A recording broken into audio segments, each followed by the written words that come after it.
Welcome, ladies and gentlemen, to Space Canada TV. My name is Supreme Pop Tarts. It is snowing out there in my part of the world, but we're still hunting monsters. Rain, snow, lava, meteor showers, doesn't matter. We'll keep hunting them. It is a week before the Grand Appreciation Festival, so it's a bit of a slow time here for Monster Hunter World Iceborne.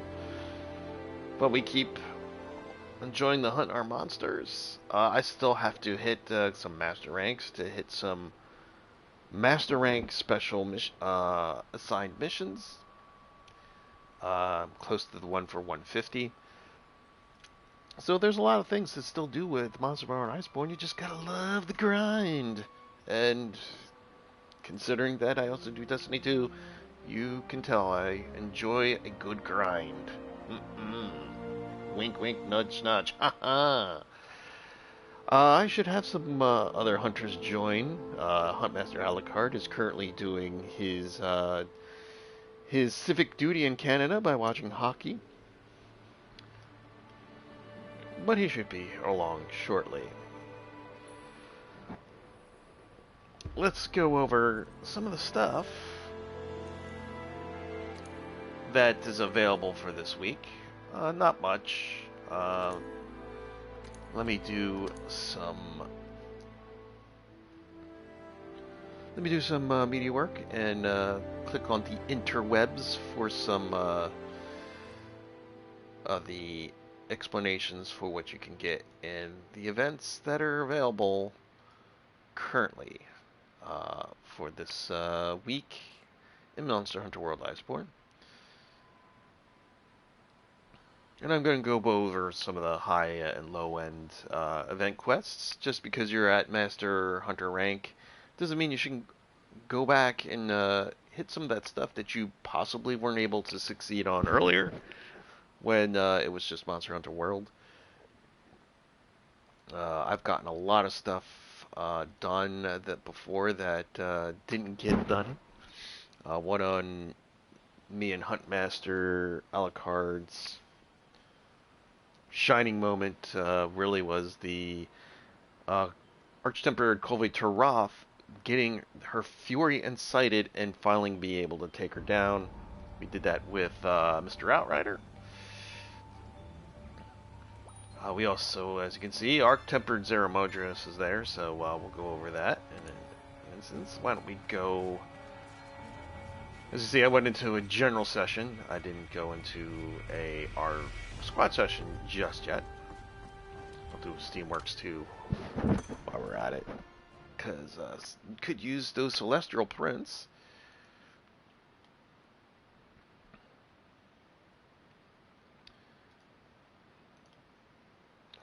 Monster Hunter World event.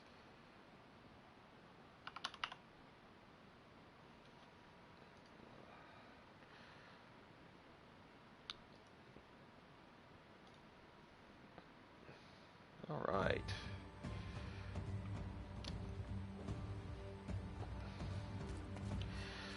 So let's go in and see what we've got here. We'll start with Monster Hunter rank first, since quite honestly, it's what you're at more, you get more Monster Hunter rank, so you can get the other assigned missions that are at 150, I believe one at 175, and there's one at 200.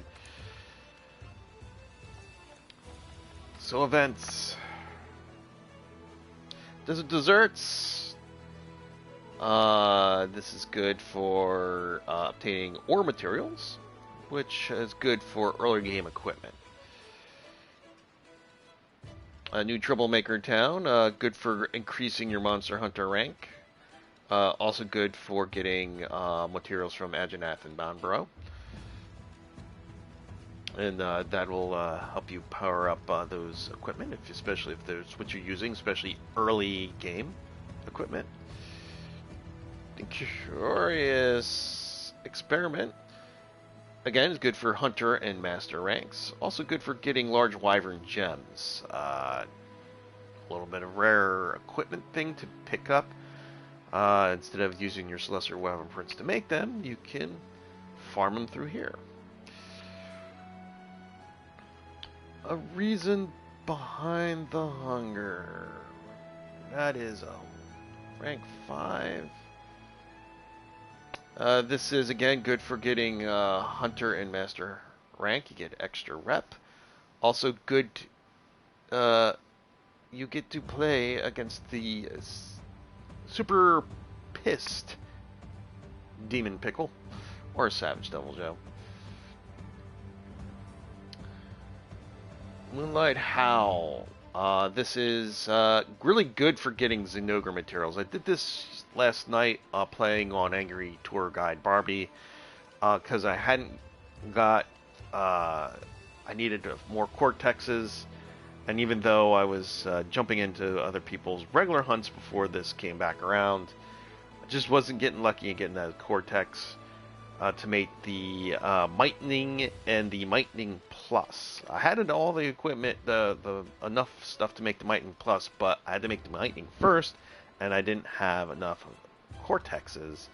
So someone ran this, took a couple times, so I found a group that was competent enough to take it on. Took it down, we captured it actually, and got a shit ton of Cortexes. So if you're looking to get Zinogre material to upgrade your weapons or to get the armor sets, this is definitely the event you want to run. You will get a lot of stuff, especially if you don't faint, because you'll have, you know, more rewards. But yeah, highly suggest this for anything that you need when it comes to Zinogre material. Scars tells the whole story. This is a Scarred Garuga. It's good for getting Scarred Garuga materials. I don't really use much of the Garuga stuff, at least especially on my Charge Blade. It does have, I think, a good piece that's good for earplugs, but generally don't use it. Balloon Fight. Why isn't this all the way up there next to a new Troublemaker? Because this is going to make me go all the way back up here. Gives you more hard armor spheres for armor upgrades. You get to take on the Palamalu brothers. They're coming... forgot to your monthly payments, but you're in a special arena, so let's go to low and high rank. So that's what you got for master rank. Like I said, it's a slow week, but we got a festival coming up, so not bad to have a slow week where you just don't have to worry about grinding for that event's material to get everything. I know the Joy Festival was kind of tough for me. I only was able to get everything for one of my characters, which is really my main, and I missed one piece of the Oolong armor set for my Hunting Horn alt. But anyway, let's go with the low rank stuff here. Okay, we got 5 and up. So what we got is Wicked Wildspur Warfare. And as I try to find it, gives lots of armor spheres and armor spheres plus. Granted, you know, you can still use them regardless of the stuff, but hey, upgrade material is upgrade material. Kieran the Myth. This gets, just like the Moonlight Howl on Master Rank, this gives you lots of Kieran material. You just gotta fight 2 Kierans. Granted, with all your Master Rank your equipment and weapons, shouldn't be too hard to do. You get 50 minutes to do it in 3 feints. I mean, especially if you're looking to get the horns just to finish off collections. You can't go wrong. Okay, Deep Green Blues. This is hunting. This is the probably the bad part of Monster Hunter World is the RNG of gold crowns. I still don't have the last two trophies to platinum, which is the miniature and large gold crowns for getting all the gold and miniature crowns for all the monsters from Monster Hunter World. There is also one for Monster Hunter World Icebourne trophies, but that's another story. We're going to keep with this one here. But this is just basically hunt monsters. You have a better chance to get those gold crowns, which gives you a better chance to get those trophies, which gives you a better chance to platinum the game, because these are the two hardest of the trophies in Monster Hunter World. Fluvian Opera, same thing, except it's in Rotten Vale. The other one was, of course, in the Ancient Forest. So, as you see, you got a Great Jagras, a Puki Puki, a Togedachi, an Adjanath, and a Rathalos for Deep Green Blues. For Fluvian Opera, you've got Great Gyros, a Rotoban, an Odogaron, and B52. So, yeah, have at it. I will tell you that this is going to be available to... Hold on, Deep Green Blues, where are you at? This is going to be available until February 13th, both of them. So, hey, you got a long time. That's practically a month. So, a month of being able to hunt for these crowns is really good. Just keep at it. They won't take you very long. This one, you could probably, with your master rank gear, you could probably just like speed through this one. Granted, you could still speed through this one too, but this one, I mean, come on, Great Jaggers you can kill in like less than a minute and a half, and he's gone. So, yeah, shouldn't go for it. Get those crowns, get those trophies, and be able to say you're part of a very small percentage, at least on PS4, when it comes to being able to say you platinum this game. Scorn of the Sun. This is pretty easy. I don't even look at the thing. This is Arch-Tempered Teostra. This gives you Teostra tickets, which allows you to make Arch-Tempered armor set. Even if you get a Hero Streamstone and you break open, increase its defense rating where you can upgrade it more, the armor is not going to be useful in master rank hunts. But hey, at least you can say you have a whole Arch-Tempered set. It's not that hard to fight. I've been doing it to complete my collection. I was doing that last night, along with Arch-Tempered Kushadora. Same thing. Gives you Kushadora tickets, which allows you to make the whole Kushadora Arch-Tempered set. Same thing with Undyne Ampenglow, Zora Madrigos, which is actually, even with master rank equipment, can be a pain. Best to do with a group. So if you can find people that are running this, this will make this a lot easier, because it's more of a time issue than it is what your weapons can do and what your armor can handle. So, yeah, this gives you the Arch-Tempered Zora Madrios set. It's more of a collection. Hey, I've got it. You know, you can say you've done it. You say you've got it, type of thing. Then it's an actual thing that's going to help you in future hunts in Master Rank. If you wanted to handicap yourself, yeah, you can put the set on, and especially in low high rank, it'll be the best armor set you have, and you still will have a challenge. But you know, and same thing for this. And I'll show the armor off because I believe I have all three sets. But yeah, if you're a collection whore, hit these up. The Icestorm, actually not very hard. Kushadora is kind of a pain due to the fart machine power, but I was easily chopping through this last night and finishing my Kushadora Arch-Tempered set off. This is just, again, getting more than one hunter in there to make this easier due to time restraints. It's not that hard of a mission to do. It's just that you have to do enough damage to stop him before he breaks through and blows everything up, and you get nothing. Alright, so this one, come on, I know you're in here somewhere. Snow and Cherry Blossoms.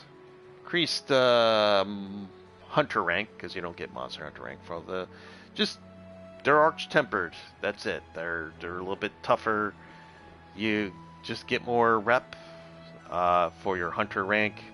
I'm now, my hunter rank is now past the third of the max, which is 999, so I'm past 333 on my monster hunter rank. So this, if you're looking to speed up your monster hunter rank, you can do this. Quite honestly, just do monster hunter ranks if you're looking to increase monster hunter rank. Granted, doing these things that do get you extra monster hunter ranks, it still gives you good stuff, but you probably could get more from master rank hunt than you will get from anything in the low and high rank. But these are your events. Like I said, it's a slow week for Monster Hunter World. There's other games that we can complain that dole out less for more. Destiny 2. But you're not paying for any of the DLC in Monster Hunter, unlike, where with Destiny 2 you have to have the Battle Pass to really be able to enjoy a lot of the more stuff that's in there.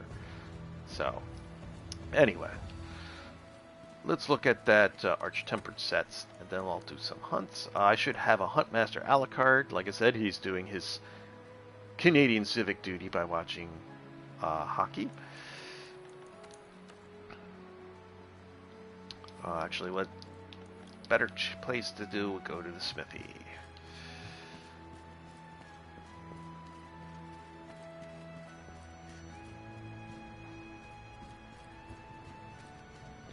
Is that a person?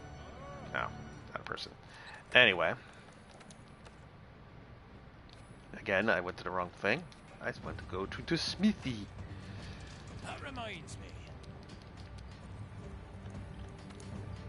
Alright, we go to armor, go to how rank. So, your Valhazak armor, it's just, well, oh, not the one. Kushadora, there you go. What it looks like. It's just basically the basic Kushadharma armor. I believe it's the B sets.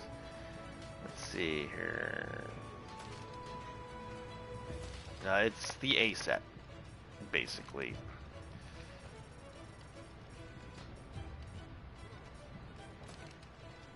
It is the A set, but with a little bit different stuff put in there.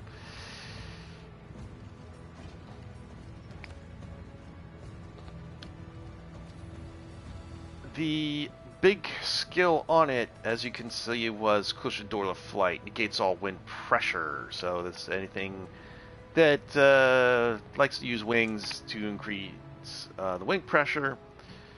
This will negate all of it, which is good, especially going against Kushadora itself, so you don't have to constantly be buffered about and not be able to hit it. It also comes with, in the pieces themselves, got a Handicraft 2 on the helmet, along with a 2 gem slot. On the chest piece, you got Ice Attack and Evade Extender 1. You also have a 2 gem slot. Ice Attack 3, Evade Extender. Focus. This is good for. Is great for my build. Give us a charge blade. Increases the gauge fill rate by 10% and reduces charge times by 10. So you'll be really stacking those files to use, especially if you're using the charge blade, to really power up your weapon, and especially charge boost users, be able to use the super a lot quicker. Handicraft increases the weapon sharpness on the gauge by 20% because it's a level 2. It's always handy. And evade window 2, which increases your invulnerability window. And considering that it has 1 here and 2 here, you basically have 3 levels. And also, you get defense boost along with the Clushadora Flight, which increases your defense and your resistance. You get level 5, which is 8%, 20% to your defense as plus 8, plus 20 to certain resistances, it looks like, and then also all elemental resistances plus 3. But that's what you get with Clushadora. Teostra, some of the ugliest armor in the game for male and females. It just doesn't matter. It's just ugly. Just really, really ugly. At least the Monster Hunter World. The Monster Hunter World Icebourne got a little better, but not much. Teostra technique prevents your weapon from losing sharpness during critical hits. So it'll still lose sharpness in normal hits, but when you're hitting those crits, it'll not lose any of its sharpness. Each piece comes, of course, with its own skills if you're not looking to do the whole skill set. You get Critical Eye level 2 with the helmet, plus 2 2-slot gem slots, which is good. I would definitely put this here with focus and possibly defense.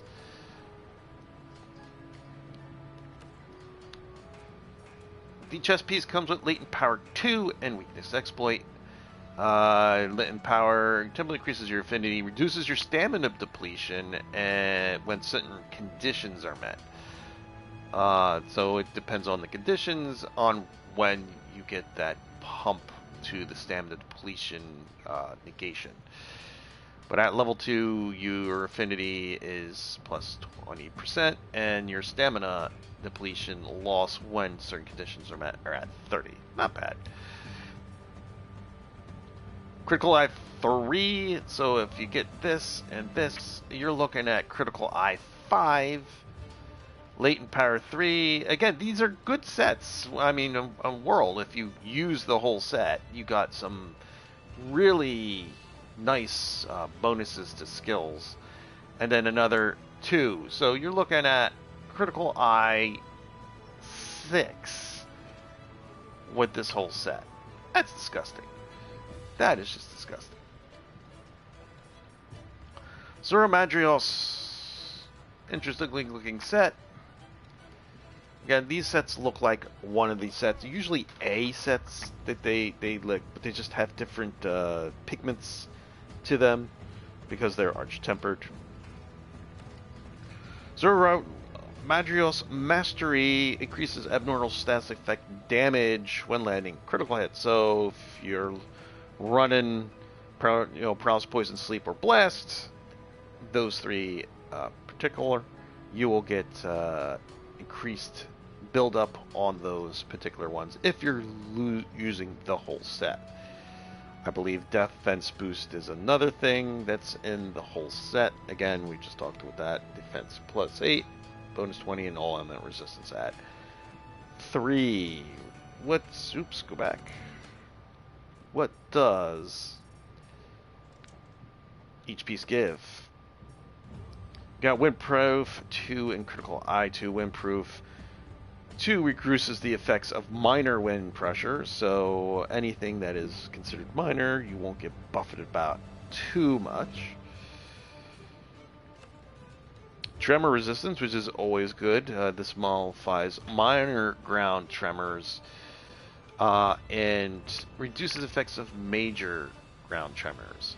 So anything light, you're not going to feel it, and you get reduced effects to the major ones. Earplugs too. Earplugs are always good to have. Reduces the roars. This one reduces the effects of weak monster roars, not slightly. Just one away from the nullifying weak monsters altogether. Bombardier! Explosive weapons do extra damage. It's probably good for blast weapons. If you're a heavy bow or light bow user, anything with explosions like sticky grenades, they will increase the effectiveness. Plus you get a critical eye, level 1.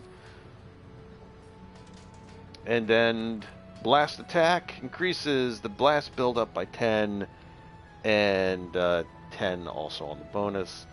It does have a limit, and then you get another critical eye, 1, which gives it the set a total, I believe, of affinity plus 10. Actually, no, you have 4, so you get a total of 20, which is not too bad. But that's the set. As you see, I don't have a Xenojiva yet. Oh, look, it's Bomb. No. Bomb, do you have Monster Hunter? No, I do not. I am sad. Anyway, those are the Arch-Tempered sets from low high rank. They're okay. Just, as you can see, I've mostly been, when they've come around and I've remembered they're there, I've been going back just simply to collect them to say I have them. As you see, I got Valzak, Kirin, Teostra, Kushladora. I've got 2 Nergagantes. Believe it or not, even at high rank, this guy can still give you a go for it.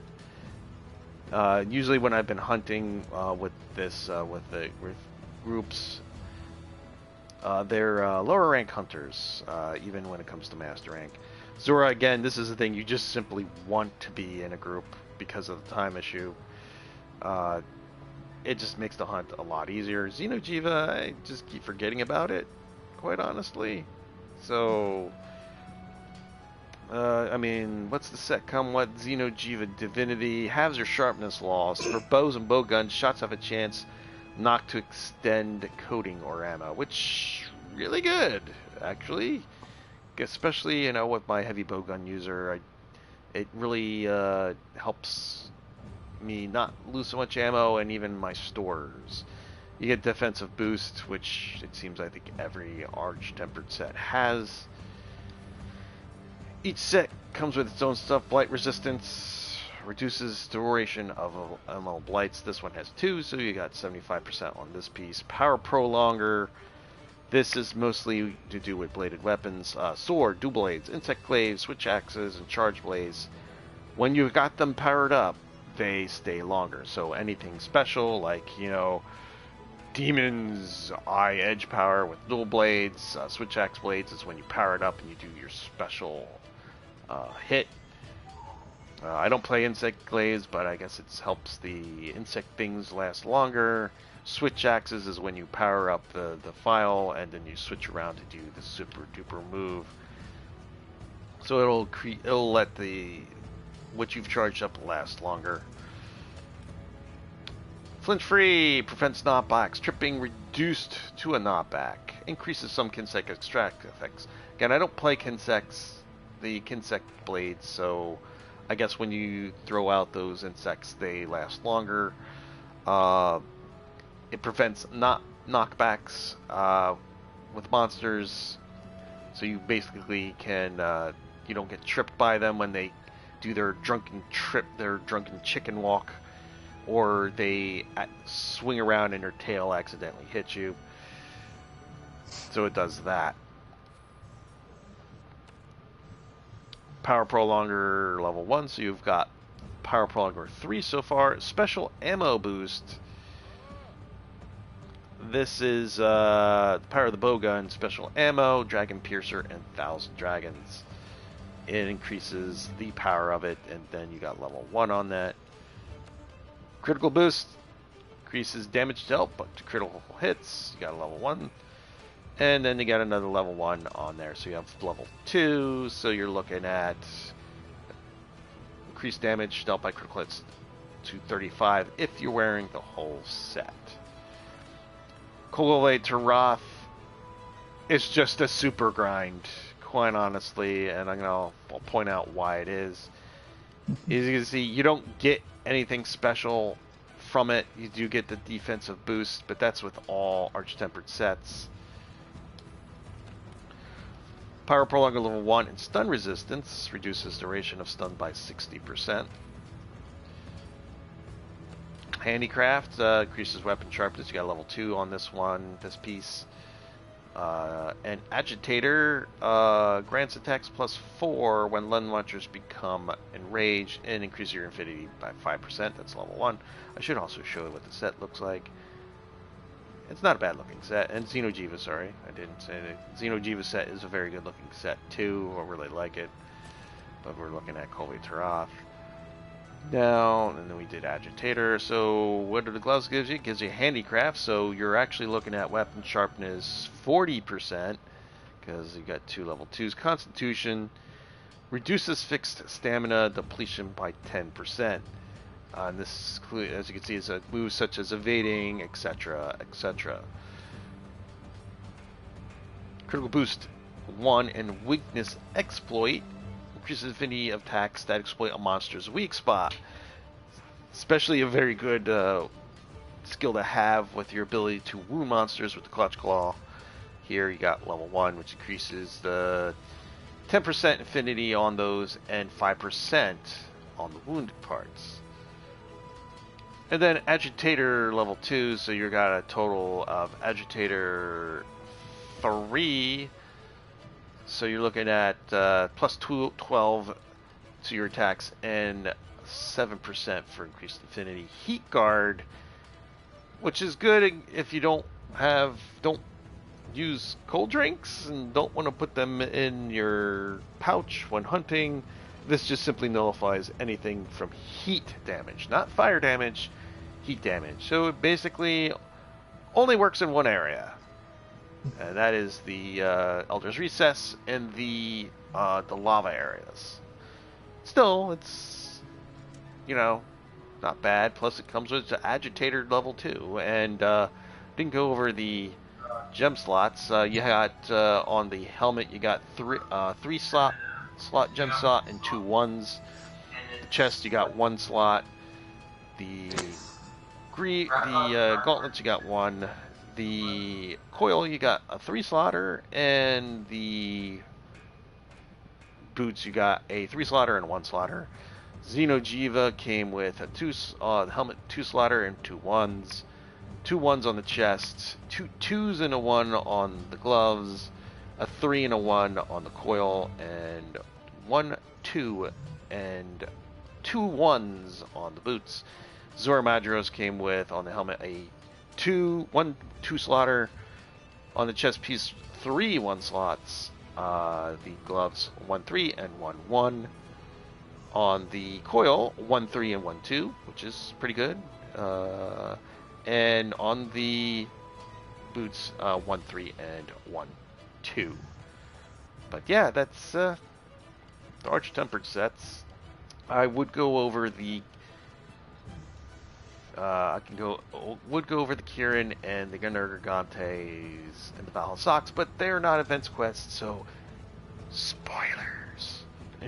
So until they come back around, we'll not go over those.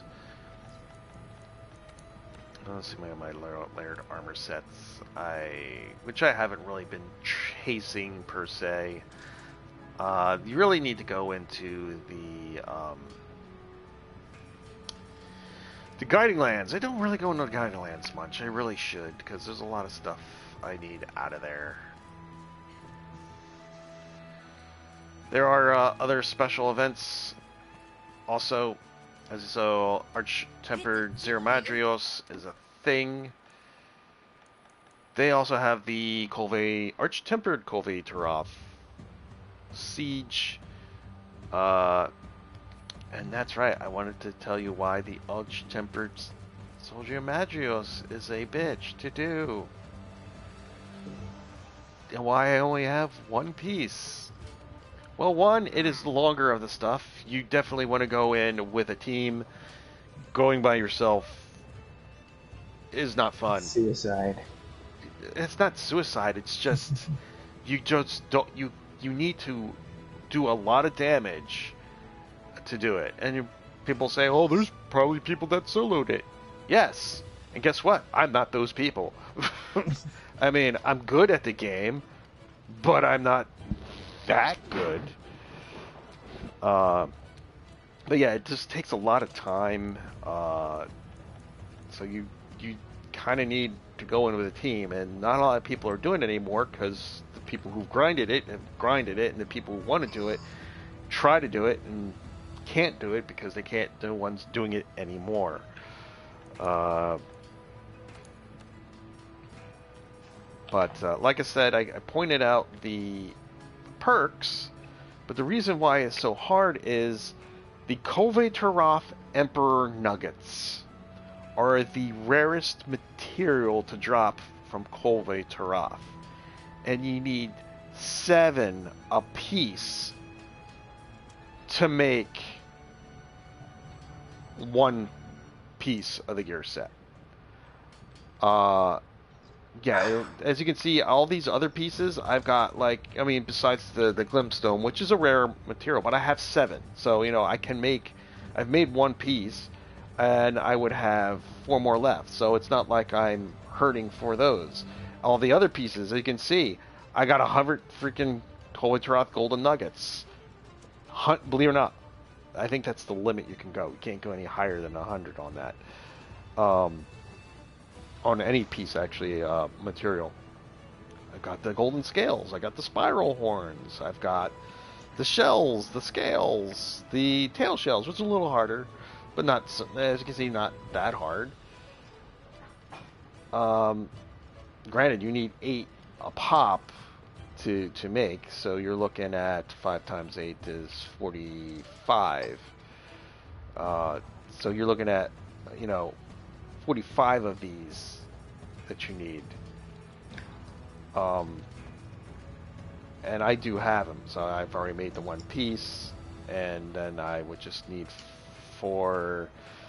You're looking, actually 8, so 8 times 4, I'm looking at 32. Actually 40, sorry, the original thing was 40. I'm bad at math, but you're looking at 40.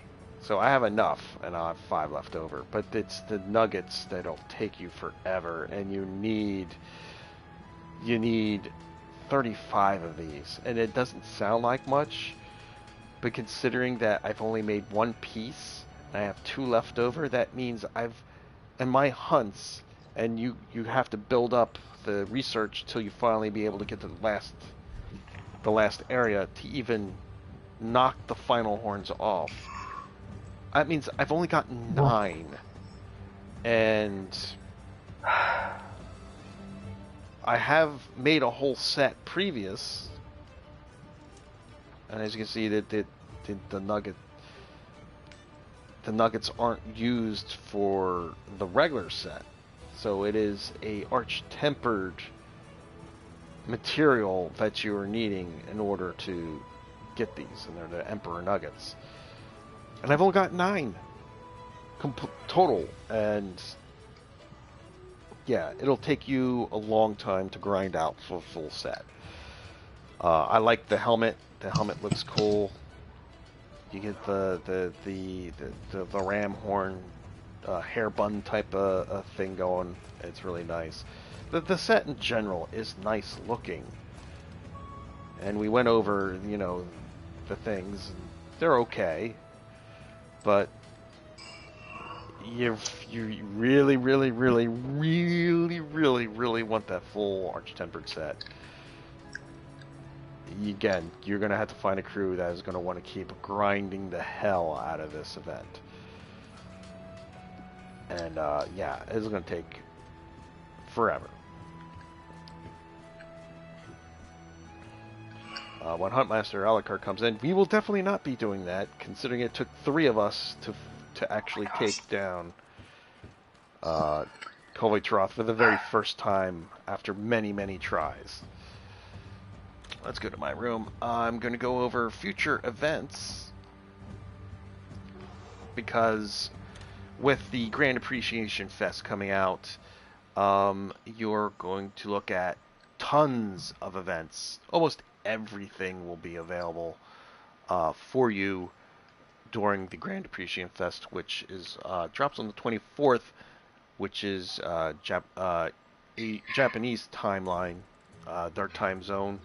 It'll actually be the Wednesday for us, because it's actually 23rd. That's a Thursday, so Thursday is when we get it. They drops on Friday. That's when the reset is. So, why don't I just sit? I actually don't have the emote.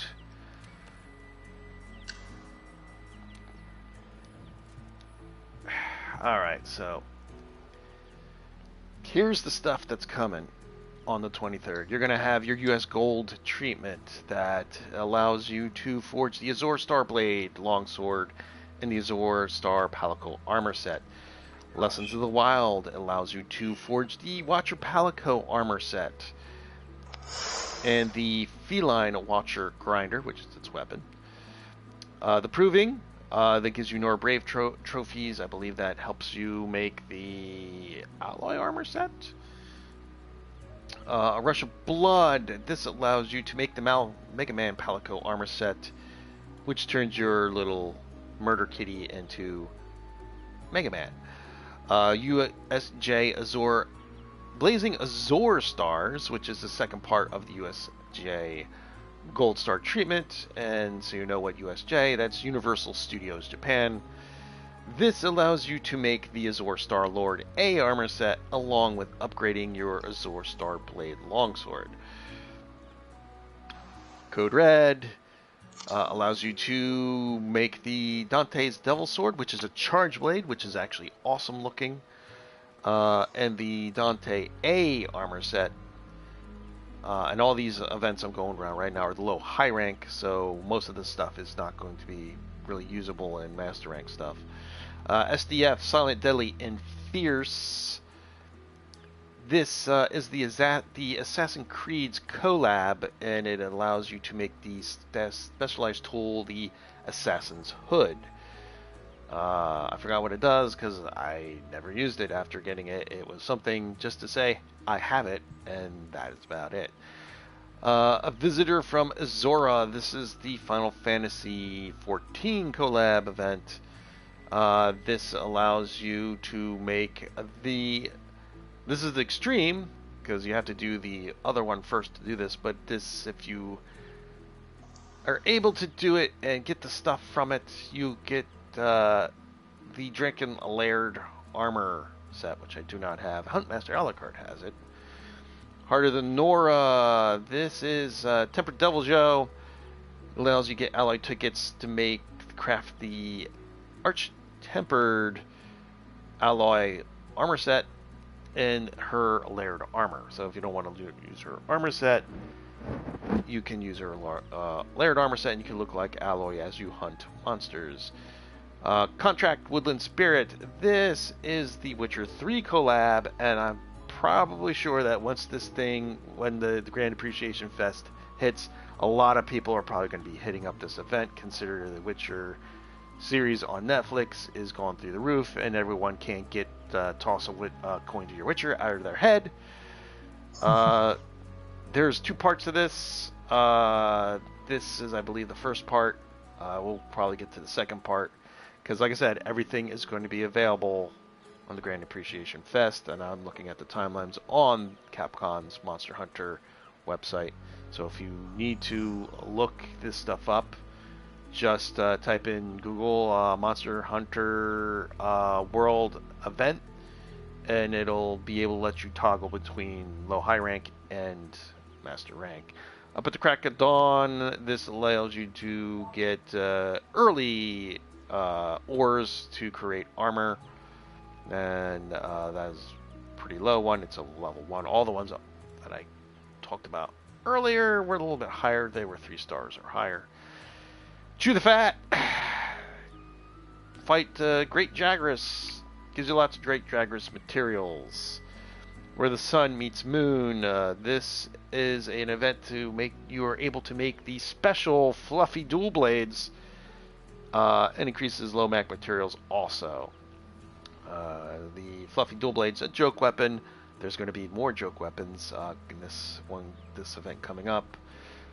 Timberland Troublemakers. This allows you to make the bristly hammer, and also increases low rank materials. You Kuwak that. Allows you to get more bird wyvern materials. Greeting the Gluttons. This basically you fight Palamalu, Great Jagras, and Puki Puki.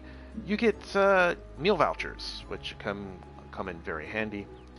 Wicked Wildspowered Warfare. This is, I believe, 2 Diabloses, and it gives you increased chances for Armor Seers and Armor Seers Plus. Curing the Myth just gives you tons of more curing materials. Every Hunter's Dream. This is to forge the Wyvern Ignition Great Sword, which can be upgraded to Master Rank. They made Other Hunter's Dream 2 and 3, which gave tickets to allow you to bring the Great Wyvern Sword into Master Rank status, so you can do that. Wicked Spiral Warfare and Curing the Myth are currently available now, and they will be until the 13th. All of these seems to end on the 13th of February, I should say. Flesh Cleaved to Bone, square off against, it looks like Rotoban and Odogaron, and you get more of their materials. The Poison Posse, it's in the name. You're fighting monsters that do poison effects.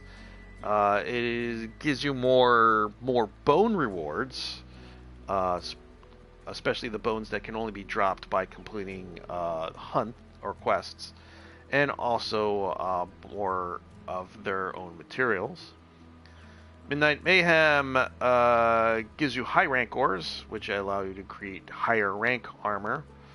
Gaze Upon the Dawn, it is Zero Madrios. This is a regular one. This is not the Arch-Tempered one, I believe.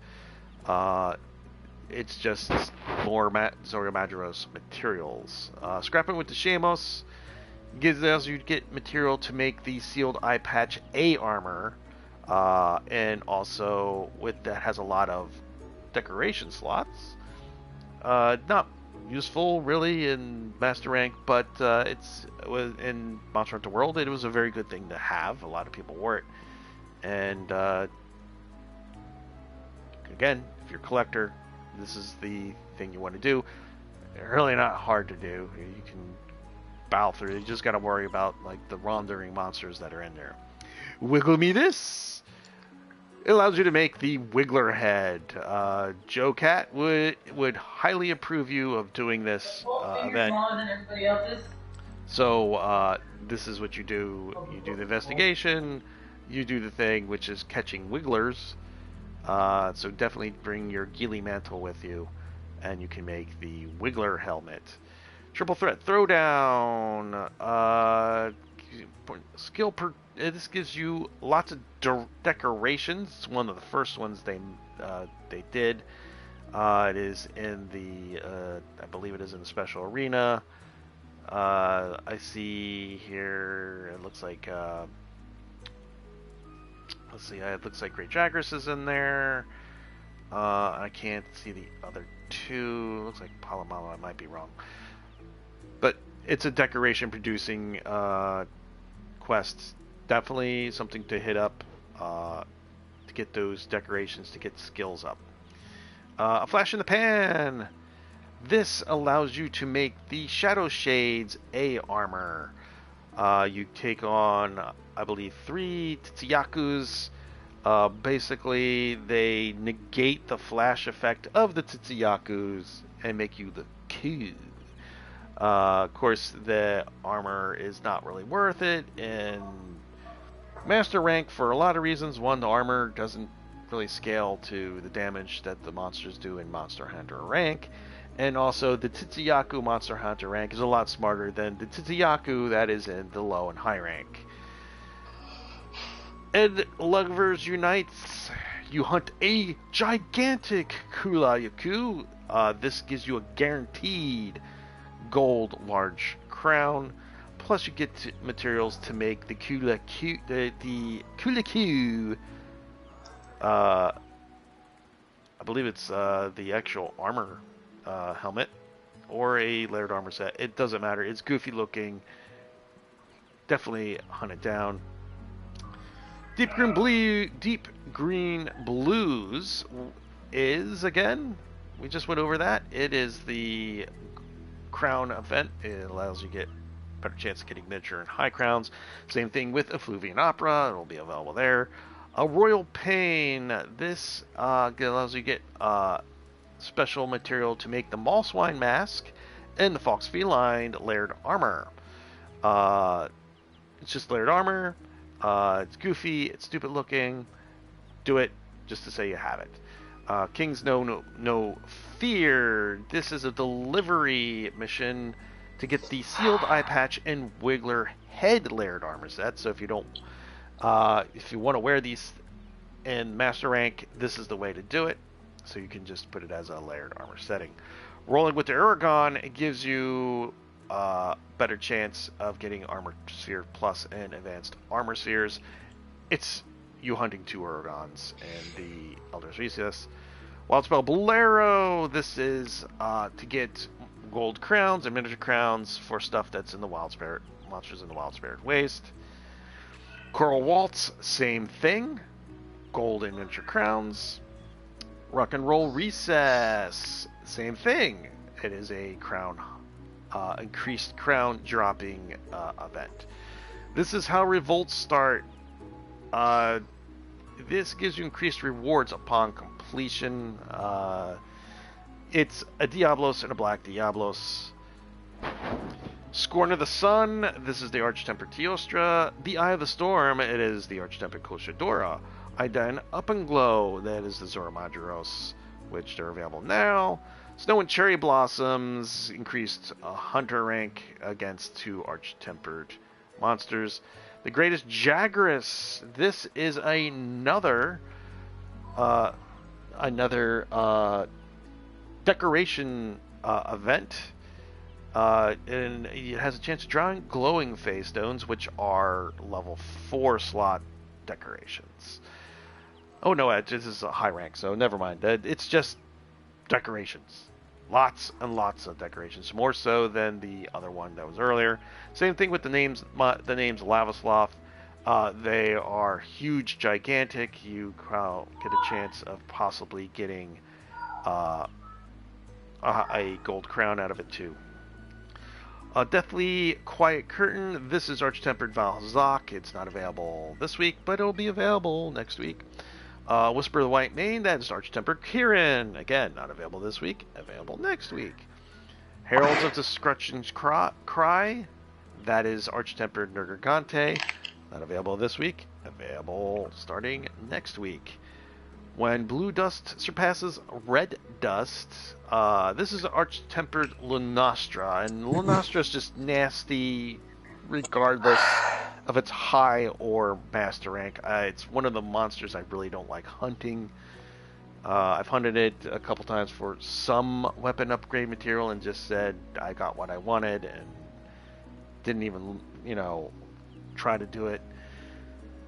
But this allows you to get the Arch-Tempered Lunastra set and also get you the Sakura layered armor set, and that is Sakura from the Street Fighter series. She's basically in kind of like a presenter's outfit, or an idol outfit actually. So that allows you to get that.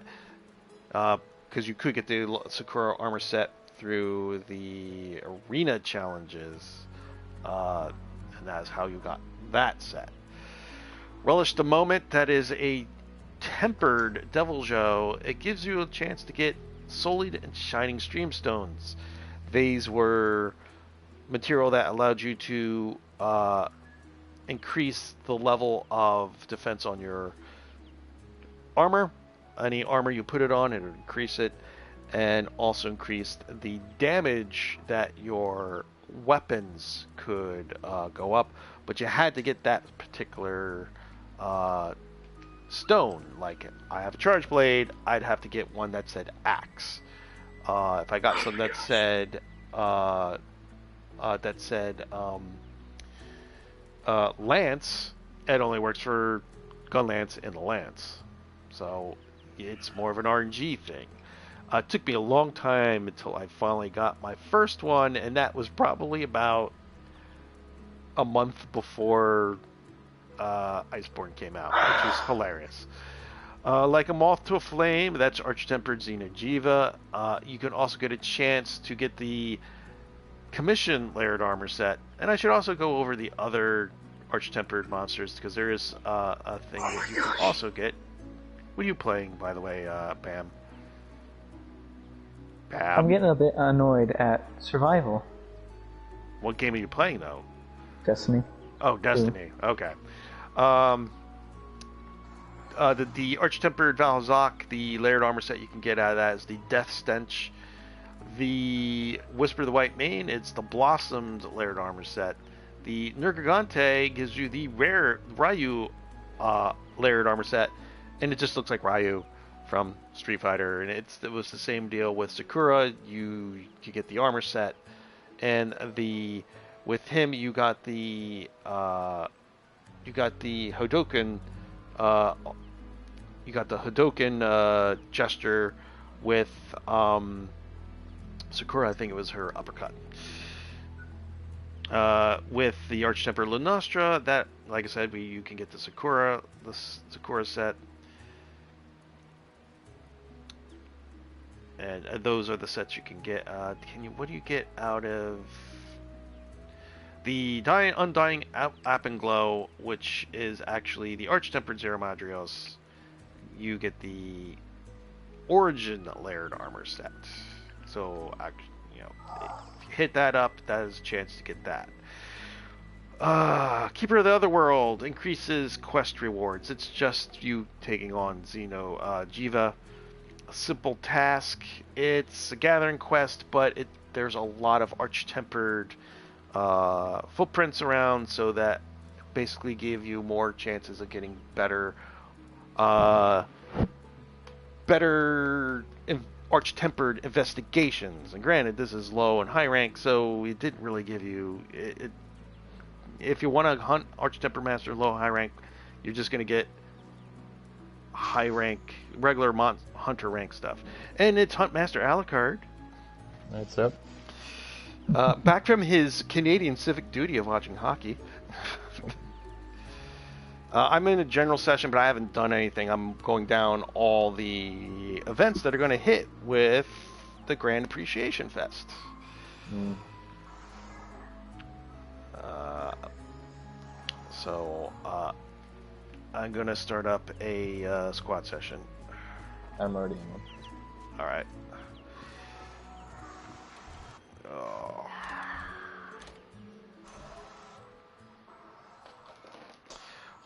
Alucard, what are you doing on Monday? Nothing that I know of. Excellent. Monday's my birthday. And I'm going to get me some Alchemy Hall. Yeah. So, I've been waiting for you. I bet you have, girl. God bless, I bet you have. By the way, did you see Rise of Skywalker yet? Yep. Okay, good. We got something to do today. Bam, have you seen Rise of Skywalker? I'm laughing because I have, yes. Oh, excellent.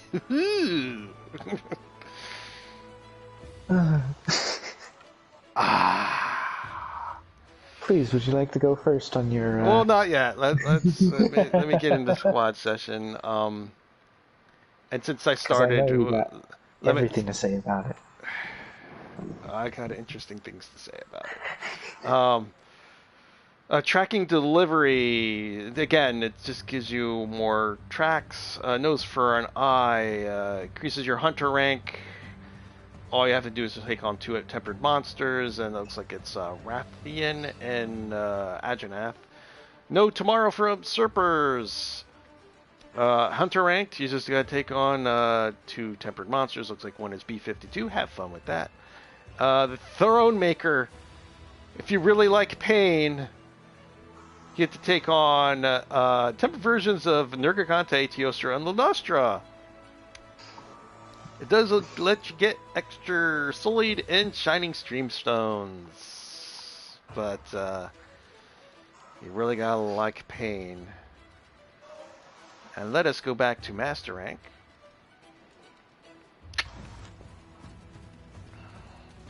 One thing that definitely you will want to hit up for Master Rank that'll be available during the Grand Appreciation Festival. Are you in the room? Your room, Elkhart? No, I just went outside for Steamworks. Okay, that's one thing I was going to hit up. Is Safi Jiva is back. So if you haven't got your weapons and you haven't gotten your weapons awoken, as I have Safi's Bolt Shield on me right now, which is awoken, you're gonna definitely want to grind the hell out of this, and it'll be available for a whole month. Looks like a whole month, or 3 weeks actually. Let's count 1, 2. Yep, 3 weeks. So once this drops for us on the 23rd, hit it up. Hit it up hard and as many times as you can. Should I go through every event on Master Rank? I should. Alright, Desserts. It gives you more ore materials for early game equipment. Pearl Snatchers. Allows you to get special equipment to make the adorable Pearl Spring A+ headgear. Trophy Fishing. You take on, I believe they're Arch-Tempered Beototuses, right, Alucard? No, I think they're just regular ones. Just regular one, yeah. It gives you Beotus material, which allows you to make the Tuna Greatsword. And of course, you can increase that to even better. So, another joke weapon that the Capcom Monster Hunter team likes to make. Lord of the Underworld Beckons increases bone materials, which are very important. A bunch of Sticks in Mud increases your Hunter and Master Rank. You also get a lot of material for any Banbaro equipment you want. New Troublemaker in Town increases your Hunter and Master Rank. Also good for Agenath and Banbaro equipment. That is currently available, by the way. Balloon Fight, we've talked about this. Increased hard armor spheres and armor upgrades, plus more material from Palomalu and Nightshade Palomalu. Those 2 are available currently.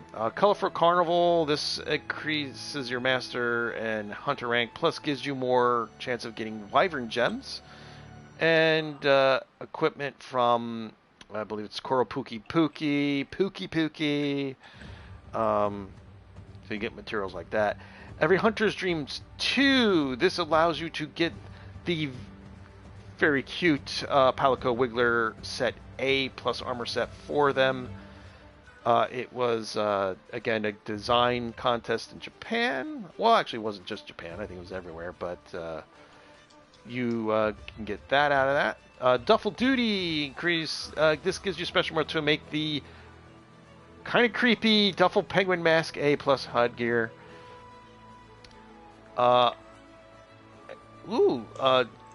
Alucard, there's a new event they're dropping with the Grand Appreciation Fest. Flora Frostbite. Complete this quest to get. I imagine there's going to be a few. Oh yeah, but I'm surprised I'm actually seeing this here. But complete this quest to get special materials for making the scholarly-looking Wyvern Ears A+ headgear. Interesting. Yeah, elf ears, so you can be an elf. Hunter Blunderer, this is a returning one. This is not a new one. Good for Hunter rank, Master rank. Also good for getting monster tough bones for equipment upgrades.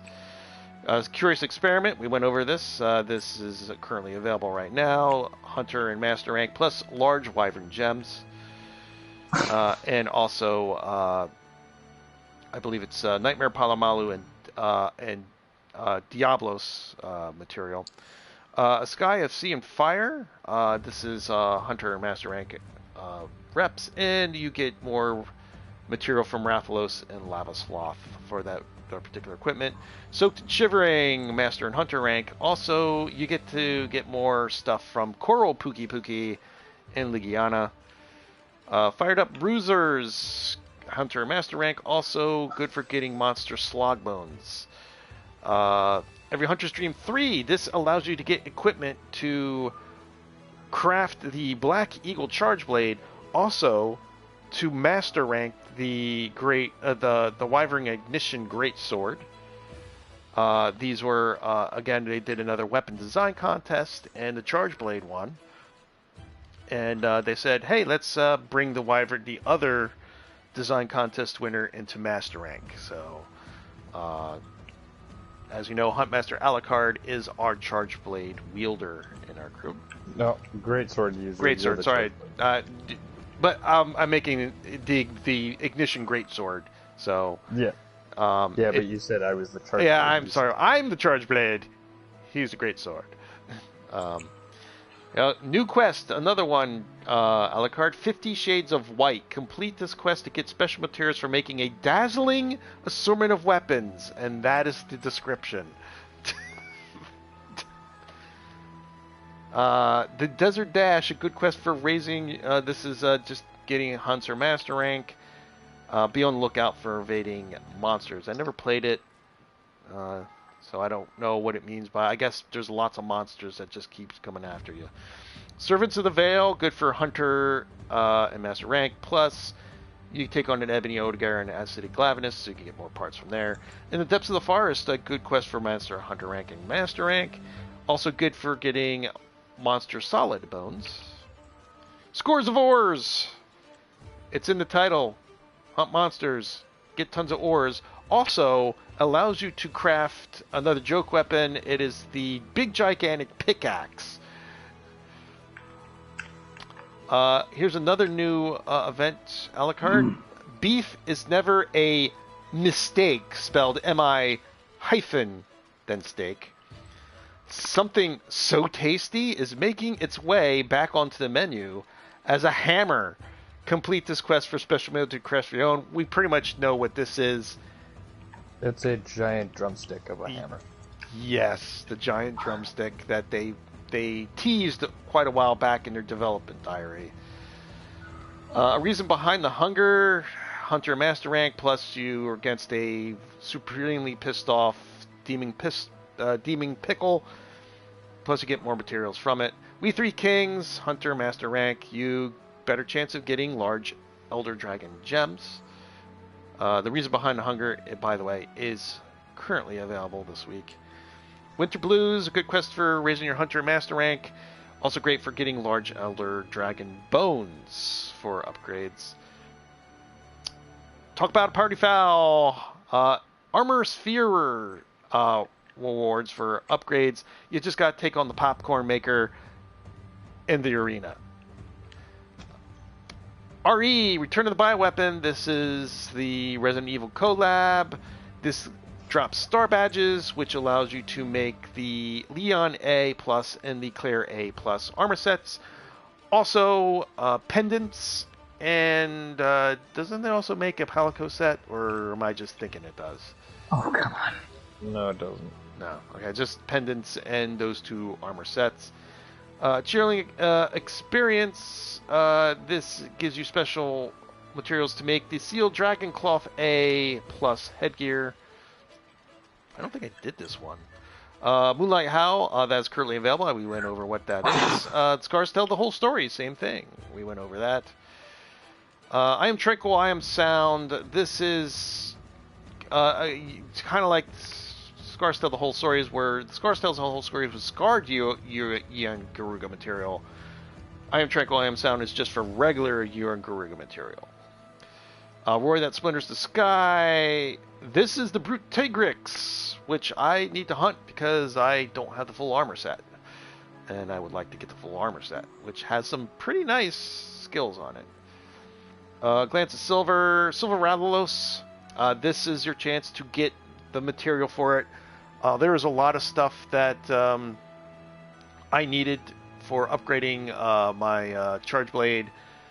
And yeah, hit it up. You do have to be, I believe, Master Rank 70 to take this on. So get your Master Rank, do the stuff that increases your Master Rank, so you can hunt the Silver Rathalos, and then the Gold Rathian. Same thing, the Moon is a Harsh Queen, it's materials from there. There's a lot of equipment that requires this. I know I had a bunch of trees on my Charge Blade that I needed parts from both of them. So that's how you get that. Razzled, Frazzled, and Dazzled. This is Rajang. Good for getting materials for Rajang. Into the Frozen Wilds. This is the Banuk Warrior Symbols. This allows you to make the Stormslinger prototype, light bowgun, and make the Focus Pendant.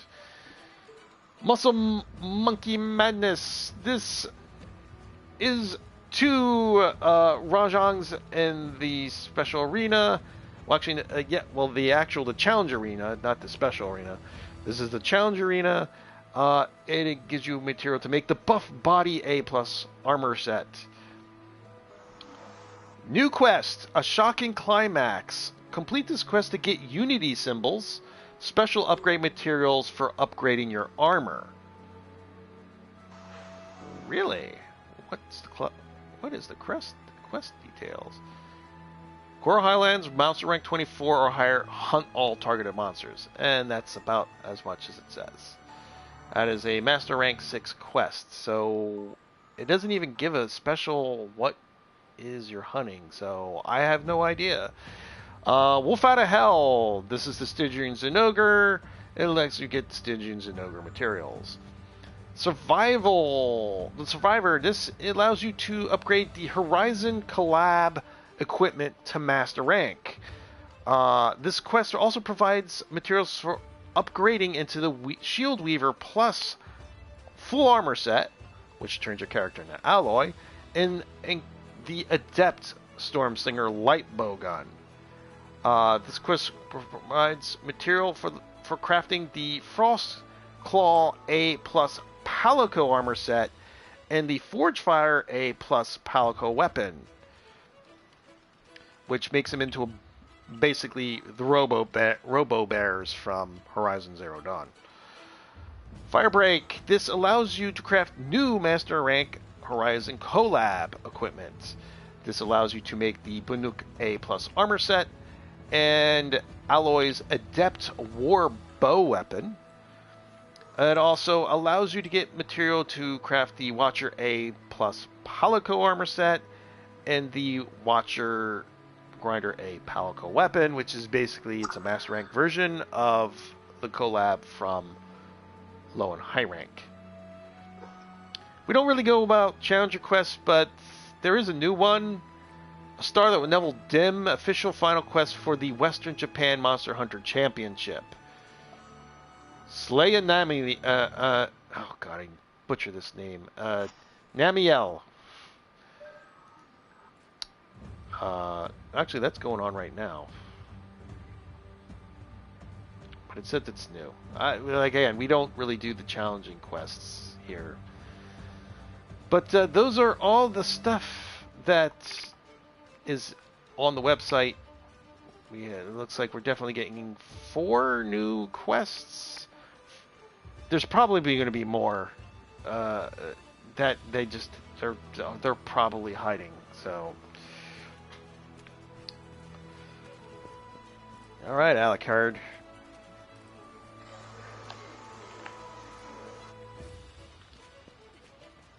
Is there anything you need to hunt?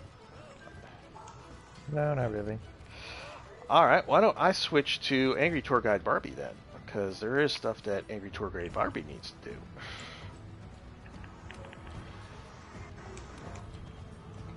Like, one, get to hunting rank 99.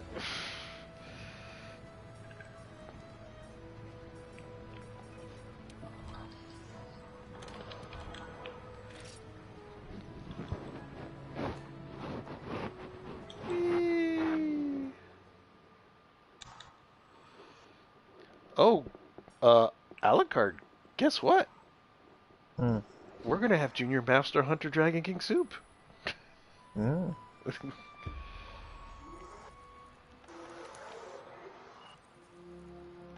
Squad session. Let's see if DJ Nate was on. Oh, come on. Hold on one second, folks. I just want to see if someone is on, because I know he has the game. We would be powering him through the Monster Hunter World storyline, though, just to let you know, Alucard.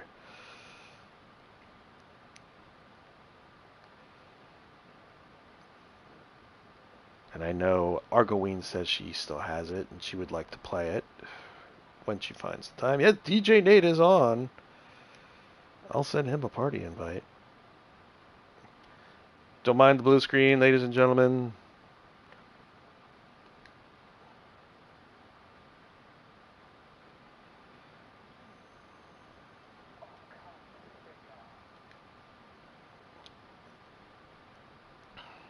Wow.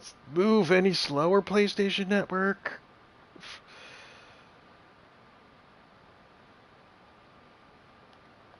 Alright, I sent him an invite.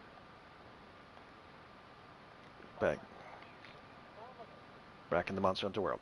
Alright. So, gentlemen. Rise of Skywalker. Who wants to go first?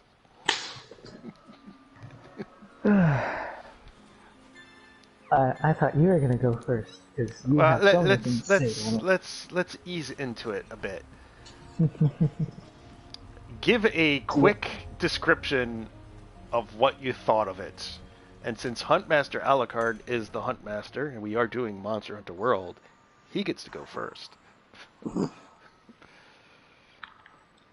Alright, well then I'll surprise you all. I didn't mind it. He didn't mind it. That doesn't sound... What I mean by that is... I liked it for what we got, because after The Last Jedi, we weren't going to get anything really spectacular. Okay. So, for the way Episode 8 left off, I thought Episode 9 was pretty good. I went in expecting to hate it, and I ended up enjoying myself. Like, Alright. It's not it's not a great movie. It definitely has its issues, but you could say that about all the Star Wars movies. Is it in line with the original trilogy? No. Is it, would I say, on par with about like the prequels? Yeah. Okay. Same thing with like The Force Awakens. I'd say it's like on par with the prequels, which a lot more people are coming around to. Yep. DJ, what's up? You've got Monster Hunter, right? I am just getting to the game right now. Oh yeah! And Icebourne is downloaded. Oh, and he's got Icebourne Alucard. We got to join your Monster Hunter. It's gonna take us a while though to get him into the squad. DJ. If he's gonna join us, and he probably hasn't even done the story, we're gonna have to go back to Astera. Yeah. So I don't think we can invite him here. Yeah, and I'll go back to my main now. DJ, have you watched Rise of Skywalker yet? I have not. Okay, spoilers. We're spoiling it. Sorry. All right. It's been. We don't have to. You can still give your view on it. Yeah, we can still. Yeah, okay. Well, it's up to DJ if he doesn't mind the spoilers. It doesn't matter to me. Okay. Did you see Force Awakens and The Last really? Jedi though? Force Awakens, I seen most of it and remember most of it. So you actually haven't seen any of the new movies then? No, not really. I think he kind of doesn't care, Alucard. Well, the only really Star Wars I watched was like, what was it? Star Wars: The Clone Wars, which was BS. I remember. Yeah, a lot of people I hear say that. Oh, the animated. If you're talking about the animated audio, yes. Watch that, yes. You're talking about the movie, not the TV series. Because I heard the I'm TV talking series. about the TV series. I'm talking about the animated TV series. Yeah, that's the only one I watched because I had a Wii game on that. Okay. Because I heard that one of the Attack of the Clones. Yeah. Which deals with it, and it's really bad. Yeah. But the series is actually good. Yeah, I heard the series is good, and they're actually making one last season of it, but it will be on Disney Plus, so you have to have Disney Plus to watch it. But anyway, everything Star Wars is going to be on Disney Plus. Well, currently you can still watch Solo on Netflix.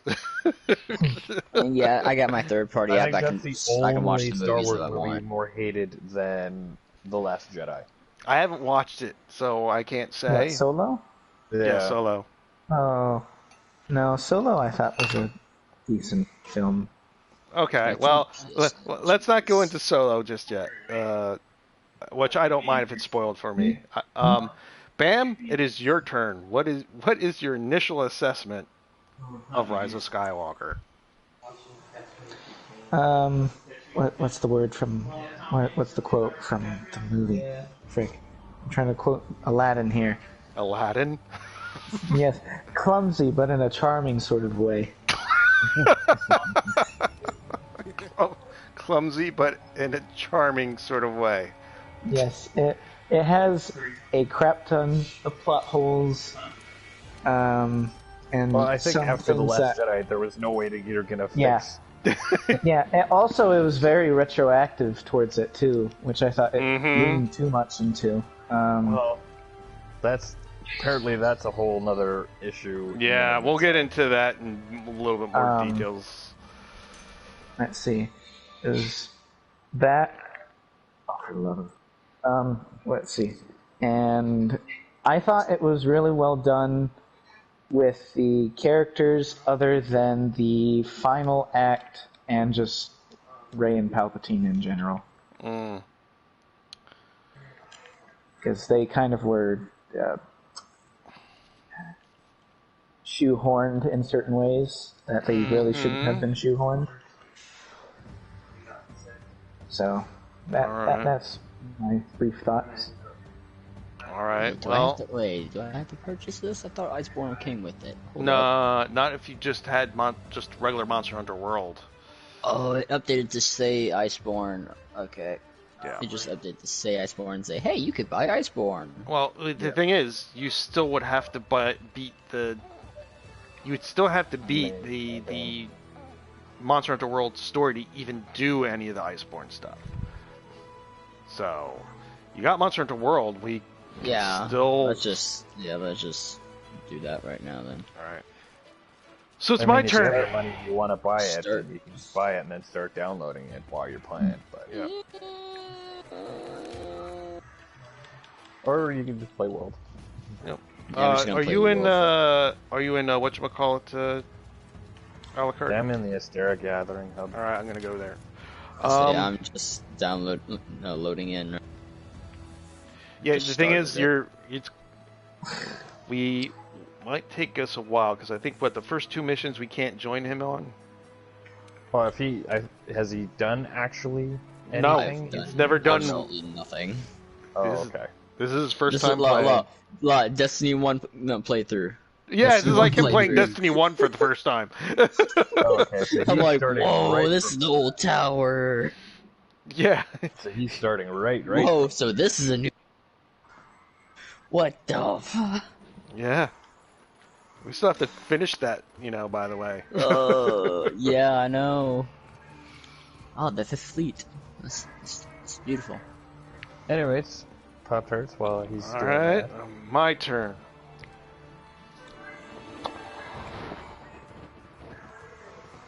It's a mess, and not even a hot mess. It's just a mess.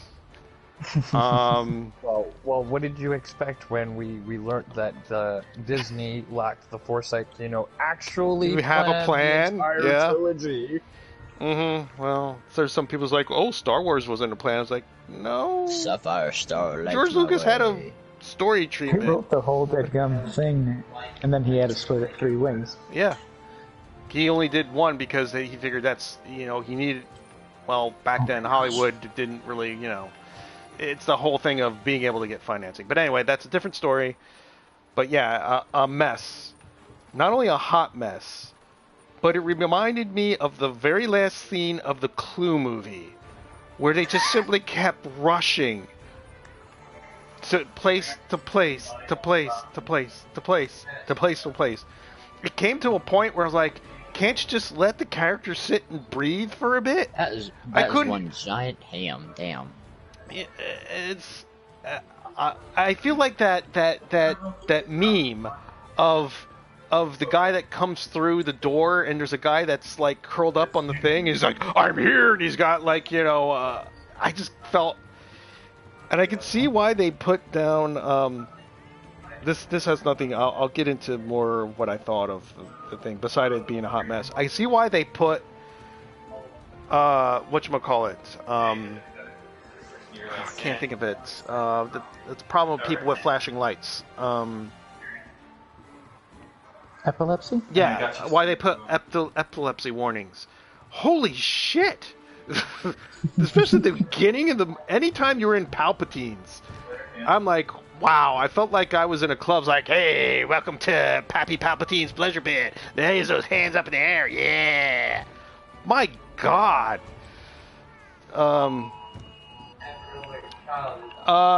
Yeah, plot holes, but then again, Alker pointed it out, considering what they were, retro, there's going to be tons of plot holes.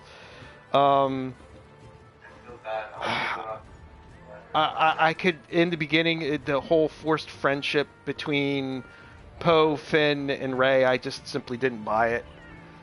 I didn't buy it at all. Again, part of the problem was that you don't have them team up until basically the third movie. Yeah. But here's the thing. I can understand the friendship and repertoire between Poe and Finn, and then Rey and Finn to a degree. But between all three of them, no, I don't buy it. I just don't buy it.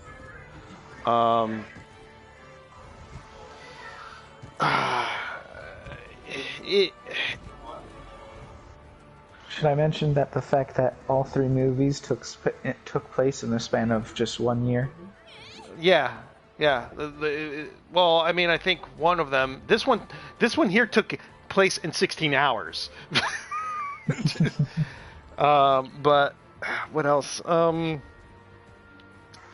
They like throw all these new characters out, and you could care less about them. They could have been nothing. They could have been just like a dangly shiny object with nothing to do. Supposedly people are going about even people who didn't like the movie, like, oh, we love Babu Frick, and I'm like, wait a minute, the really shitty looking puppet, and Babu Frick is awesome. No, he's not awesome. Wait. Star Wars Rise of Skywalker. Sky Wars Rise of Skywalker with, let's say the budget's like $300 million. I wouldn't be surprised if it wasn't. Versus The Mandalorian, which probably doesn't even have a fifth of that budget. And Baby Yoda. Which one's better? Baby Frick or Baby Yoda? Frick or Yoda? Frick or Baby Yoda? I think the answer is obvious. That's an unfair But again, comparison. I'm pretty sure The Mandalorian also has a fairly substantial budget. Oh, it does. But compared to The Rise of Skywalker, though, I'm sorry, I I don't know, like, for the amount of time Babu Frick is on screen, he was fun. No, he wasn't. Yes, I enjoyed him. I thought he was pretty great. You didn't like the little alien godfather? No! Yeah. No, I didn't. I thought he was useless. Everyone's like, The "Oh, he's speech in awesome." disjointed sentences. Here's the thing. Everyone was saying how awesome he was. I was thinking, okay, then there's going to be an awesome thing in this movie, at least that I can, make me feel, a little bit less like I, wasted $10. No, he was hard.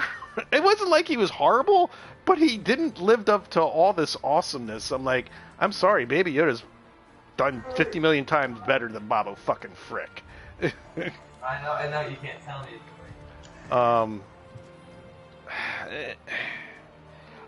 Not only are there plot holes in the movie, there's just bad logic gaps and leaps that make absolutely no sense. The logic in this movie, and I know, people argue, well, what about the whole Star Wars stories? Yeah, but no, the logic leaps in here were horrible. And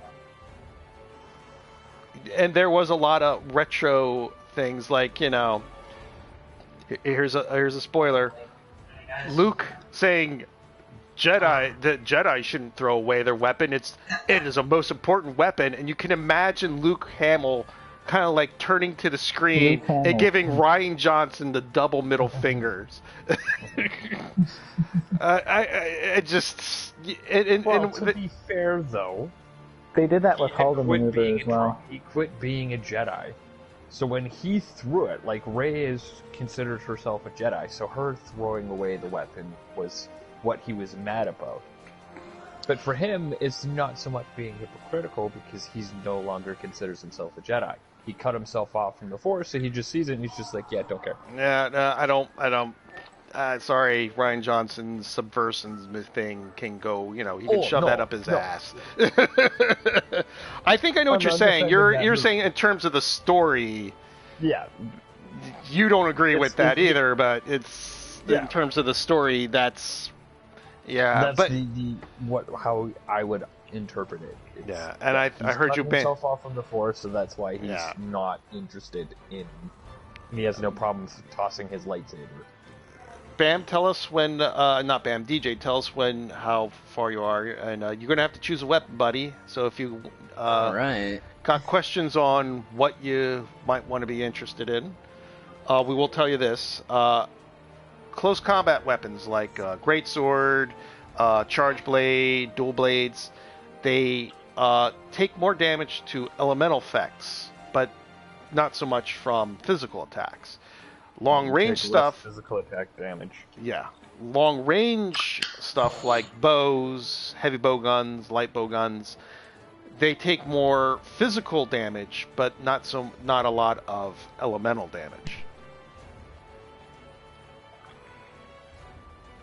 And it'll ask you, which one you want to try, and you can actually try it out in your thing. I mean, when you get sent to your room to pick a weapon, you can talk to your the cat inside, and he can take you to the training area to try out all the weapons. Yep. So, where was I? Oh, yeah, we were talking about, the thing. Yeah, that's how I felt with The Last Jedi, too.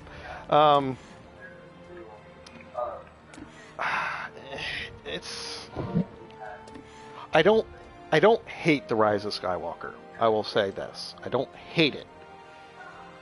It's just, I see why a lot of people make fun of J.J. Abrams. And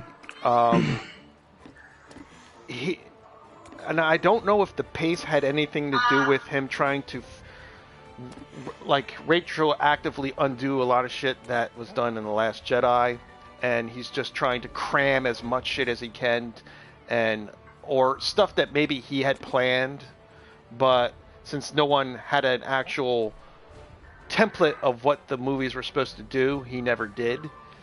And I never understood the whole mystery box thing, and then I was like, wait a minute, Lost. They basically were making that shit up as they went along. And I know why people hated it. And yeah, the whole mystery box way of movie making, no, I see why I see why people make fun of him on that. He's not a horrible director, but in a way, he's in the Michael Bay type of directors. Michael Bay is good for explosion and really thin characters. J.J. Abrams, bad pacing, kind of bad writing, creative, definitely makes a beautiful looking universe, and mystery box. I'm trying to think. Yeah, again, you know, and the whole thing with the arguing about nostalgia baiting, and there was a lot of people who were saying, okay, so J.J. Abrams is basically getting everything that fans wanted. The problem is, not even the old school fans, I guess you could call them, or the, as they're being called, the fandom menace. They weren't even happy. They weren't even happy with the shit that he threw in there. Why Palpatine? I mean, why? Just why?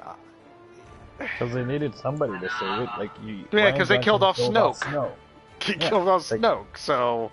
Although apparently the plan was always to bring back Palpatine. No, it wasn't, because Trevorrow's script was dropped a couple days ago, and Palpatine wasn't in it, and it never was meant to be Palpatine, according to his script and everything, and Calvin Trevorrow. People are saying his script would have been way better than Rian Johnson's and stuff, and I kept thinking this way. In football terms, I remember we're going years back, when the Redskins had bought all these like superstar. They went on a spending spree and bought all these superstars at the time, and people were like, oh, they'll win the Super Bowl. They got all these people. This is a done deal. And then after the season ended and they ended up in like last place with like 3 wins, people were like, well, you know, on paper, this looks like they can win the Super Bowl. So I'm thinking, yeah, his script looks on paper better than Rian Johnson's. But we'll never know, because we don't get to see what the product looks like. So everyone who's saying Kelvin Trevorrow was better than Last Jedi, that's just because that's what it looks like on paper.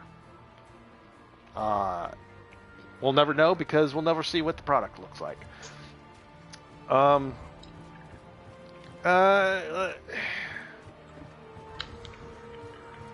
Other than that, like I said, it's a hot mess. I didn't buy character friendliness. There's so many new characters that are introduced, and we get to know absolutely zero horror for. Like they were just shiny objects that were dangled in front of our face. Just plot holes, but then, like Alucard said, there were going to be plot holes. Oh my gosh, how about you frickin' taunt me, Shax, and logic gaps. That's just, it was like, ugh. Well, I didn't need it. All right, so we gave out our initial assessments. Let's kind of like do a dissection part by part. So let's go with the 2 big things. What do we think about Rey and Kylo Ren? Their romantic relationship, or simply how they... You can go the whole kit and boodle. You can break it down per character, then you can break it down to the romantic thing, which made Reylo stand out as probably one of the worst parts of the Phantom Menace. I'm going to include them in the Phantom Menace, because holy shit, the shit that they were slinging on Twitter to, like, J.J. Abrams, John Boyega, Daisy Ridley, even, and Adam Driver. Holy shit, the shit that they were doing to Adam Driver? Crap. But anyway, we'll break it down. So, Bam, it looks like you had the question. Why don't you take the first stab at it? So, before they fell in love, I guess you could say, I thought their connection was quite well done. The only two gripes I had about it is how they pretty much pulled a Finn and Rose on those two in The Rise of Skywalker. How do you mean? Just random romance, like it hardly led up to it. Well, yes and no. I think you could argue that because of the Force connection made by Snoke, they were a lot more connected. Which is actually now made by Palpatine now. Yeah. Yeah. So they're a lot more connected, and there have been cases in the Star Wars fandom where like a connection of sorts between characters eventually blossoms to romance. Are you talking about like the EU stuff? Yeah, well, I mean, there's romance with Darth Revan had a romance with a Jedi Knight who also turned to the dark side. I like I have those. Yeah, Revan, he stays good. She ends up turning back to the light. They end up getting married despite the Jedi Council not liking it. Frick the Jedi Council. Yeah. So, I mean, I kind of saw it, because I mean, they're both powerful Force users. They're both kind of, looking for their place in the world, so they kind of find similarities between themselves. And then the Force connection kind of draws them even closer, so... Here's what I will say. At least, even if it was slightly rushed, at least there was less cheesy dialogue than between Anakin and Padme. Well, we all know that George Lucas can't write dialogue. I'm just saying. Although,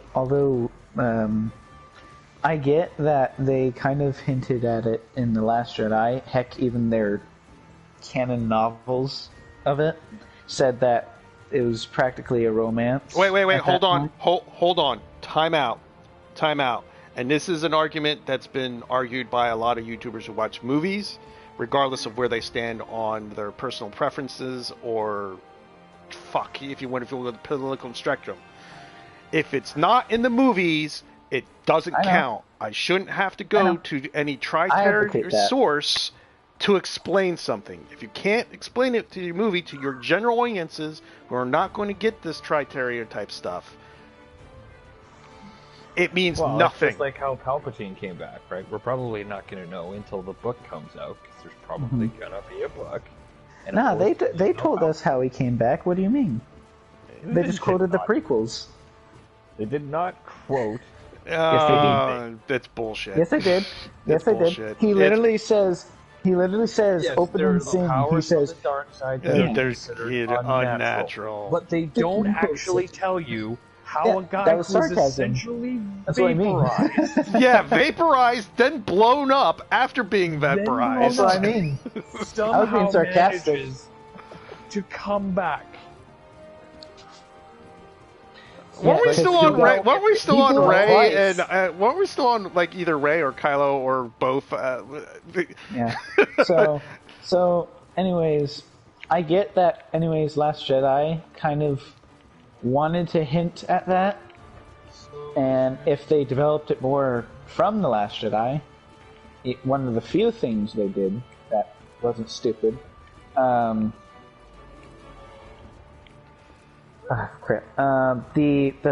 romance could have developed more, because when you're back into Rise of Skywalker, it's a year later, and Rey is training with Leia, and they're pretty much isolated from Kylo for that whole time. There's no developing between them for that period of time. Mm-hmm. And so when they reconnect as Rey is going through the movie, Rey doesn't show sympathy for him. Or at least enough. She literally just goes berserk at any point in time he pops up. And quite literally kills him. It's a bit of a throwaway line. But she mentions, when he references the fact that, when they were in the Snoke's room, and he offered his hand. He held out his hand, and he said, you wanted to take my hand. I know you did. You know you did. Yeah. And she references the fact that she said she wanted to take Ben's hand, not his. Alluding to the fact that Kylo and Ben are two separate individuals. Mm-hmm. So, Rey's not in love with Kylo. I don't know why they call it Reylo. She's in love with Ben. Because Ben Solo. because Kylo is a bad boy, and we all know what girls think they can do with bad boys. They can make Not them all. good boys, and that's why yeah. Well, I always thought Luke they're did the same thing to Vader. Wait, you mean if what? you What? You're look talking at about any- Padme robbing the crib? No, just, like if you throughout the Star Wars history and canon in the expanded universe, there's always been talk of like people believing in the good and the dark side users to bring them I back. get a cat? Mm. Yes, What the you I get a cat? Yeah, Yeah. you get a palico. I get a... You get a murder kitty. Oh. Well, like this one. I gotta get one that looks like Puss in Boots. Well, you can make them. I gotta give them get one. You can make different. You get different body types and furs, and you can even color the fur your particular color. I gotta look up what... I'm making him look like Puss in Boots. Okay. What were we talking about? The good and dark force users. That's right. Yeah. Um. Dark side users. Oh my god, murder kid. Quite Technically, honestly, the force is not light and dark. It's just there's a light and dark side. There's not a light force and dark force. quite honestly, being someone who is in a basically an abusive relationship, no, this romance was just horrible and a bad example for any girls growing up.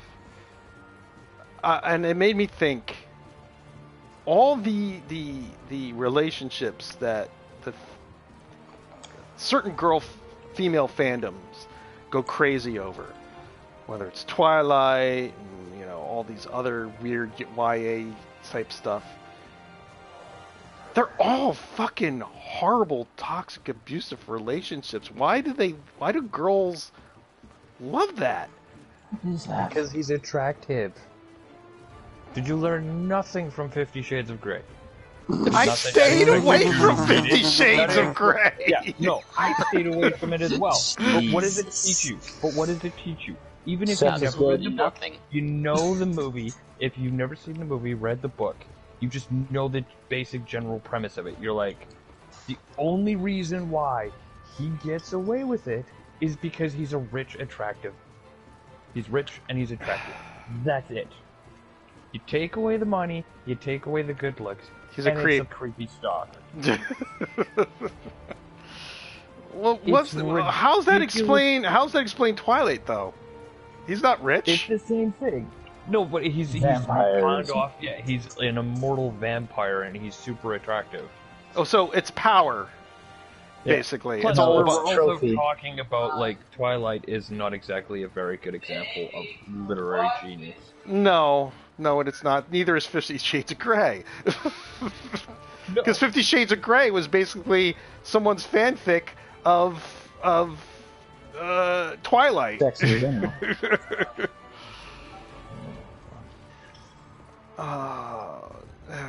Where were we? Oh yeah, Kylo and Ren, mostly on the romance. No,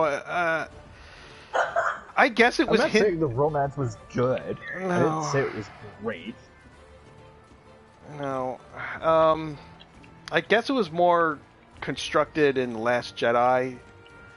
I guess. I mean, you could say there were somewhat hints of it, but then again, it's some people are like who will say no, and it's all depend on how you're reading between the lines. And I think it was J.J. Abrams basically giving the Reylo fandom what they wanted, which is justify our ship. And because God, shippers are crazy. They just just are. Um, I didn't really buy it. Yeah, but it's not like anybody bought Padme and Anakin. No, well, I would buy Raylo and Raylo more than I would buy Anakin and Padme.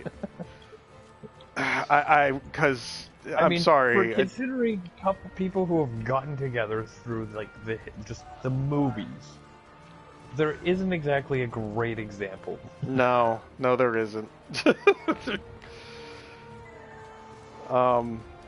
I mean, who knows? If J.J. Abrams got his wish and Finn and Poe were actually gay, maybe that would have been better. Yeah. Well, it would be it would be better regardless because this is even making reference to Raylo because George Lucas isn't writing the dialogue, so it's already way better than it could be. And I haven't watched Rebels or anything like that, so I can't say what the other I don't know how the state of romance in the Star Wars world is, quite honestly. Well, in the Clone for Wars, most people, I think there's a couple of them. Most are didn't they do a thing with Luke and this chick that a lot of people say would have been a really good character to do a movie about? Yeah. Mara that's Jade. Legends, and that's who he. Yeah, that's who he ends up That's marrying. who he married. Yeah. She's awesome. Yeah. So, but we all know EU doesn't count. It's no longer canon. Yes. Yeah. If the fandom had its way, Disney wouldn't have made their movies completely separate and erased the canon, erased the legends. They would have just made movies off of what was already there, and the fandom would probably been a lot more happy. Yeah.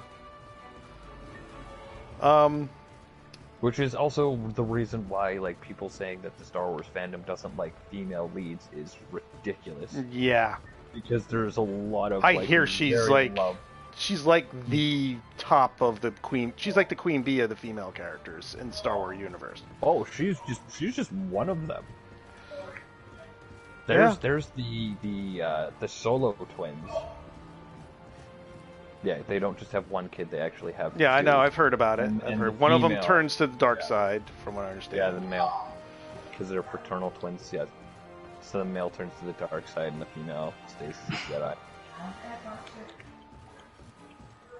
Yeah, there are a number of very well-beloved female characters. And well-written, strong female characters. And it doesn't mean just because they can force choke you to death and stuff like that. This is their personality. Really, whatchamacallit, aliens set the precedent, really, of what a strong female character should be. They just because they can, I mean, Ripley became an ass kicker. She wasn't always an ass kicker. She developed into the ass kicker that she is. And it wasn't just because she wanted to be better like a man or anything. It was the situation she was in. She needed to basically, I don't know, woman up. But there's so many different explanations of what a strong female character shouldn't throw away their femininity. A lot of I guess they're calling them third wave feminists. I don't know. Or they think that having a kid is a weakness, so getting pregnant is a weakness. It's just all bullshit. But anyway, let's go on. We went on to the romance. What we think of it. I don't really buy it, and being that I see it as more toxic, regardless of he supposedly turned to the light side and became Ben instead of Kylo. No. This is a shit that he was doing in the other movie. Mostly The Last Jedi, I guess you could say. No. Force Awakens too, because that's when she did the Jedi mind trick, and that he was interrogating her. Yeah, he's not good for anyone, regardless of if you're a gay person that has the hots for Kylo Ren. No, he's not boyfriend material. Period. Let's just go on in single characters as they are. So let's go with Rey because she's the bestest ever.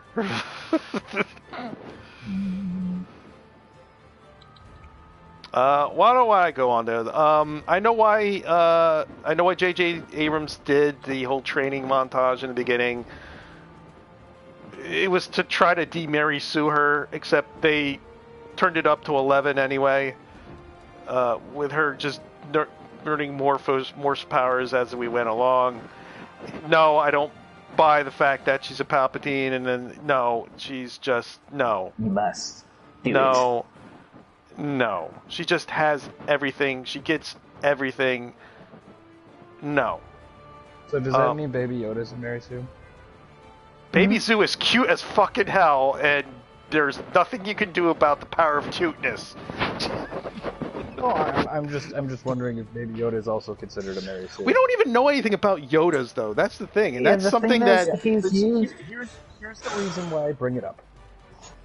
Everybody has not a single freaking problem with Baby Yoda being able to force choke, Baby Yoda being able to lift a several ton creature, Yep. Baby Yoda being able to force block a flamethrower and send it back on a stormtrooper. Nobody has a problem. I have not seen that because I haven't seen the series. But here's the thing. But the moment Rey does anything, everybody frickin' flips because when did she learn how to do that? When did Baby Yoda learn how to frickin' do that? Baby Yoda hasn't any training. So there are two things that I think this story uses that points out a bit in Baby Yoda's favor. The minor thing is that he's 50 years old, but that's not the strong point. According to his race, he's examples from his race, Yoda was 950. So 50 is still considered very much a newborn in that race at the time. That's why I said that was a minor. That was a minor. Thing. Okay, he's got another one. But again, even if he's a baby, when was he trained? Probably before he was kidnapped. And here's where the main thing is. If he wasn't such a special little nugget, why would the Empire kidnap him and try to do whatever the frick they're doing to him? Yep. Why was the Empire? Why was the First Order after Rey? They weren't. No, they weren't. Until they were she after stole BB-8. No, they weren't after Rey. They originally wanted to get to Luke Skywalker. Yeah. Palpatine wanted Rey. Well, Palpatine wanted Rey from in Rise of Skywalker, not from the other two. Crap. That's another piece of crap. Which is where the plot starts to fall apart, and then your argument about Rey and the only powers fall apart. But yeah, it's the fact that Baby Yoda is... He also can't do that any Force abilities, repetitively. Well, it drains him, but that's more less to do with that's probably more to do akin with his age and how taxing it is. You can look at as a My Hero Academia thing with Midori, where Midoriya. Yeah, and the fact that he's getting the All for One power, but even All Might says you need to train your body to be able to handle it. Yeah. So, in terms of development, he's still very much a toddler. And he's doing... power, yes. Yeah. And I mean, he even force skills. That was... See, that's another thing I have an issue with. So, basically, the Wednesday before Rise of Skywalker, they introduce Force Heal.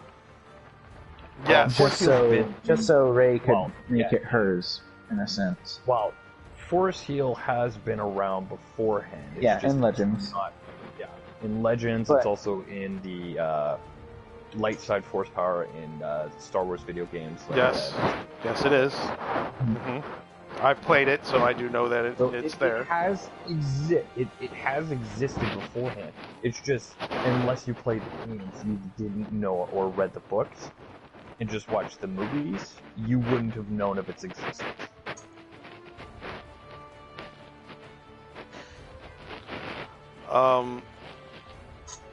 Okay, where was I going to go about? Okay, wait, I know why they did the training montage. Again, I didn't buy the friendship that is shown when all three of them are together, mostly between her and Poe, so I didn't buy it. Daisy Ridley is a fucking plank of wood. I really didn't. Even this is talking through all three movies, not just Rise of Skywalker. She Now, doesn't. is that because Daisy Ridley as an actress, or is that because of what? I didn't know what she written did for her prior to act? that. I didn't ever know what she did prior Oh, I to know, any of the but Star I mean- Wars movies. Here's my when Force Awakens came out, and besides it just being a rehash of The New Hope with blah blah blah, my hook for the whole Force Awakens was Finn, because I like stormtroopers. I wanted to see how someone who was a stormtrooper is seen, through, and how he gets to interact and with people who are clear against what the First Order, represented. All the other characters were like, okay, here's your Jedi, here's your ace pilot / scoundrel, I guess, character. I wanted to see how these characters came out. So it's not me was totally against a female Jedi or Daisy Ridley as an actress. Because remember, a lot has to come to how they're directed too. It's not just there are actors who can pull shit out of their ass on really shitty material, but even actors that are like that sometimes can't pull shit out of their ass and make it look good. People that are like, why the fuck were they in the movie? So it's not anything against Daisy Ridley as an actress. It's just out throughout all three movies, she has almost one look on her face, and that is it. And we could people, and here I'm jumping to more arguments like, well, what about Keanu Reeves? He has that one look, and he was just basically a blank too. And the whole thing of, they're supposed to be that character, and there's a word for it, and I can't remember. That where it's an actual literary term or a movie term where you project yourself onto that character, sort of. They're kind of like your POV character, but not really. That's why there's some people that say Keanu Reeves is a genius because he's allowing people to project themselves onto his character to get more into the movie. I just didn't buy that with Daisy Ridley, and that's probably not because of her acting ability, but what she's in didn't hook me into the world, and and I think she just was also done. The character was done dirty with bad writing. All the to me, and I will say this for all the characters, mostly the main three: Poe, Finn, and Rey. They were just all done dirty with bad writing. Some of them suffered more than most. A lot of people think Finn got really screwed over in general. They had this really cool premise, like you said, of a stormtrooper, basically what we learn, breaking free from his brainwashing, so to speak. Yeah, because they're not clones. They're rebelling against the First Order. Like, we've never seen a stormtrooper basically turn turncoat. Yeah. And join the good guys before, and it was wasted. Mm-hmm. Nothing was expanded upon on it, and then almost as even a bit of a throwaway, we find out that there were more of them. Yeah. That actually broke free, and it's almost done as a bit of, like I said, like a throwaway, and you're like, well, why wasn't that like shown? Why wasn't more time? Or not even dedicated? mentioned in the first 2 movies. Yeah. Because obviously he was, well, now we can retroactively look back at the other 2 movies and the stories and stuff like that, how they really don't connect. But you would think if they had a plan, that him defecting, especially, in the weird canteen scene in The Force Awakens when, the one stormtrooper calls him a traitor, that maybe Hux or maybe one of the lieutenants around Hux or whatever what might mention that, about previous stormtroopers who did the same thing. Yeah, we're not exactly sure when they defected. Yeah. Like, They when mentioned the they First Order defected? no, the ones in the Rise of Skywalker, Jenna, I think it is, There's like a mentions. whole platoon or squad of them that defected. Oh, right. Yeah, I mean, she makes mention to some kind of a conflict or something, which Yeah, probably is in a book yeah, I or know a what comic you're book talking that about. I'll never read, so it means nothing to Well, me. even if they never expand on the conflict, like it was basically it was referenced to be something similar to what happened with Finn, where they were tasked with shooting unarmed civilians, and they kind of just snapped and Yeah. said no. Yep. Yeah. But like I said, I think all the characters got done dirty. They really did. Well, and I mean, like you said, like Poe was supposed to be this, ace pilot with a bit of a scoundrel past, right? And then you actually find out, oh yeah, he is actually more like Han Solo than we initially realized. Mm-hmm. But they didn't really flesh passing him remote. out. Really, we get that he's somewhat of a smartass because that kind of was hinted at in The Force Awakens. Yeah. But nothing, like you said, is expanded upon. And we're given throwaway lines where, hey, we learned that he was a spice runner. And you're like, okay, that's out of left field. Yeah.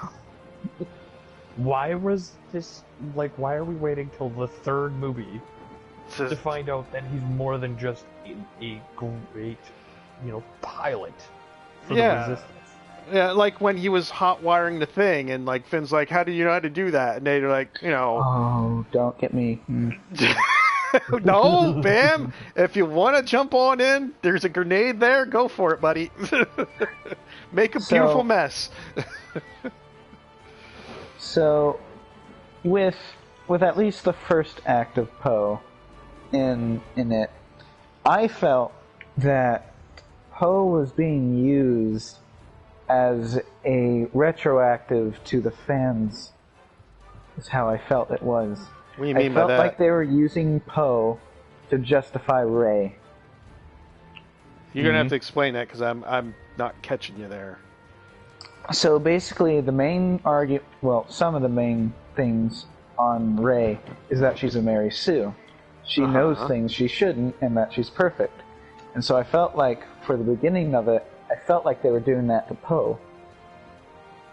Just to Making like, him I a might be Marty stretching it, Stew? but that's how I felt. Making him a Marty Stew? Not making him a Marty Stew. I felt like they were using him to insult I the kind fans. of see where he's coming from, where it's I don't see it so much as Like, it's not as serious. I'm But just saying, it's just- that's how I felt. he's able to do things without us really knowing how he's able to do it.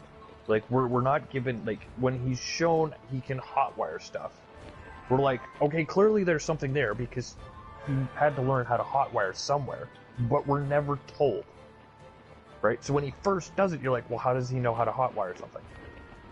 Because we're given no reason to believe that he could hotwire anything beforehand. Here's the argument against this, Bam.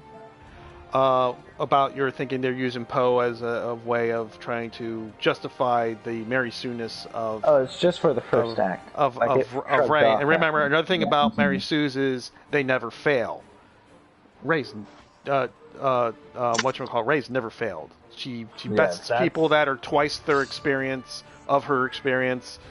That's the reason why she's a Mary Sue. But that's Let, Well, yeah, some people like The fact that they you're have- supposed to win because the Yeah. Force dictates it. that's some bullshit. people- Because someone said if that's No. the case, then why even do anything? Well, you have to That's realize, some like Freddie it's Prinze all Jr. stuff counter- there. It's all a counterbalance. It's not saying you can't do anything. It's just like one of the laws of physics. For every action, there is an equal and opposite reaction.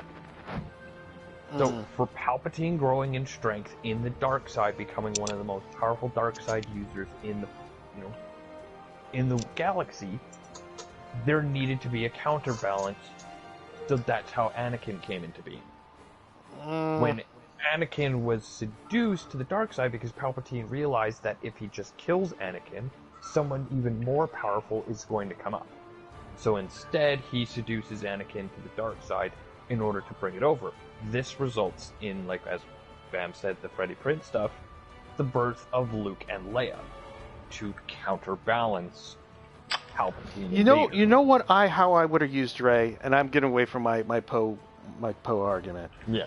And there's been a lot of people that I've watched that have come up with ideas of how Rey could have been interesting. A lot of people would have with this idea of what they're different. There's some shitty ideas, but there's a couple of good ideas that would have made not only Rey interesting, because quite honestly, none of the characters really are all that interesting at all. Because again, wasted opportunities. But not only that, but be able to explain, like when we first meet her, why she knows some of the stuff that she does. Books. I just thought of an idea that if I were in charge of Star Wars and say I created these characters, these were my ideas for stuff. We got no Jedis. You have all these people that are Force sensitive, that don't know how to use their powers, which might even put them even greater risk of becoming dark side users. Rey could reestablish the Jedi. But not only just reestablish it like how we knew it from, like, we'll go back to the prequels. As flawed as they were, at least there was... The Jedi Council worked in certain ways, how they took in younglings, how they trained them. There's a structure, basically, to how the Jedi Order worked. She could reestablish the Jedi, but not do the old ways, because it's been argued that the Jedi were probably not any better than the Sith. No. They just had better window dressing. Or they had better PR guys. But she could reestablish the Jedi Order, to train these people that are Force sensitive, to not just make an order to be like the policemen of the universe, because that's basically what the Jedi seemed from the prequels. But to kind of like how the X-Men were in their setup. You have all these people with all these abilities. Granted, the X-Men was more of a about prejudice, against people that were different. But just to keep them from hurting themselves too, because they have these powers, and to give them a structured of you have all these powers. This doesn't mean you can be an asshole, and rule over people just because you have power. There's a reason you have power. With great power comes great responsibility. That kind of a setup. Oh, thank goodness you got that line right. Thank you. Of course I did. I read comic books for a very long time. I had a guy. I would in throw the theater myself play off the say top I'm of wrong. this house if I got that wrong. But anyway, but you get what I'm saying. She to reestablish the Jedi Order, and then there is sort of a Sith threat. Someone did learn their powers and they went the wrong way. So the whole exploration of what power means, how it should be used, and what it is for the greater good of the universe. That would have been a very interesting idea, and Rey could have been really awesome. Just like Finn is a stormtrooper who broke his programming. it could have been awesome. Poe is Poe. I'm sorry. He out of the three, I think he was underwritten the most. He's just a really good pilot. Until we learn in Rise of Skywalker, oh, guess what? I just happen to be a spice runner too. But no, let's not talk about that. Let's not talk about that right now. That's what was it? But a lot of people are saying with a lot of all this shit that started flying around in Rise of Skywalker. What's that weird ass anus looking chick from Force Awakens? They gave the light Skywalker the Maz Kanata. He goes, that is an interesting story for another day. Which is basically, we're not going to talk about it. It's not important. Go to the next plot point. Read the books. So the Destiny 1 way of handling things. Yeah. Read the books and lore. I had to do it. The Destiny way? Yes, no. You're completely correct. The Destiny way of handling things, which is the wrong way. Of how to do things. I got no time to explain. I have no time to explain to explain. I have no time to explain.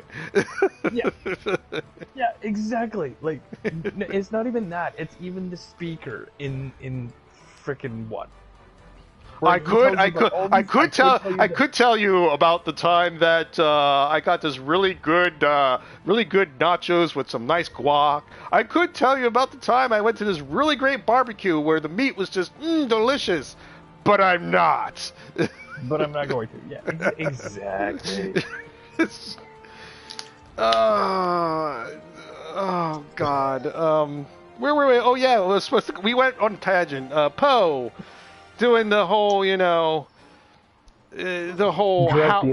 hot wiring thing, the argument that the show that he's got, skilled how no, because Han Solo did the same damn thing in Return of the fucking Jedi when they were trying to get to the shield thing, and he was trying to hotwire the damn thing. Whoa, calm down, nerds. All right, jeez.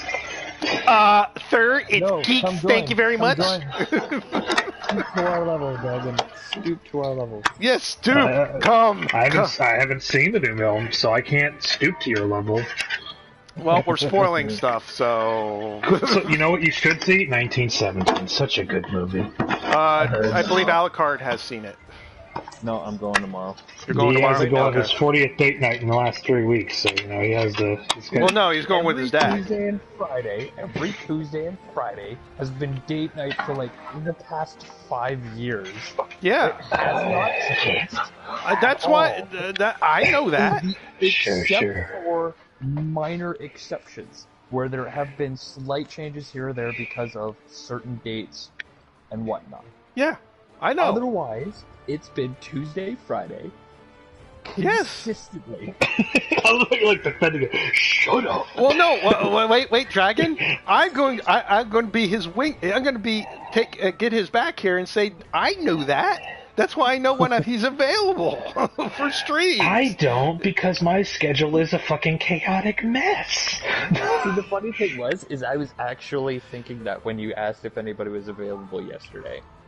I was like, why is it every time that it's date night? It's Tuesdays and Fridays. It's just our schedules right now are just not working. Because that seems to be every time that you're available to do Monster Hunter, and you're like, hey, somebody play Monster Hunter with me. I'm like, yeah, I can't because it's date night. Well, here's another thing, Alucard.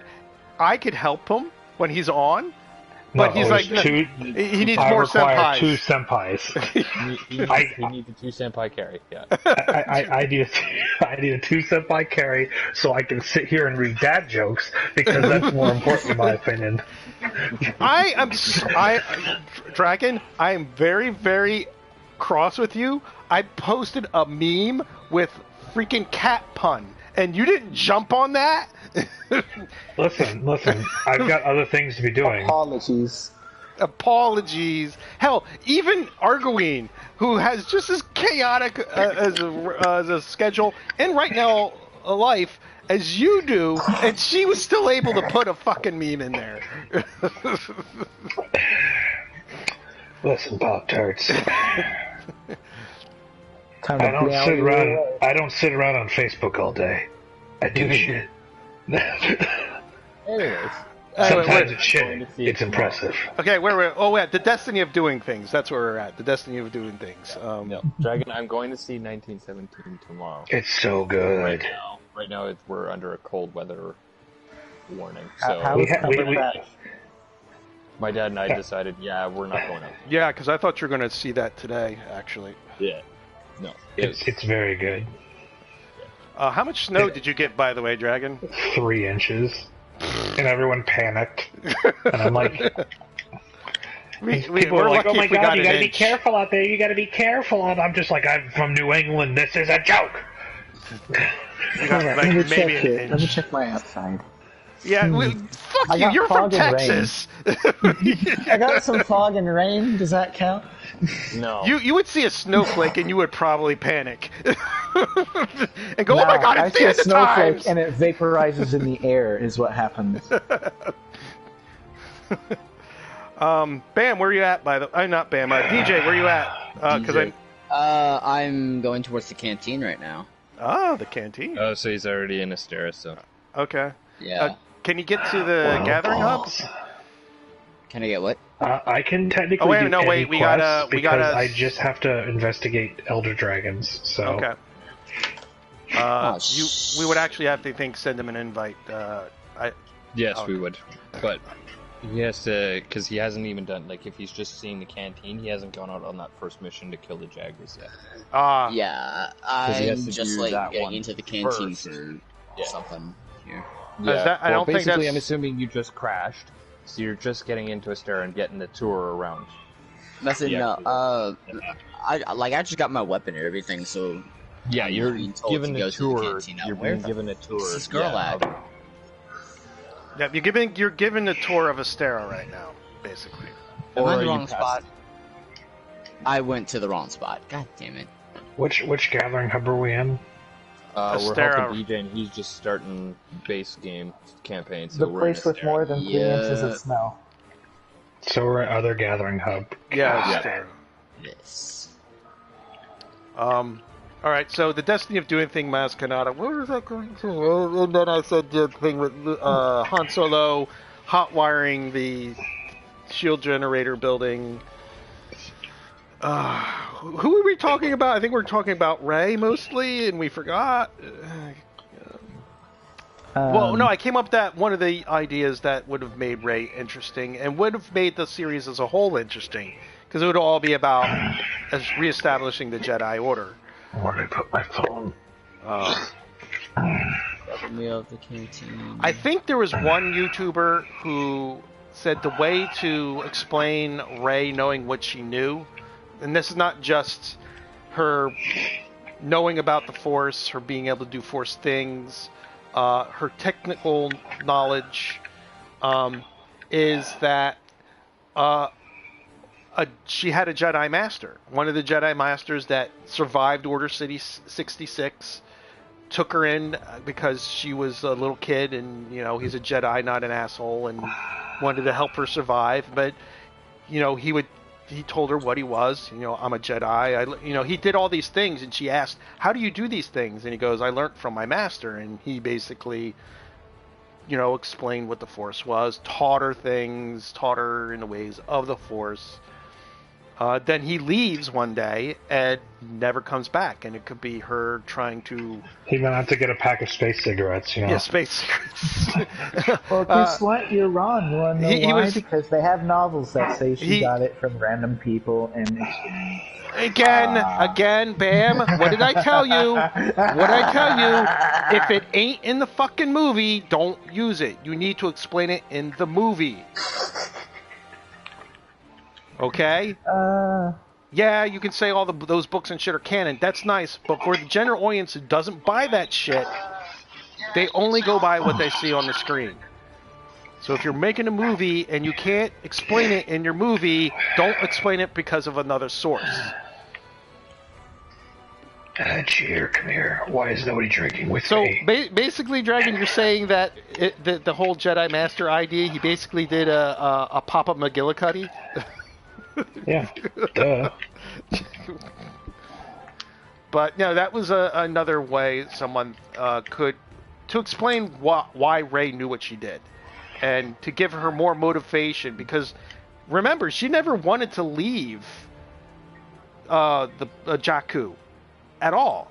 She never did. She never had no motivation to leave.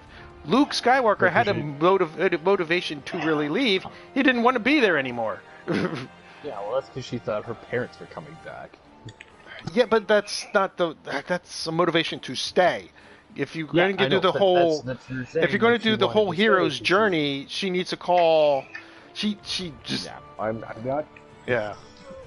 I mean, Luke Skywalker had his entire aunt and stuff burnt to a crisp. So I mean, well, yeah, there was nothing left. So he's a big fan of barbecue. Yeah, barbecue before barbecue.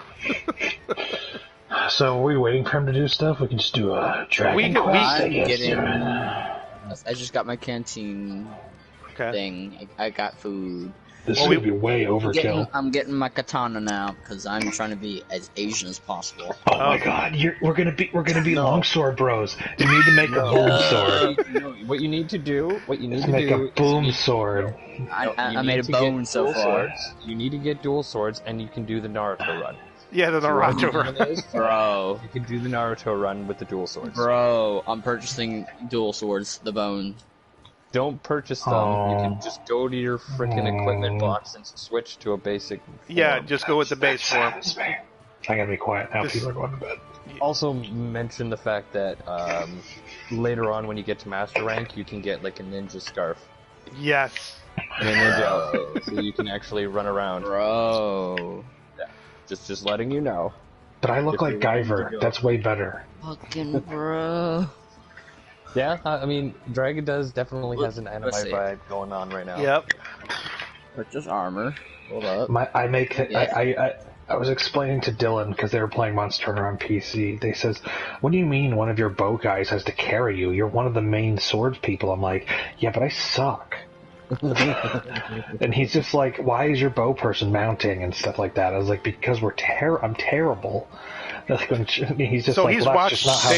They've watched you play. He's just like, that's not how the meta works. That's just not how the meta works. And I was like, I don't do meta. I have a big sword and I go, help me, senpai, help me. And I just hit it with my big sword and I make things go boom.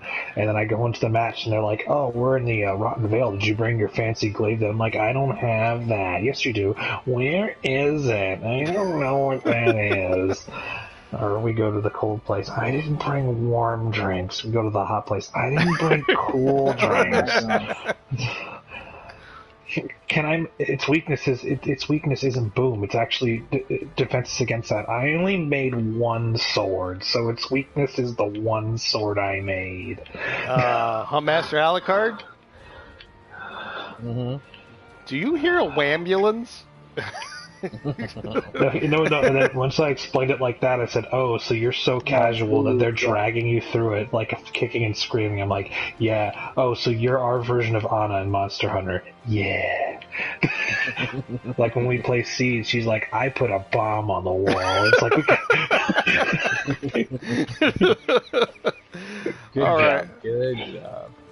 Well, why don't you do the next step in this story mission? there isn't. It's just doing random shit. So pick a mission. No, you haven't finished the Icebourne story. That's what I'm talking about. You just do it. Okay. For Black Veil. That's what he needs to do. So he needs to do a master rank quest. All right, here I'll throw something up. In order to get tracks for Black Veil. By the time we're probably done with it, DJ can be invited in. We can get him into the squad. Yeah, that's it. I'm just going on to the quest now. I got the weapon. I got the weapons. I got the Dual swords. I'm using the katana right now. What's your Monster Hunter rank, Dragon? 19. 19. So you can't do that. Can't do that. I can't do anything. I can't do anything. You can just do a basic investigation, or just that's what I'm looking or at an here. expedition. I guess if it's an expedition, you can't invite us because it's a little bit more complicated that way. So How about Do just one of the the lower optional quests. Oh, you. One of the lower optional quests? Okay, because I do have some investigations. Yeah, but I mean, with the optionals, you can just repeat them, and it's easier to figure out which ones you can do, because you just have to do lower than 3-star probably. Yeah. How about... Because I'm trying to also think what he would need monster part-wise for stuff, mostly your swords, Dragon. I need to fight Nergigante. Yeah, you don't do that until 100. Yeah. You're talking about Runer Nagargante, not regular Nagargante. Yeah, well, he can't... regular Nergigante is not going to help this him. barbecue spit? What the fuck? Yeah, you cook meat with it.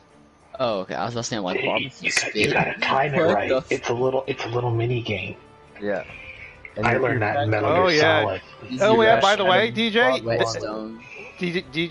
that's a trophy by making a well done steak. Well, he has to kill something to get raw meat. Yes. He needs to kill an Aptonath. Fuck it. Why not? Because I know me and Aligar need a large crown for that.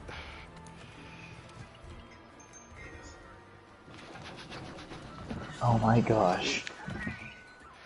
Okay, let's back to crapping on the Rise of Skywalker, and probably in a roundabout way, the new movies as a whole. Anyone else have anything to talk about Rey? Because we were trying to talk about Rey, but we got. She don't literally care, has. So. She literally has every Force ability other than Vapad and Force Choke that we've seen, and she probably can do that. Well, Force Choke. Well, again, Force she did Choke lightning. Is generally a dark side power, but I know. She did the lightning thing. I'm just saying she did that. I'm saying she's done every ability though. That we know of, yeah. With zero training, and that the training montage in Rise of Skywalker, doesn't count. Wow. She even has psychometry. Yeah. Yeah, psychometry. Don't forget about teleporting powers, but then again, both her and Rey have that ability. Which basically breaks the Force and makes it this... Makes it so it's a Rinnegan. It doesn't... It's like, why bother? Force ghosts can now interact with the real world, but that was established in the Last Jedi, and the less said about that movie, the better. You guys like to complain a lot. It's just a movie. Yeah, I don't know. I know it's a movie. I told Dragon, I said I didn't mind it. It's not his was I didn't mind it. Bam, what did you say? What was your quickly? Not like a long thing, but you didn't mind it. Clumsy, but in a charming sort of way. Clumsy, but in a charming way. And mine was it's a hot mess, but not. It's a mess, but not a hot mess. This one's pretty big. Ooh, really? Yes. Both me and Dragon are here. I crashed, but somewhere else. Good for you. I'm coming. Help, oh shit! help. It's weak against water, isn't it? Ice. Ice. So I guess unless Dragon wants to crucify me, why don't we talk about Palpatine? What you think? I don't wait, care. We're forget about Finn and Poe here. We were talking mostly about Rey because she is technically. We're talking about. We mentioned stuff about Finn and Poe. Fucking hell! I'm running away. Fuck this shit. Well, considering that they were hardly used in Rise of Skywalker significantly, I say screw that. Cool. I'm just gonna not fight this monster and just look for the shit I'm supposed to look for. Fuck this noise. It's the monster. Want to start with Finn or Poe? Let's go with Finn because your favorite. Well, he would have been my favorite, but your favorite wasted potential. Oh fuck! I'm dizzy. Jesus Christ! I'm just not fighting him. So we should recap that he had a great arc in Force Awakens in which they completely sabotaged in The Last Jedi, in which they continue to sabotage it in the Rise of Skywalker.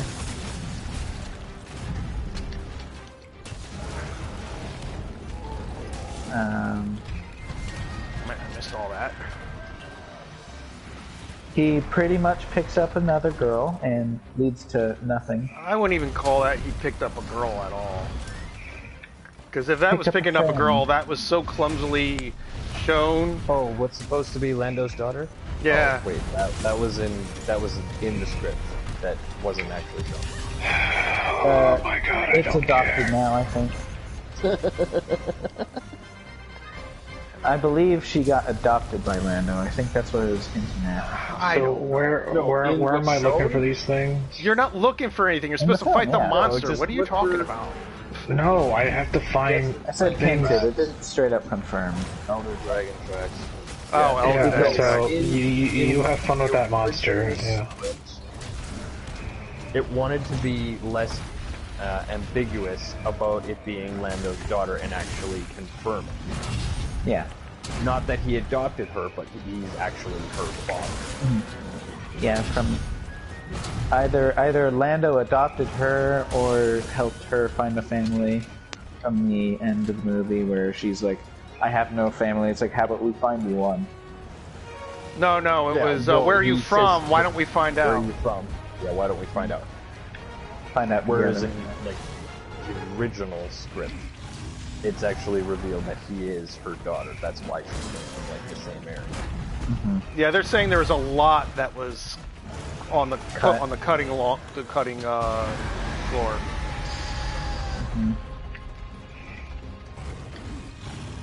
Which where it comes where your thing with plot holes. Some of those plot holes wasn't because of Ryan Johnson's Last Jedi, but just it was more of a J.J. Abrams thing.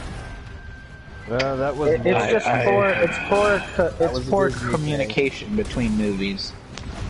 Like again, no plan. no, that was a Disney thing. That J.J. Abrams wanted that in there. Oh yeah, but I heard that Disney supposedly they cut it behind his back. Yep. Like I said, Rise of Skywalker is just, it's more than a hot mess. It's just horrible in other ways. There's That has no nothing tracks to- for me in this area. That has nothing to do with J.J. Abrams. Oh, how about Finn being force sensitive? But that was hinted at in The Force Awakens. Oh shit. Because This he place doesn't have the things I need. Yeah, it should be. We should have done a mission in the freaking beach forest. Yeah, I can't. This is a waste of my time. We should just quit. Well, we're in it. We have one thing. Me and Alucard kind of need Or the large just, ground. That's cool. I ain't helping. I'm just picking up tracks. I don't know, Alucard. I think I might be going bye-bye. Yes. It didn't start off very well. Whatever.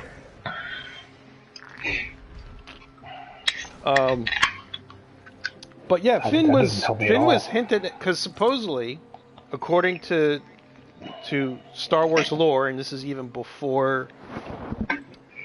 You could say it's actually goes back to even to the original trilogy. Supposedly, only Force sensitives can use Jedi lightsabers. That's why a lot of people thought that possibly Han Solo was Force sensitive, which would explain his luck. But what was it? If Jedi Order was. Pop-Tart, would you like me to explain something to you? A lightsaber has a switch. You just turn it on and off. Anybody can use it.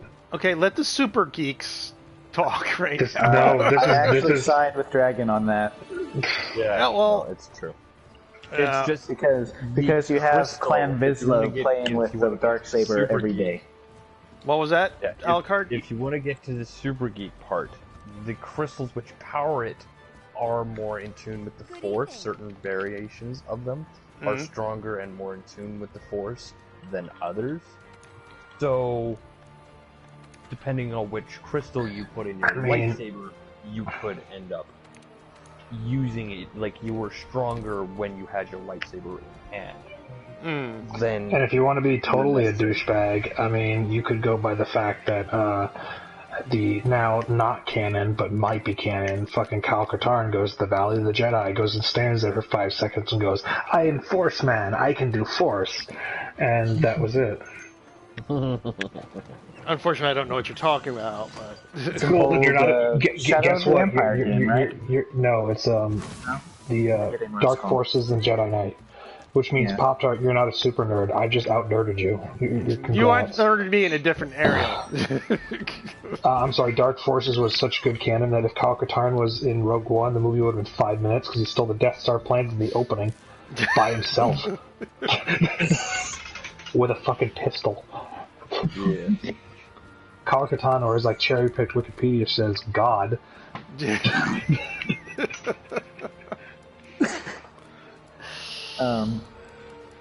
Let's see. What were we talking about before we got? Oh, we're talking about Finn. Being activated. Well, him being force sensitive, and I was going on the fact that only supposedly force sensitive people can use lightsabers.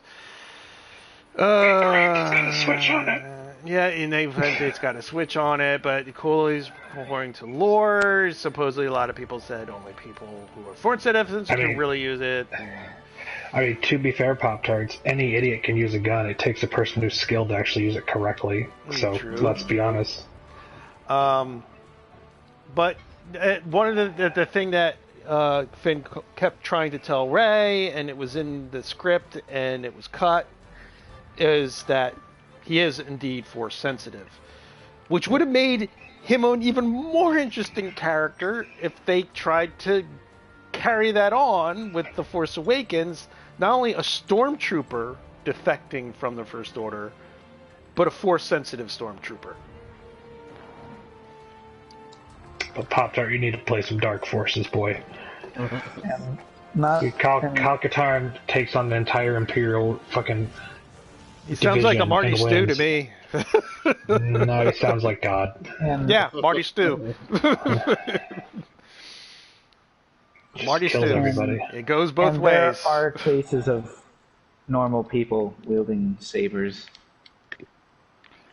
and they aren't force sensitive. It depends on what kind of stuff the majority of us. I mean, different of us know different things, but like Dragon, we were talking about earlier. Interesting. No, in canon. No. Oh, hold on. We were talking about interesting, strong females, and I don't know if you read it. I know I didn't read it, but I knew about her. But what was her name again, Alucard? Mara Jade. Yeah. Who? What are we talking about? He doesn't know who it is. Mara Jade, the wife to Luke Skywalker, and a redhead. Okay, so we're going based off the book knowledge from the 90s. Okay. Legends. Yes. Yeah. EU, basically.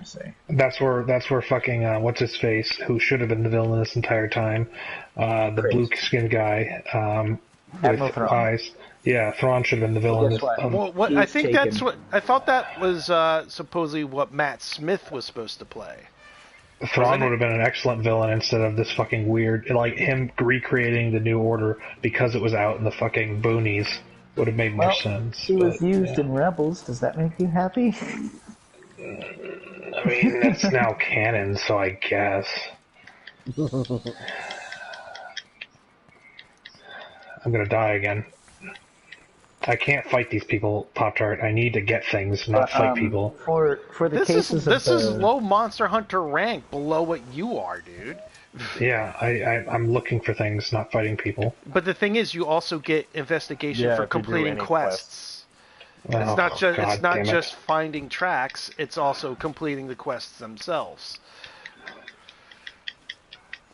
You actually get probably more from completing the quests than actually getting the tracks. You see, if you'd led with that instead of saying, "Well, it's force sensitive with a lightsaber," blah blah blah blah blah, and actually told me what I was doing. There's two main examples of people wielding it. General Grievous is one. Yeah. He was a robot with tuberculosis. So I mean, come on. He actually went through experiments to try to be force sensitive, and it failed. But he still wielded and killed several Jedi. Is that why he had tuberculosis? No, he had tuberculosis because Mace Windu crushed his lungs. But that's not canon anymore, so no one knows. So he gave him tuberculosis.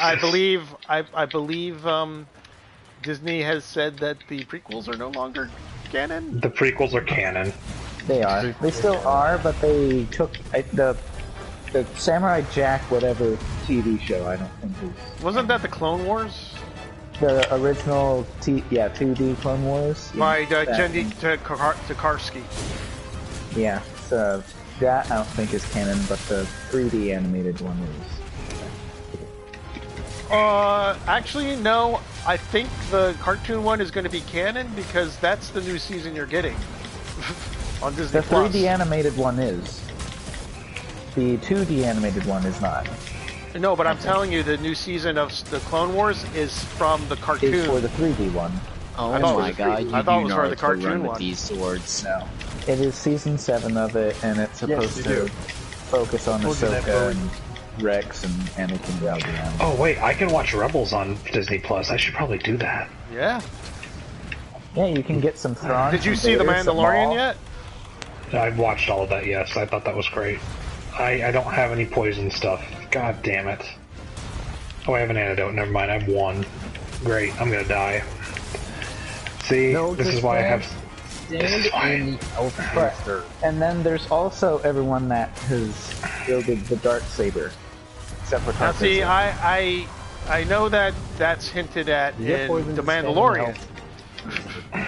Yeah, the main villain somehow got his hand on it. And But- it's not He's only the last one to have it before. and he's not even the only one to wield it. You had Pre Vizsla from the Clone Wars. You had Darth Maul from the Clone Wars.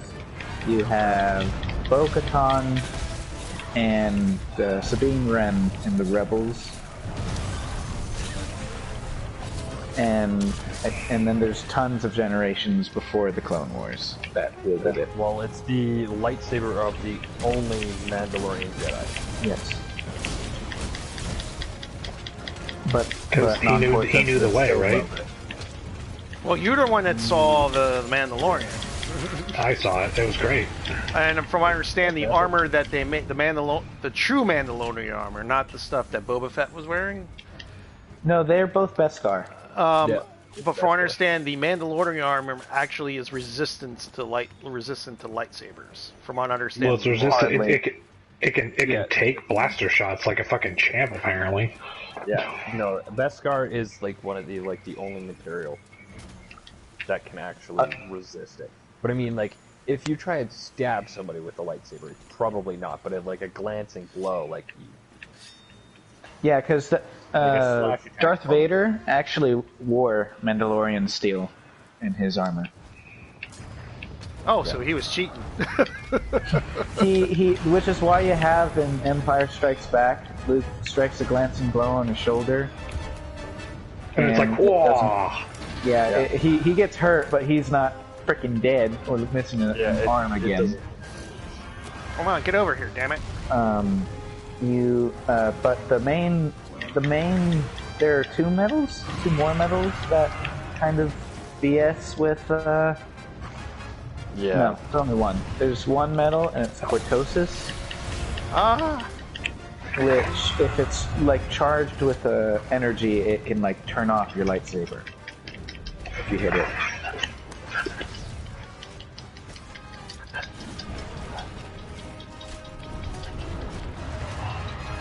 How you doing there, Dragon? Doing good. Probably a wound this Here comes the boom. Oh, I got a blast damage in the air on him. Fuck yes.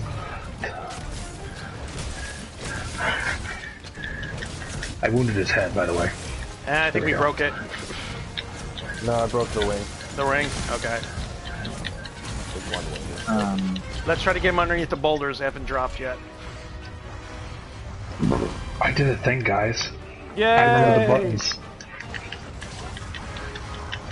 Get over here, damn it. Dragon, get over here underneath the boulders. Where are the boulders? Right over here, where I'm at. Oh.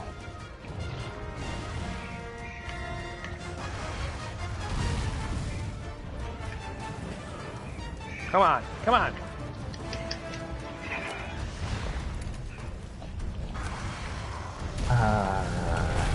Ooh.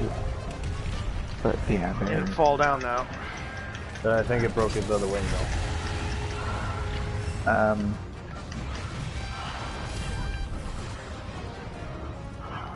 So do we need to talk about Poe, or is he too insignificant? I don't know, we're still on Finn here. I mean, thanks for ruining the movie for me, though, when I do watch it. You know, just thanks. You know. I warned you. You said you didn't care. Yeah. Well, I didn't care about you ruining the whole fucking... Oh my god, I'm gonna die. I'm dead.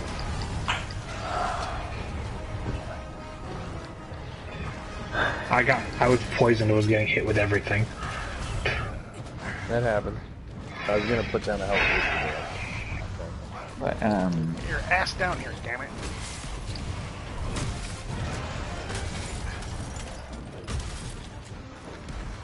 I don't remember them doing too much with Finn in the Rise of Because Skywalker. he got screwed in The Last Jedi. He got sidelined. He got sidelined in both Last Jedi and Rise of Skywalker. They kind of just Yeah. had him there. People like to joke the only thing was there was to scream Rey over and over again. Hey, if you get paid to do that, that's money. No, he got done dirty. I But mean, then you're again, an actor, you got paid but to then do again, a thing. Who cares? all the characters got done dirty except Rey on The Last Jedi. She got what the frick is the word? She got done spoiled. Oh shit.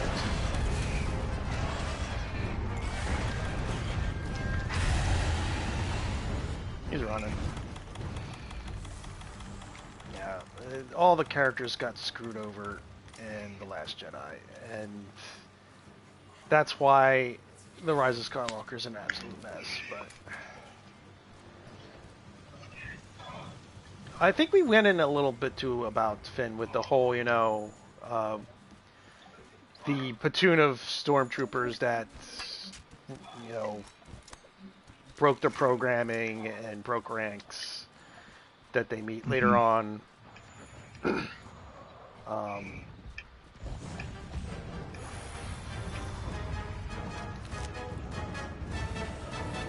But yeah, I think we should get on to Poe, because... Too little to talk about for these poor Is there anything characters. to talk about? Yeah, yep. How about this girlfriend? What about their relationship? What do you think? You mean the character really didn't make any difference and we didn't get to learn anything about? Yeah, That, like don't you think like that I said, was awesome? could have just been simply a shiny object and then we could have kept it like that. Was that the character that Kerry Russell was playing or something? Yeah. Like that? Zori Bliss was her name. Could have done something with it, and they didn't. Absolutely nothing. She seems like a cool character if we got expanded upon. Yeah, Maybe and they were trying to rip off Boba Fett. Yeah. She also... Well, no, we get to see her eyes, remember? We do get to see her eyes, and granted, we do get to see what Boba Fett generally looks like in the prequels. God damn it, can you leave me alone for 2 seconds? We get to see a whole army of him. Well, his dad, anyway. Yeah, Jango Fett. He's a clone. What was it? I Boba was Fett gonna is say technically a clone. Yeah, he's a unaltered clone. yeah, unaltered. And unaged, so right from raising right from the get-go. Yeah, I believe the clones in the that were made in the Clone Wars, they have a short lifespan, I believe, right? Yeah, they have they have half a faster growth of rate, and thus half a lifespan. Fucking hell, it came to me. Model them. And there's actually apparently they also were encrypted with Order 66 in their head to just automatically activate if they were to almost. God damn it, get it away from me, get it away So from me. they were pre-programmed. Slamming it into the wall. They were pre-programmed to be obedient, and they also had Order 66 would just auto-trigger when they got super old because they had these chips in their head. And again, the Zori Bliss helps prove that I'm gonna die. Rey is a a health booster. is a Mary Sue because she automatically likes her. God fucking damn it! Get off me! I'm dead again. But Poe apparently was a drug dealer and also knew how to hotwire. Yeah, a drug dealer, because that's Wow. what spice is in the Star Wars world. It's basically drugs.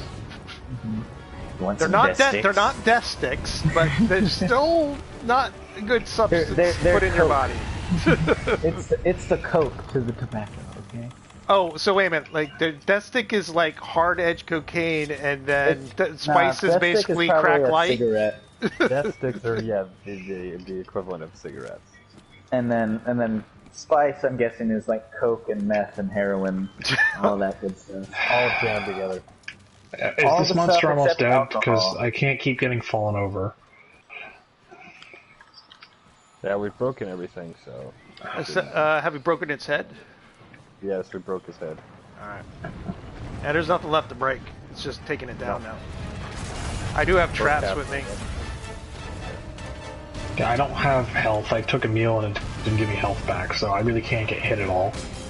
Yeah, it's depending on like when you get a meal. After some time, it stops giving you fresh health. Oh, come on with your stopping your fucking poison attacks. Oh, Poe also leads everyone to death again. I think out of all of them, he got fucked over probably the most in the Last Jedi. I mean, does it matter? Because they're not doing it anymore. Dragon, Like I know you don't again. care. This is material for the stream. Before you That came only on. I'm watching. Yeah. I'm gonna die again. Get it off me. I'm gonna die. I'm dead. A giant iguana got his ass. I'll have to pick something else then. Where are you at, DJ, by the way? DJ? What the heck? Oh, now it starts slipping. Yes. Wait, what's it? Yeah, where are you at in the thing? I'm following a giant iguana. A giant iguana. Jagras. A Jagras. So it's the Great Jagras. Iguana. At least I found some fucking tracks and I wasn't paying attention. Alright, something a little bit easier then. It doesn't matter easy. That's why I need two senpais. I just don't give two shits when I play this and I'm already drunk, so I really don't care. Like, this is how I play this game.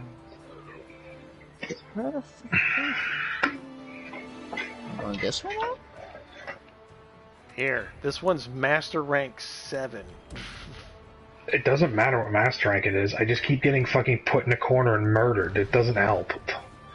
I don't have my Wait a armor minute. set. Let They me took let me away my cancel good that. armor set. Let me cancel that because it has to be in the.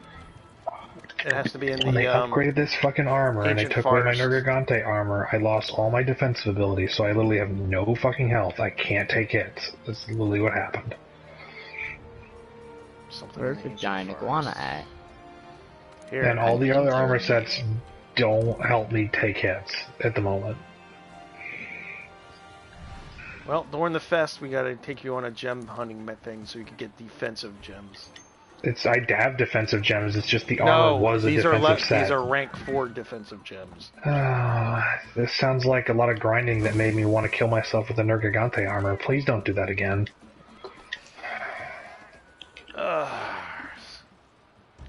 So, Poe's a Spice Runner, supposedly. and- You know the PC version lets you just cheat and just get everything It you looks want. like he's been snorting it, huh?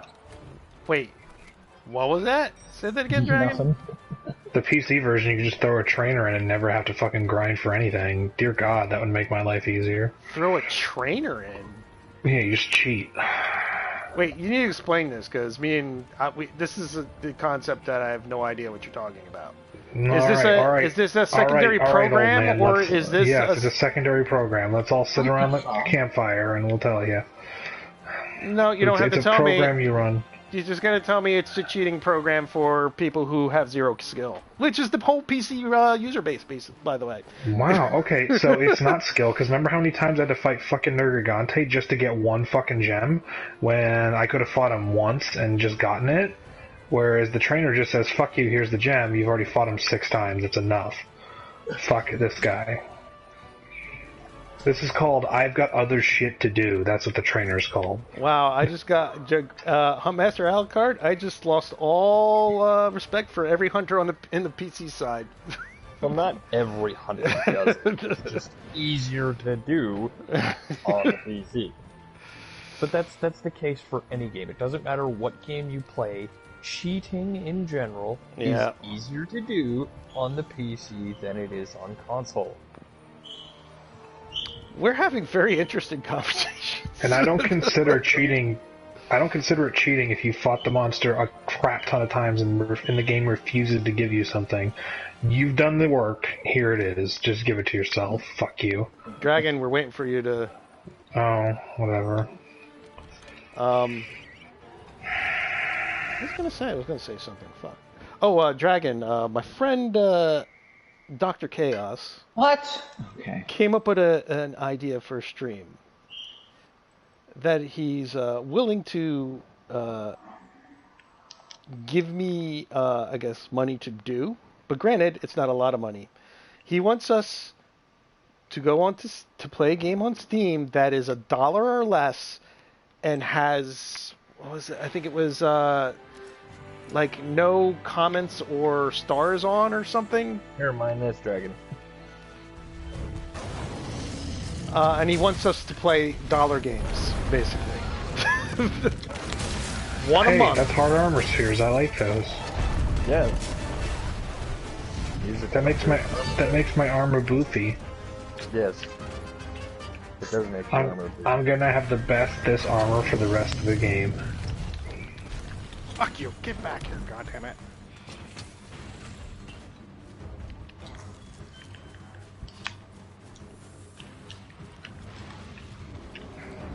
I need to find the blue thingamajigs. Yeah, you're looking for Elder Dragon track. Yarp yarp. The thing that took me 20 years to find the last time.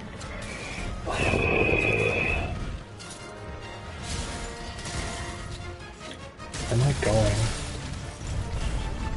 Oh, wait, blue thing popped up. Where'd it go? Come back, blue thing. By the way, his tail's wounded. Okay. Oh. You can do it, boys. Got the Kill mount. that monster. Ah, I want a tail!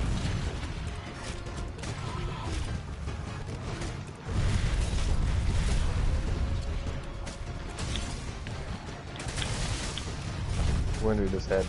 Okay. Where'd that blue thing go? Where is it? Wounded his chest. Alright.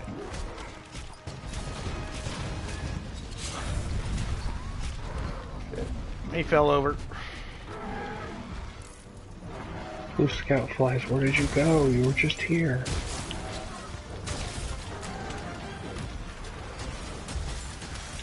Okay, that direction.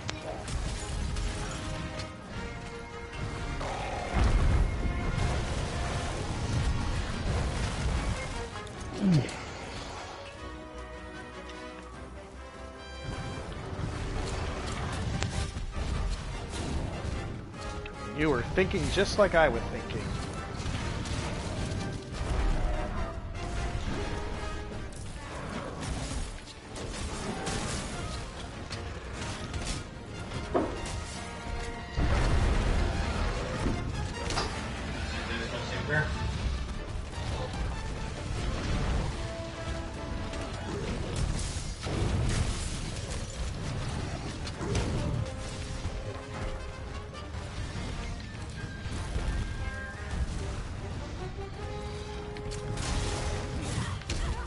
Come on.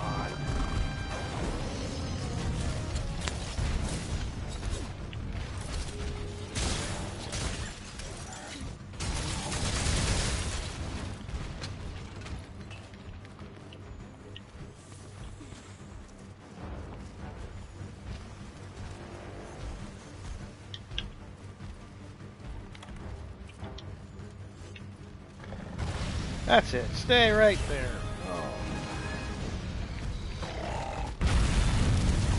Ow! And And then he tripped the paratoad himself.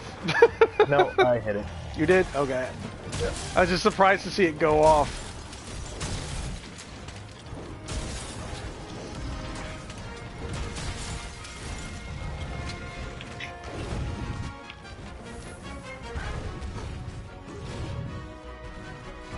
Oh, oh, oh. Hit the blue. There we go.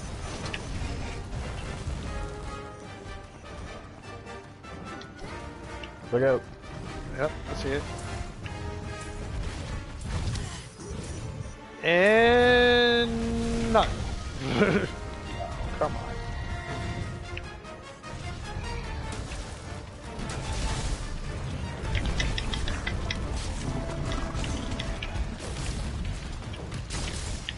I found 2 blue footprints, so at least I got something.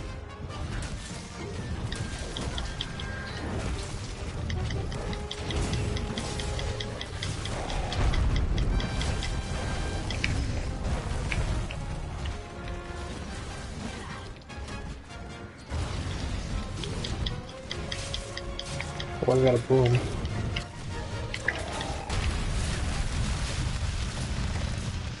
Rewounded tail.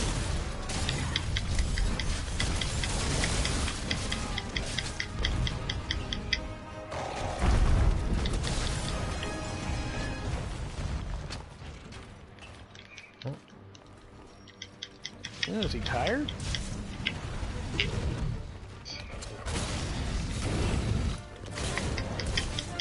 He's over here. Oh, I knocked him over. I Sweet. did. No, Pop Tarts threw him into the wall.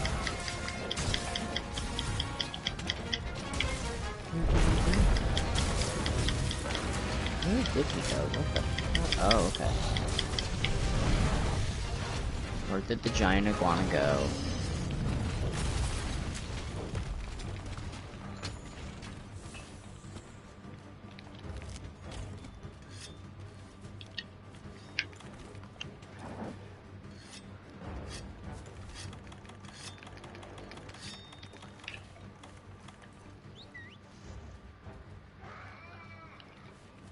Where's my ride? I'll catch a ride. Yeah, I got my Uber. I don't know how to do that, so I just don't. You probably don't have access to it yet, that's why. Well, there's also that. I'm also less like I have light feet. I can hoom an Uber. Yeah, the only thing is with doing like the ride, you can actually get a mounting bonus if you want to get back on them.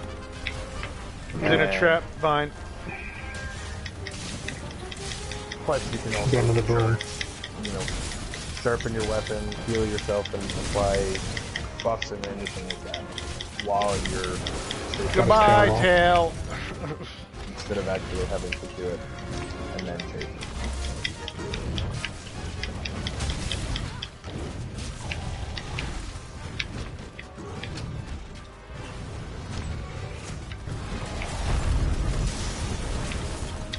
Nice.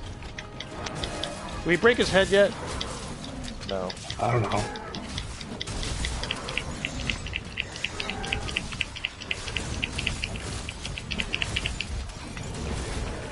Now we did. Now we did. Let's get his chest, why don't we? Wounding it. I boomed him again. He is susceptible to boom damage.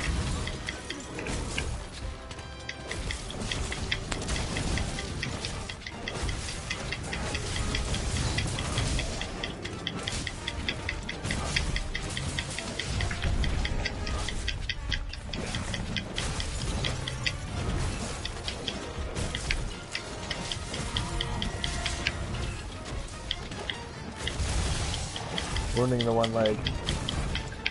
Right leg wounded. Alright. What the hell? Then we got a giant peacock? Oh, Pookie Pookie. Both legs are wounded.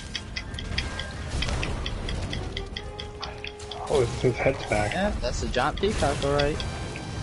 That's a dragon peacock. Oh, he can spit acid? That's a Pookie Pookie. Poison. What the fuck? Oh, he's angry. Well, that was useless. Pookie Pookie is not the weirdest. Fucking hell. At least you can dodge this thing. Because then you got stuff like. God damn it. Stay down, don't get up. But on your, you have your temporal mantle on, don't you? I don't know. I don't think he Yes, has one. You have it on you. I have one. We made me get it. Yeah, well, make sure to use it. Got a tail over here, 'Cause dragon. it auto dodges attacks. So That things like sounds- things like getting pinned in the corner don't happen because because you can just auto dodge his attacks without actually having to do anything. I mean, Alucard, how many times you taught me how to play this game and I've just not paid attention? I mean, have you gotten tired of it yet? Is this how That's you why I said feel? I need. No, see, top here's the parts thing. of the I'm game? a Souls fan. My level of patience for things is Out the roof. superior. Mine isn't, so that's why I said I need 2 senpais so I can actually do something. 3 is optimal, honestly. Unfortunately, Reloading his Chopper legs. does not have access to the TV. Just tell him to buy a new TV. I just bought M.2 memory. That was fun. Gonna have a fancy fast computer now. Ooh, ooh, ooh. I got the mount.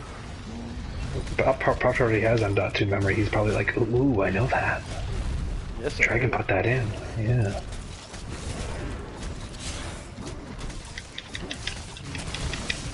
Wounding the leg. Alright, I'm working on the Both back. legs are wounded. Goes a boom. Oh, I thought I was gonna get double boom. No, I hit him, and it. So was I. Look out, Great Jagras is here as well, so. Yeah, I've noticed.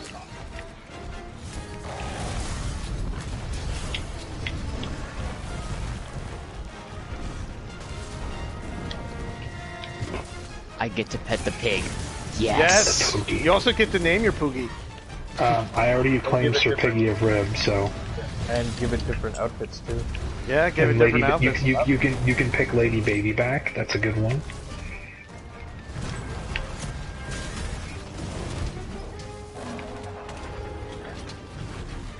Madame Bovine is another good name.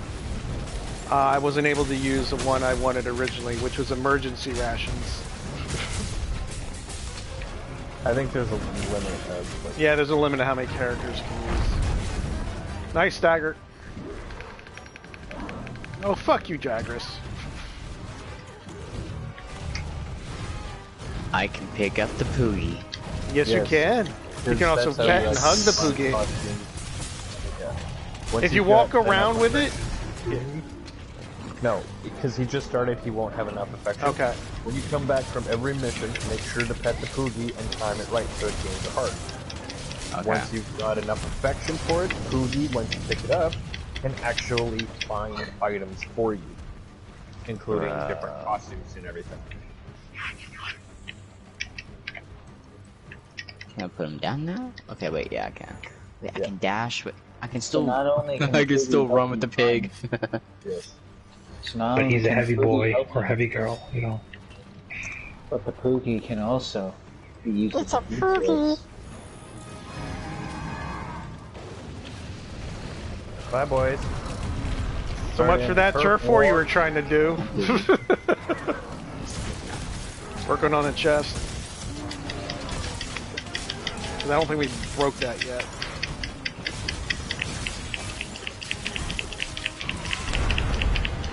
They're all here now. It's great. That's why I use your temporal mantle. I just said it's great because they're doing all my work for me. But yeah, if you use your temporal mantle, all the attacks will just be dodged. So you don't have to worry about getting I put it on now. I look fancy. Yes. He's limping. Yeah, You wanna Oh, we that's can it. capture him. Yeah. I have trap.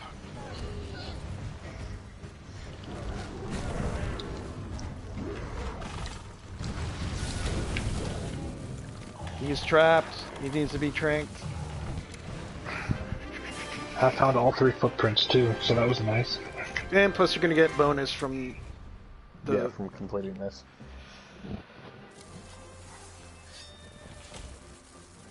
Now you should be, DJ, you should be in a basic session, just a regular general session, I believe now, because it should have connected you online once you completed that last quest. Depart on Expedite. No, I don't want to depart yet. Did you beat the big gigantic iguana? Yes, I beat the iguana. Okay. So then you can invite him into the session here. Yes.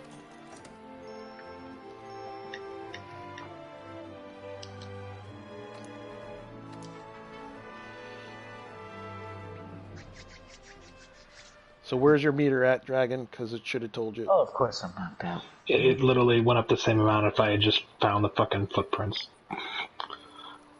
Is it full though? No. Where I've done where 2 is things. it? Where is Maybe it? a third. Third, okay. What do you remember the last time it took me like 80 years to fucking fill this bar? Just so No, I this could one fight takes a Elder lot Dragon? faster though. This one takes Takes a lot faster. Your use of the English language is commendable. This one completes Pop-Tarts a lot invite faster. DJ. It completes a lot faster. Yes, that too. Pop-Tart, you use the greatest words, the biggest of words. I used the greatest, the biggest of words. The greatest, the best words ever. Yeah.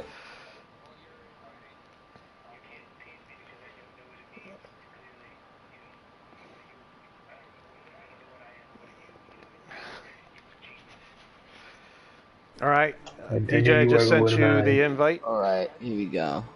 It's ironic that I'm being impeached because of Ukraine, and Current save data, yes. I almost started World War III, and it was a Ukrainian airliner that got shot down. Coincidence? Fake news. It's all Ukraine's fault. All right, what were you They're trying just to always in the wrong tell? place at the wrong time. What were you trying to tell DJ Alucard? I don't have him on my phone. We'll go into the party and send him an invite. No, the party that we're in right now. Yeah, because you don't want to interrupt this. Well, I've already interrupted it. But he's on my Yeah. friends list, so. I mean, it's a with current save data, so Yeah, current save data, which is what you've done so far.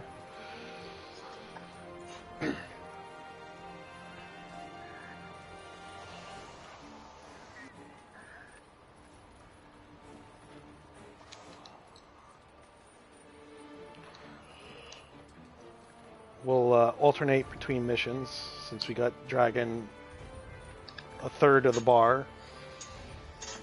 In Ho Lee. yes,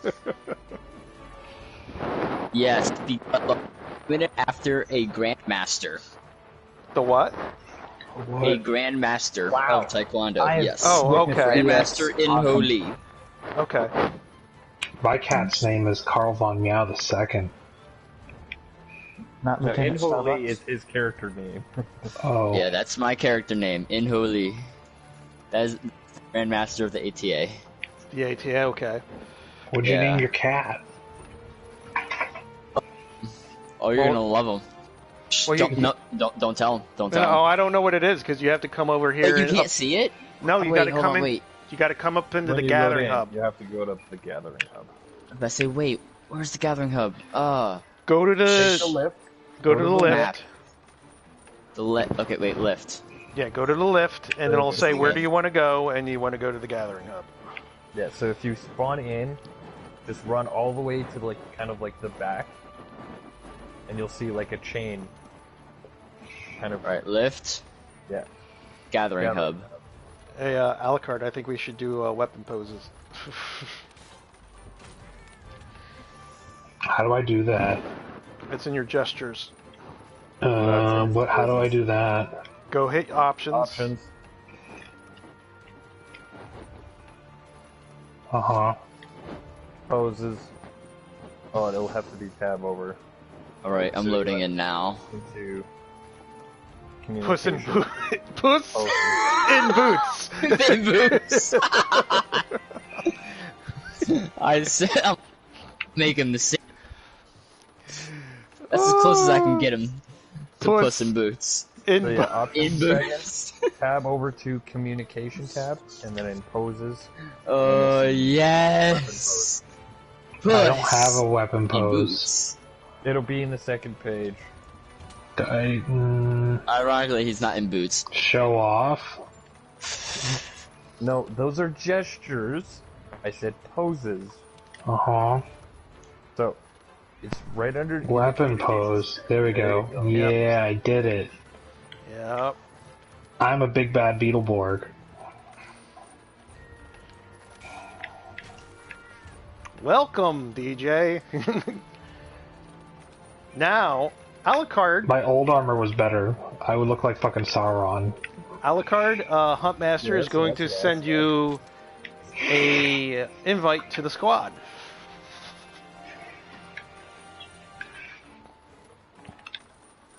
Because he's the only one that can do it. Well, him and Chop, yeah. But My sword makes things go boom.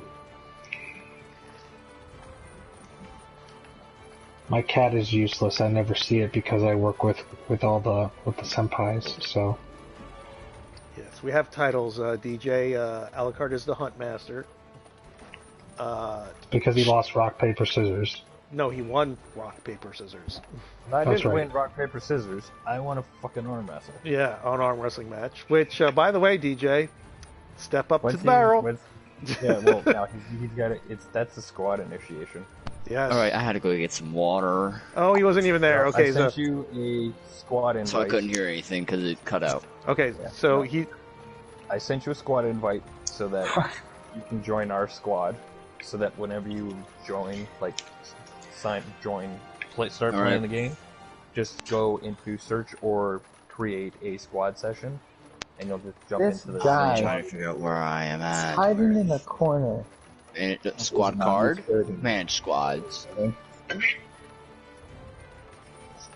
I believe it's. I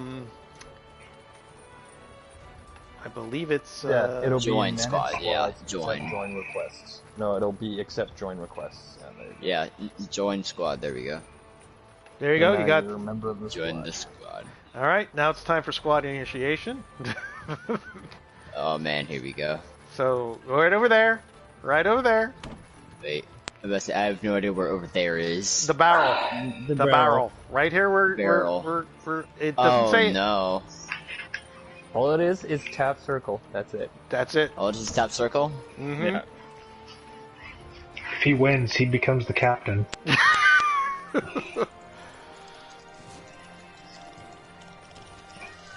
Oh God. Yeah, Damn. almost. I'm feeling good, Alucard. Well, you say that. This is the guy where Revolver Ocelot was like, you even hurting, and then his snake was going, this tickles, with the electricity going through him. Ah, fuck me. I think Alucard has a broken controller where he just hits a button once and it goes off. Oh wait, what? Oh. Now, If you I'll hit it, lie if back you down. hit circle, You gotta wait if till you the hit circle countdown. too soon. Yeah, then it Rewards actually. are ready to pick up. Oh, you Fine. finished the thing? I get rewards for it? Awesome. Where is it? Put it this way, DJ. I've won against him twice. One, he says he was slacking on I purpose. delayed. Yeah, I delayed. But one, I actually won one. Out of Yeah. many I mean, losses. we're probably talking like close to like 30 attempts. He's beat me. Oh wow, I have tons of rewards. Sweet. Thanks guys for going out and doing stuff. Button meshing intensifies. All right. DJ, what do you need to do next? Murder. It I should need say to up in speak the to yeah. I need to speak to the provisions manager. All right, so you just need to go around down there then and talk to everyone. So go down there. Alright, here we go. Where do I go? Go Just, go trade yard. Down to the Trade yard. Yep.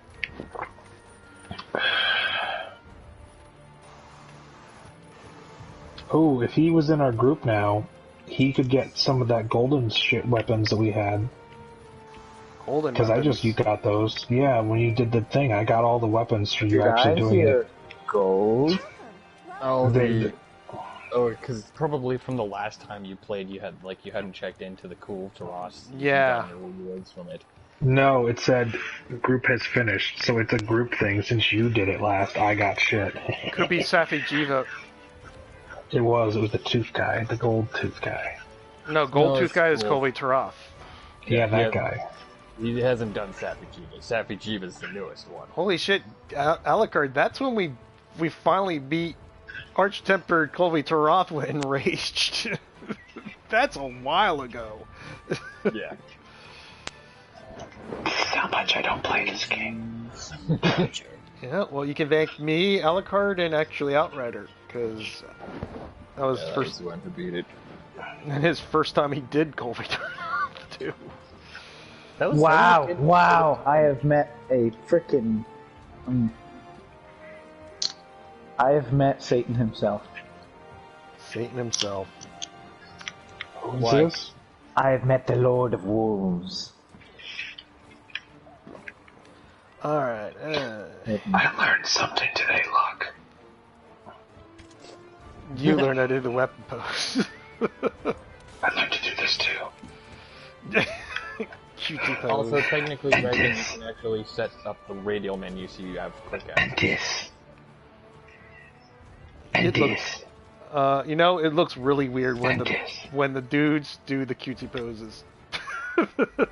Especially when it looked like fucking Guyver. How far out can I? Oh, I was about to say, how far out can I go before it stops me? See, it looks Oh, this cuter is how when far I do go. it. Well, you can do new stuff, Dragon, but you ain't got these moves. I don't have those moves. I might. I don't know. No, you I don't. have gestures. Yeah, that one you have to buy. I have bow. I have cheering. I have oh my god. Oh, by the way, Dragon, you probably didn't notice it. Every time you're doing gestures and stuff, your cat does them too. I know, my cat's awesome, right? I have a good kitty.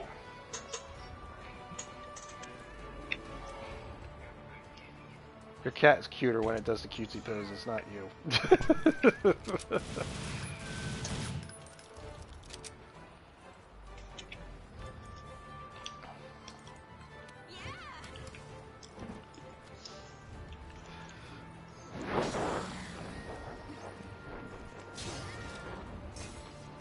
Yeah, DG, once you get done talking with everyone, tell us what hunt you need to do next.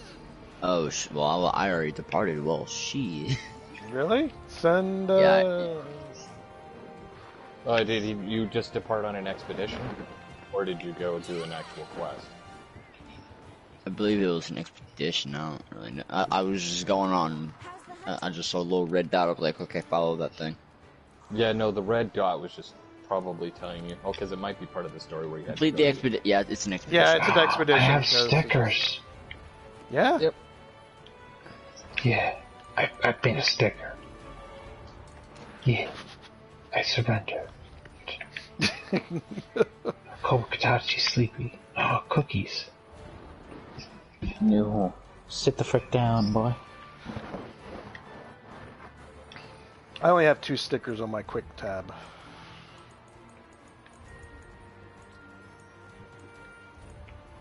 Look at my hunter rank at 50. Look how much I don't play this game.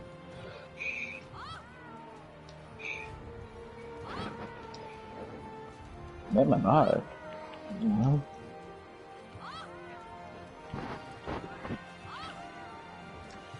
But you know what? You know what, Pop Tart? You may be able to be good at Monster Hunter, but you still don't know how to make a camera work in Resident Evil, so I still wouldn't say. Yes, and that's tomorrow. He is That's the ultimate life form. Chris, stop it. Stop making fun of me. Oh, piss off. I think I did rather well playing on normal as Chris.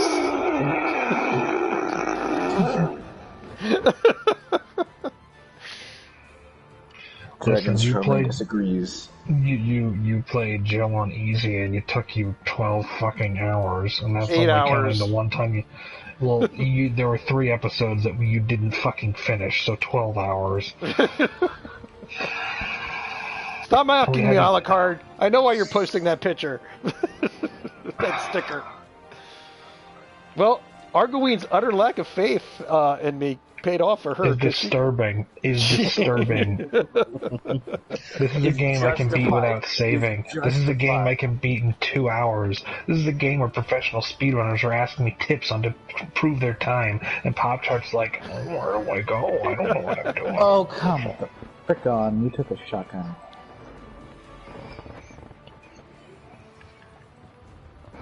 Oh yeah, Dragon. Who's this? Next week, the Resident Researcher. Evil collab is going to be active again.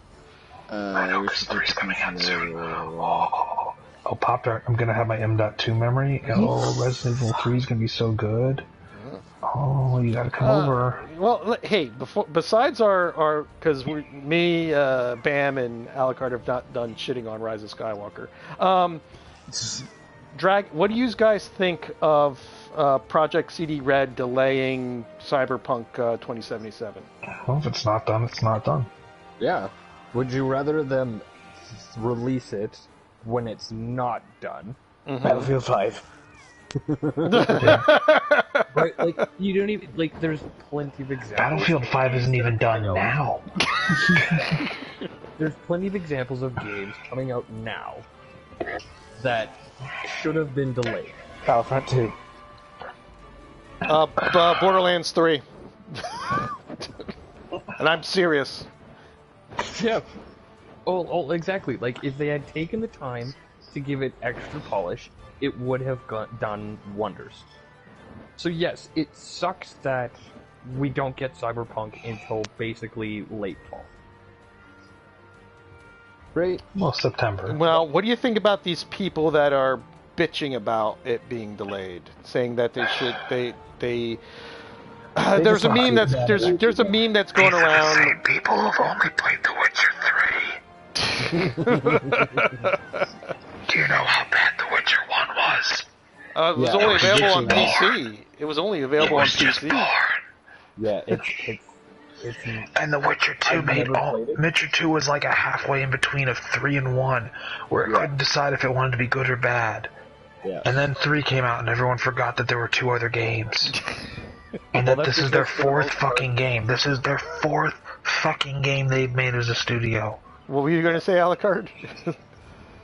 Well, yeah, because I mean, like, the first one was on PC, the second one was PC and Xbox, and 3 was the first time that it was actually on all platforms.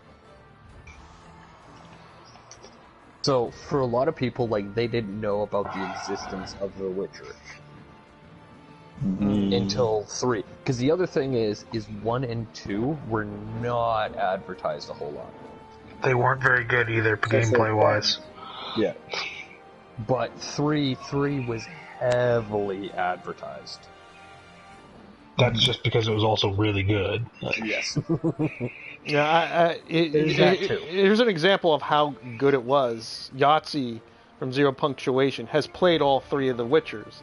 I remember watching his original review of the first one on PC, and he hated it because you needed it like a fucking encyclopedia on how to do anything. And that was just basic stuff.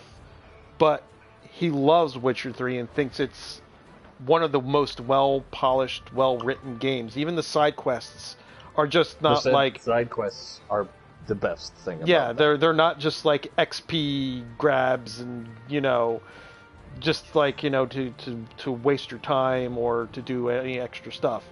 They actually are well-written and involving.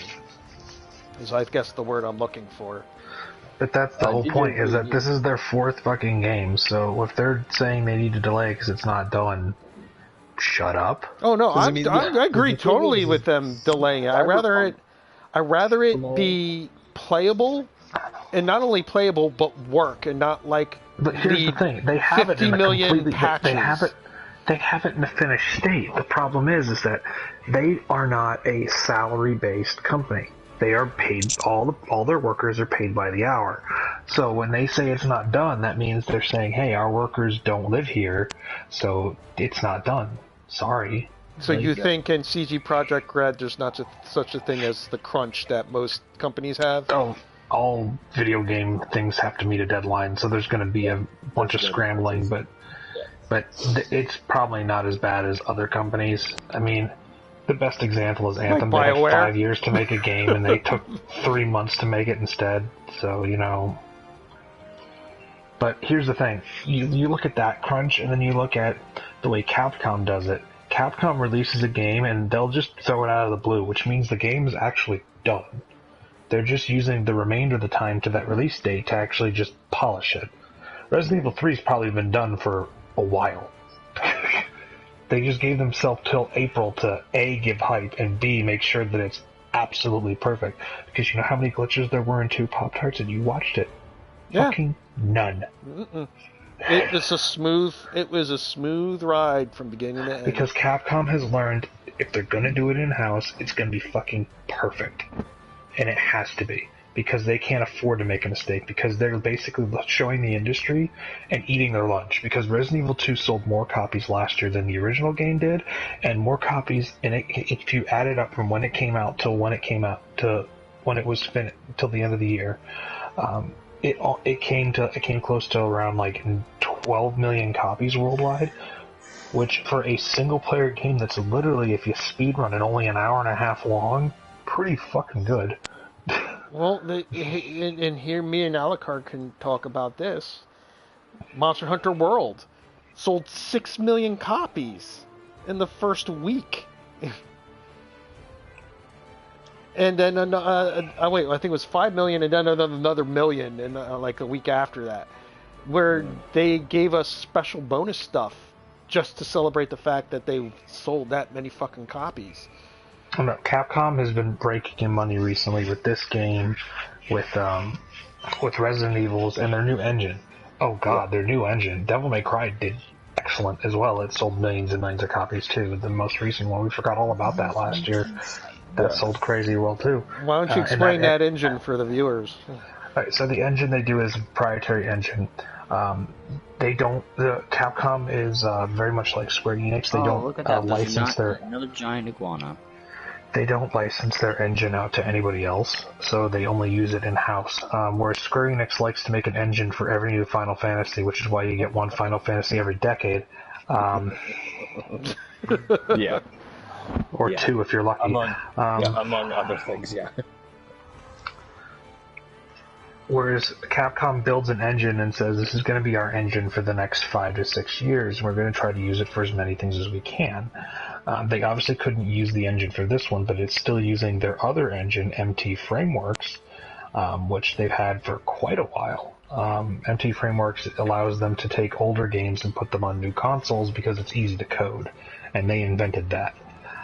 Capcom spends a lot of money and a lot of production value in making sure their engine is optimized to the best it can be, which is why even the bad Resident Evils are still played today, because they're just so well polished and that their engine is just so easily optimized to so many different things. You know, as much as we made fun of 6, I don't remember that.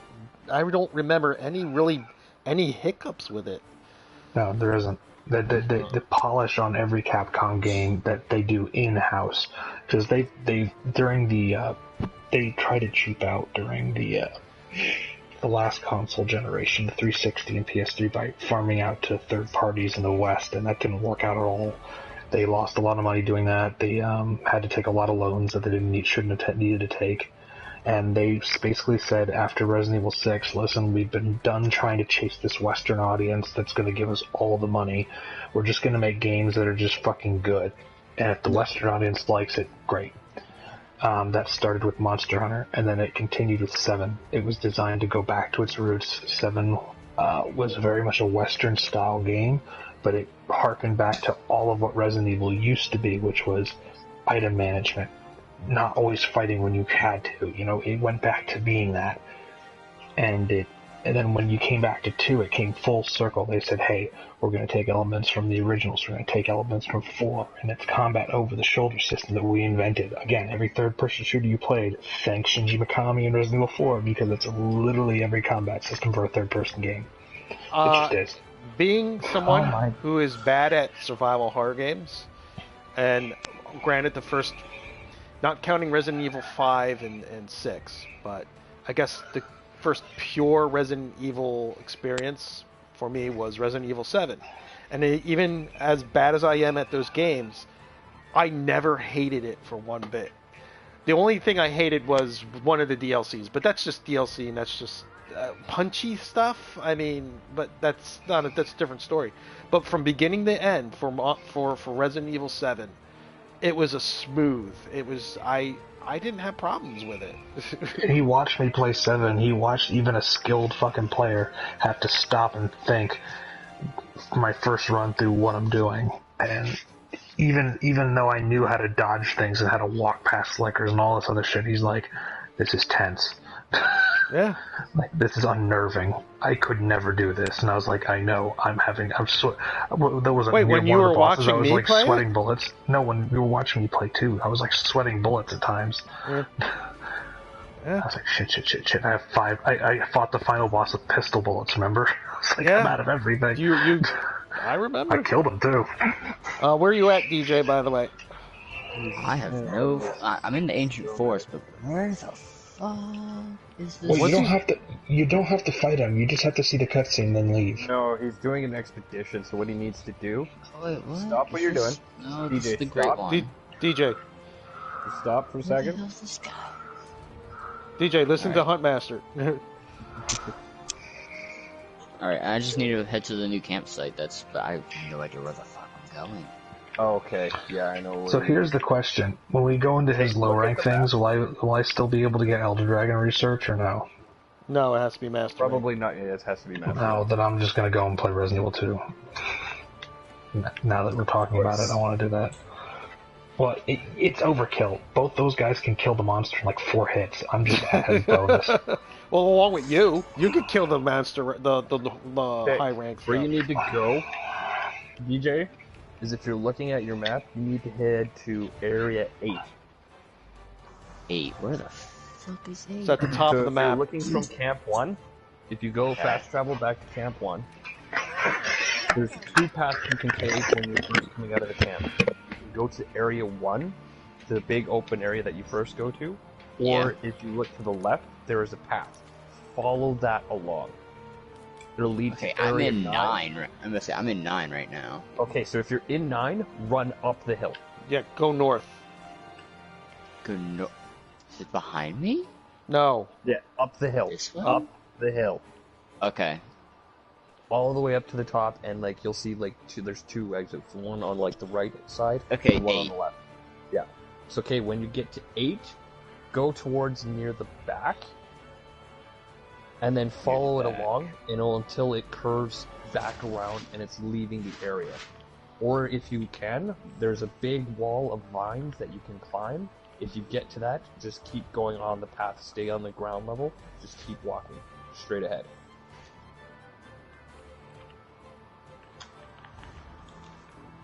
Yeah, unfortunately, we can't join you on the expedition. Well, if you fired an SOS.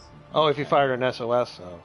But it's if he just needs to find the camp and not actually kill anything, then it's just get to the camp. Where's the fucking camp? Okay, so are you at the big wall of vines? Cool. Big wall of vines. I'm on the back side of 8.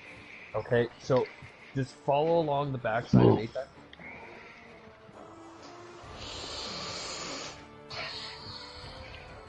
So, Dragon, what did you think of that idea for And like that head, stream? like if you're looking at the map, going to the right.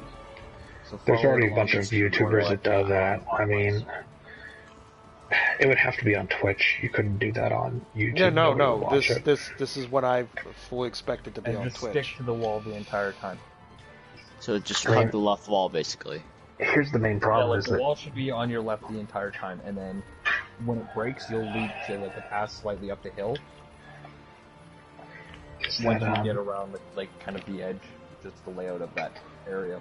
that Irish has given up on streaming on Twitch because he was doing it every day and no one was watching. So I mean, again, it's a tough crowd. You're not going to win. I mean, it'd be an interesting idea, but you'd have to have some PC players, and me and Irish work all the time now. It's really tough.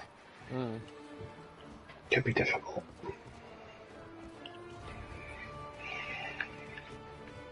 I'm gonna have to ask him to come up with type it up and see how it looks.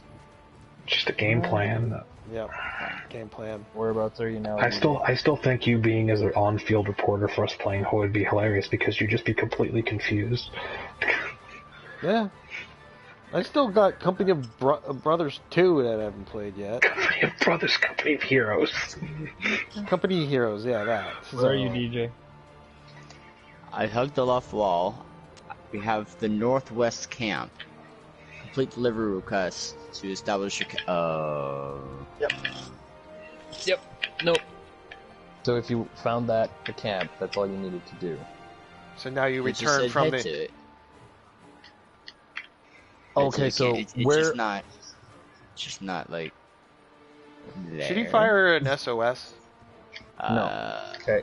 So did you find the area where the camp? I can't fire. Yeah. I can't Okay, fire so an SOS anyway. No.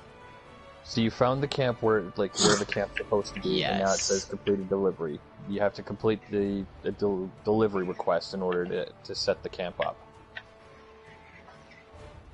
Which Right, I so believe that's he what it's probably saying? doesn't have the parts for it yet. Yeah. Well, you have to return from the It just says expedition. it just says complete the expedition. Head to the new campsite.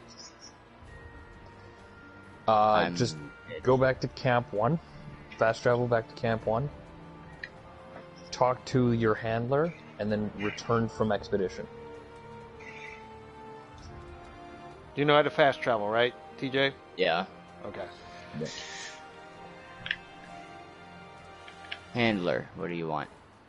You talk to her, and then you return from expedition. Oh, of course I'm knocked out. That's it. Expedition. Oh my god. Yeah, but it's not a failure from your return from. You're just because you can always go on an expedition. But now no I matter have to what. talk to Poogie. Yes, you've talked to Poogie.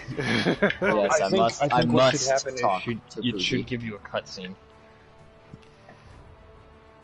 I think it might show you a cutscene because I think it introduces you see Kulayaku. If I'm Calico remembering- level 4. Puss in Boots. If I remember correctly, it's been a while since I've actually done the base game. Yeah, you and me both, Alucard. I'm pretty sure there's a cutscene for Kulayaku. There's a cutscene for all of them. Yeah, I think so. But I think it's like when you return from the expedition, it should show you that cutscene, or it might be a different quest. I can't remember. Because it's when you're looking at like one of the camps. It says to go back to expedition. Oh, did it not give them the right camp? Find the campsite in the ancient forest. Oh. What the fuck? Oh, because technically there's 4 camps in the ancient forest. Okay. I keep forgetting the championship Well, round it's for probably Camp 11 then. That for you need to- NFL is on Sundays. Yeah. No one cares. Yeah, no one cares. No one cares because no one cares because no one can root against the Patriots. So you know.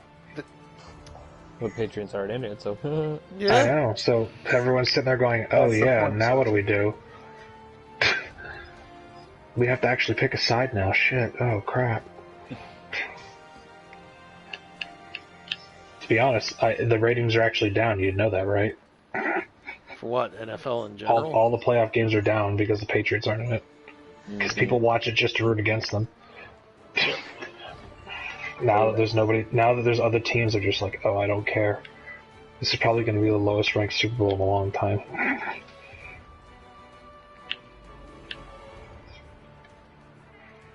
Like the Patriots were money. That's why everyone likes to hate them because it's what makes the NFL money. No offense.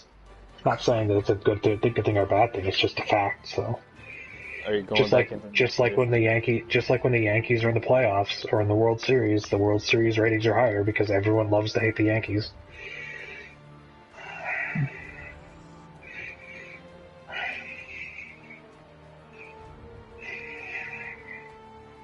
Did you go back into the expedition there, DJ, or no? Not yet? Yeah, I'm loading into it right now.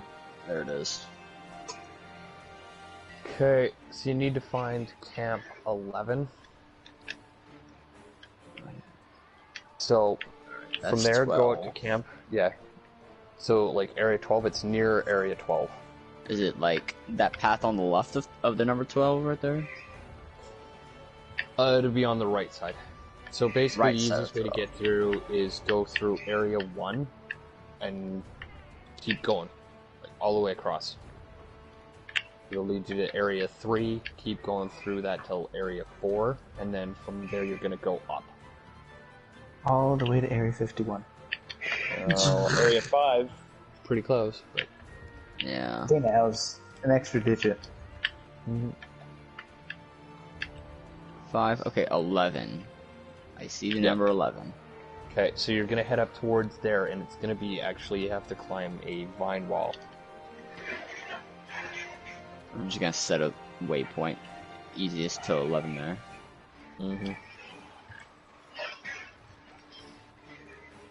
Like as soon as I get into 11. I cannot see where my things are going. Jesus. I set my brightness way too damn high. I don't know it. I just put the brightness all the way up and just be done. Yeah, no. Oh, hello. You might want to tune it down a bit. The researcher. I'm talking. Oh, howdy. Damn.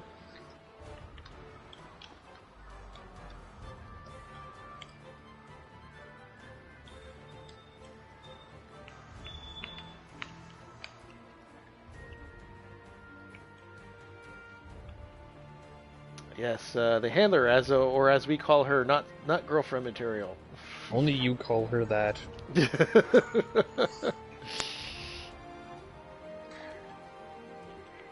And that's because you have a hard-on for the Third Fleet. I was just gonna say, I think she is a girlfriend material because when you're out in the field, she's just like, "Would you like a gigantic meal?" And you're like, "Oh, thank you." She tells you how to beat every monster. She tells you how to find every monster. She's pretty handy. And she gets you in all the trouble. I mean, Well, hey, at least it's exciting. True. No, I think it's just not girlfriend material. Like, the only person who's ever said that about her is you. Okay, you say giant wall. I think I'm on the giant wall, to be honest. If you're in Area 5, like, just past it, like, as you're, like, leading into the path out to, like, up towards Area 6, it'll be a smaller, thin little set of vines that you can climb up on the left-hand side. Just as you're exiting, like, Area 5, just a slight bit past it.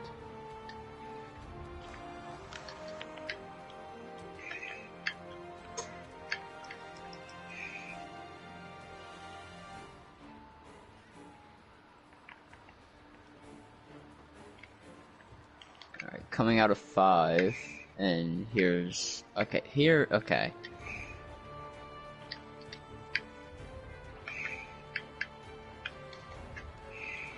Jeez. This took me too damn long just to find a little green dot. Well, see, I think what ends up happening is after a bit, the scout flies have the field commander's scent, Okay. so then they will actually What track the them. hell is it? This looks like a giant chicken! Yes. It's a Kulaku. Kuliaku, yeah. Don't worry. You're gonna see a lot of fucked up shit. You're gonna see a lot of fucked up shit in this game. I'm like, friggin' a giant iguana, a giant peacock-looking dragon thing that spits acid, and now a friggin' chicken! The Colonel? dragon looking thing. See that the dragon looking thing is actually more akin to a chameleon than I would say than an actual dragon. Hmm. So it's a chameleon with feathers that spits poison, not acid, but close enough. Yeah. I mean, acid is a poison move in Pokemon, so I'll give you that. Yeah, this is Kuliyaku, who is a giant scaredy cat and likes to grab objects to hit you with. Don't worry, there's some more actual dragon-looking motherfuckers that are in this game. What is that? Oh, Jesus. Except for Jesus. Kuliyaku. Mm-hmm. And or you can fight magical lightning unicorns. Yeah. Bro. I want to fight that. You say that now. Yes. Oh no. I want to fight a magical unicorn. DJ, here, let's give it an example of magical unicorns that spit lightning. I'd never played the Monster Hunter Sounds World. awesome. Wait, hold on. I had never played the Monster Hunter series until this one. And I was tasked by Huntmaster Alucard to hunt all the monsters by myself to prove that I was worthy of the Senpai title. And it was actually the level 49 quest, I think it was I was doing Alucard. One, yeah. And Yeah, it was the tempered one. I had never thrown on or broken a controller in all the video games that I have played since video games have been around until that one.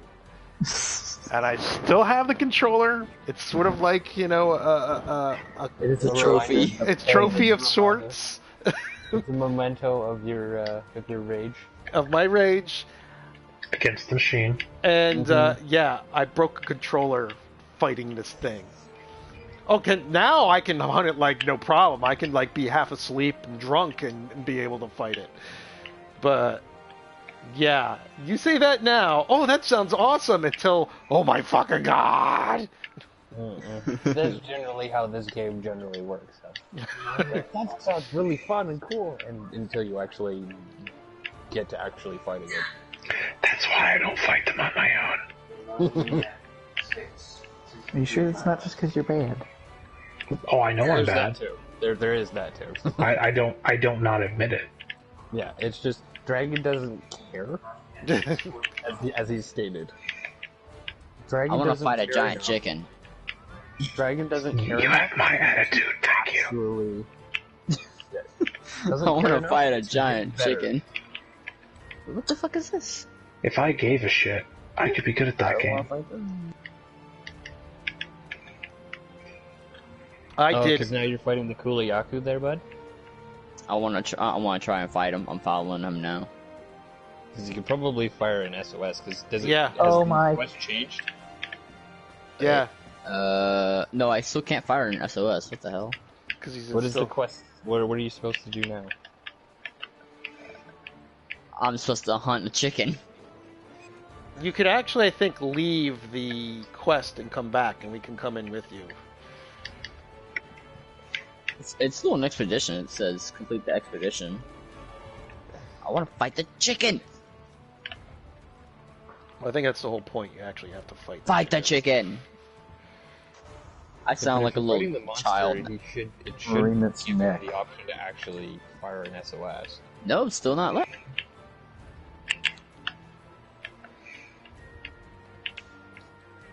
I'm fighting a chicken. Oh my gosh, that was a huge miss, but okay.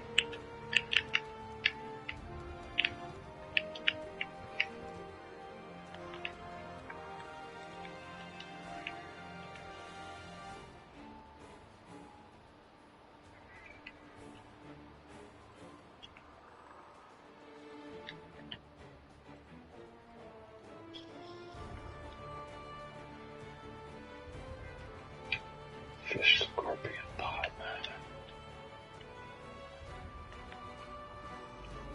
When Kuliyaku leaves and like kind of runs off to another area. What the Hold on a fuck? Okay.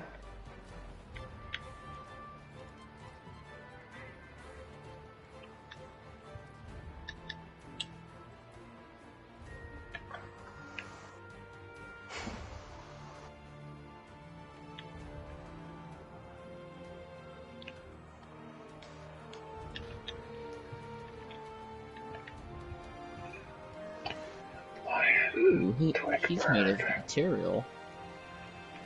Where did the chicken go?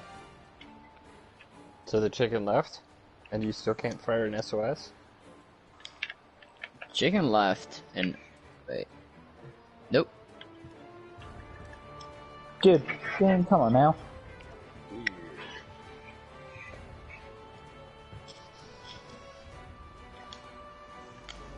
Where did the chicken go?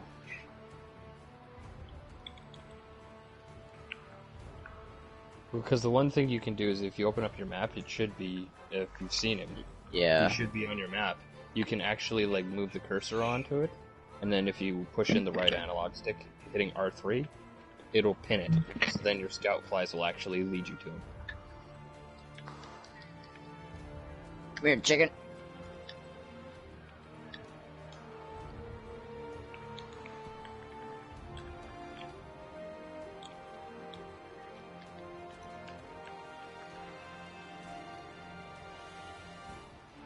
Oh my gosh, F you. Die, chicken. Die. I'm remembering back when I first had to fight my first chicken. He kept choking it over and over again, but it just wouldn't go down. Well then. I don't know. I think some girls would basically find that it was a win-win situation. Yes, we went there. Remember, we're family friendly. Family friendly. No, we're not.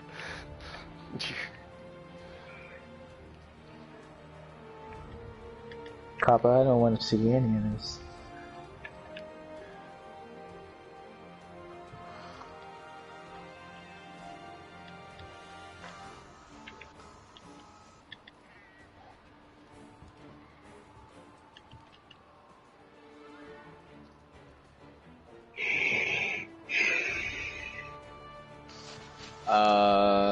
The chicken wants to fight the iguana.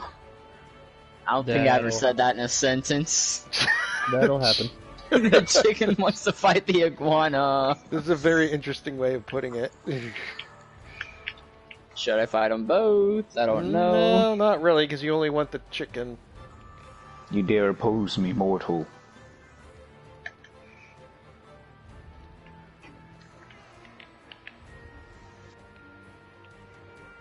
I wanna fight you, chicken. Come here. Stop being a chicken. Puns.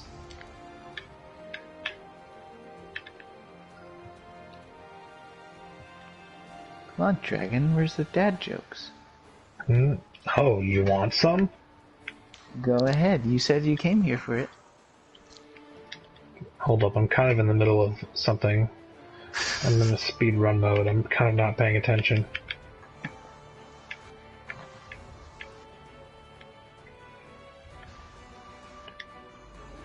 Otherwise, we can talk about Palpatine. Oh yes, Palpatine. Hold up. I got a buck full. Just let me get to a save point so I can continue careening through this.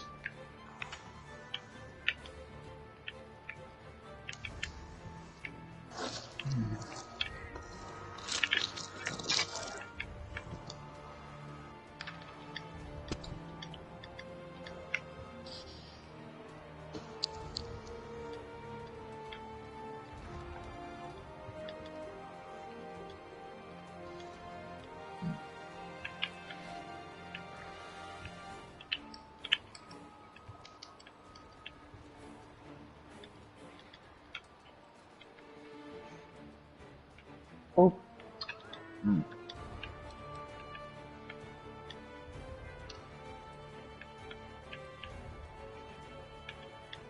Goddamn chicken. Surprise, Mother Clucker.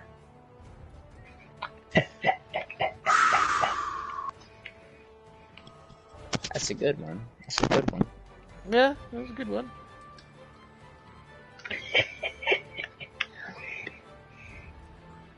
What in the world? What is that gun?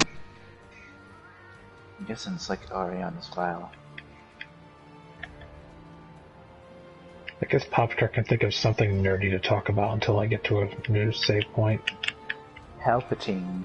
What did you think? Go for Palpatine. I think Alucard had mentioned it. They had to throw someone there because they killed Snoke. And it wasn't planned. As much as Kathleen Kennedy and J.J. Abrams want to say it was planned, it wasn't planned.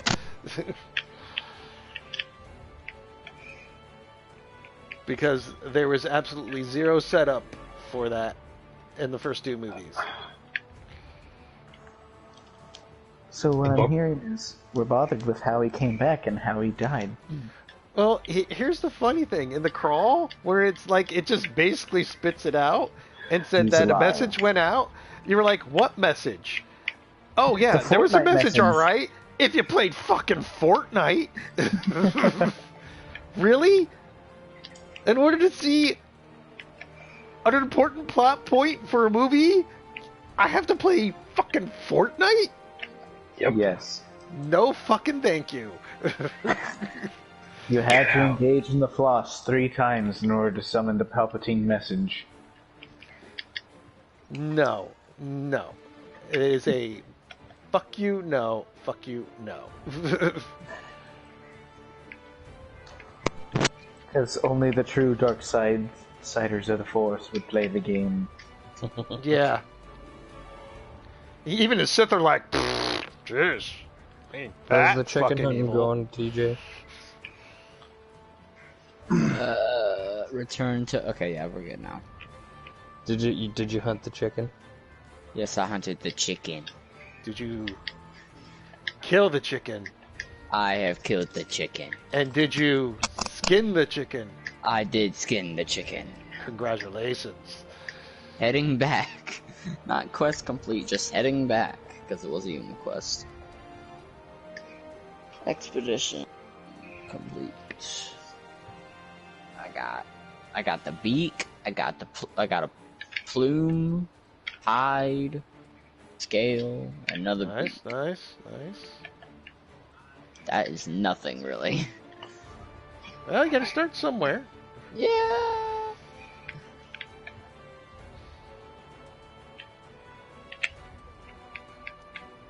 I'm gonna give every single monster here a nickname. There's probably too many of them. Oh, you probably will. There's one that Okay. has always had a nickname. You haven't gotten to it yet, but we'll let you know. I would just have to describe it first, and then you'd be like, "Oh yeah, that one." No, well, you'll know it when it happens. Oh no! Besides the unicorn. It's an evil cucumber. Well, not besides that one. Yeah. And it's not an evil cucumber, it's demon pickle. Demon No, pickle. really? Demon pickle. That's the demon pickle, and then there's B-52. Oh, wait. I gotta talk to Pookie. B-52 has multiple nicknames. Yeah, B-52, Big mother. Beezlefuck. Beezlefuck. And then the master ranked Icebourne version is the popcorn maker.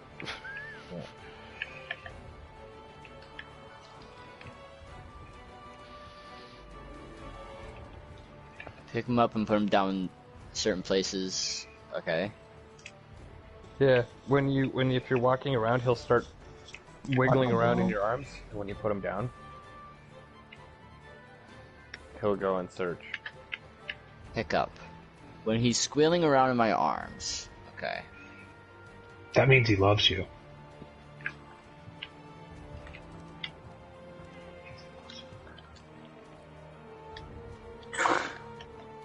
What you got there, buddy? What you find? Corn. Corn. Freak on a leash. What you digging up there in the wood? A knife. Nullberry. Steel egg. Ooh, that's worth money. Uh-huh.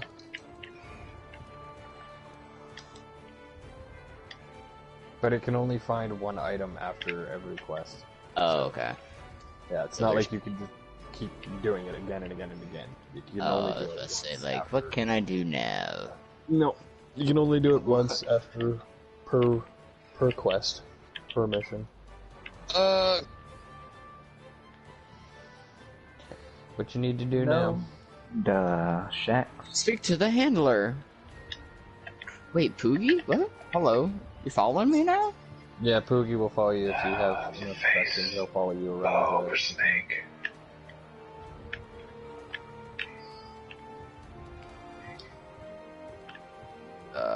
Waterfall. Handler's up in the canteen. Or generally, that's where she is. That's it. I just go to Waterfall and then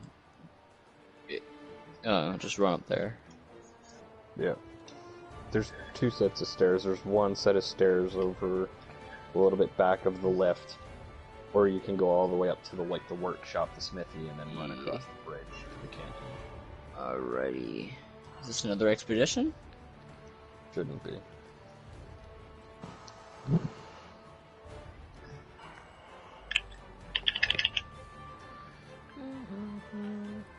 Is none too pleased to have the slag in its territory. It's been. Looks like we have to put it down. That means go back to the northwest.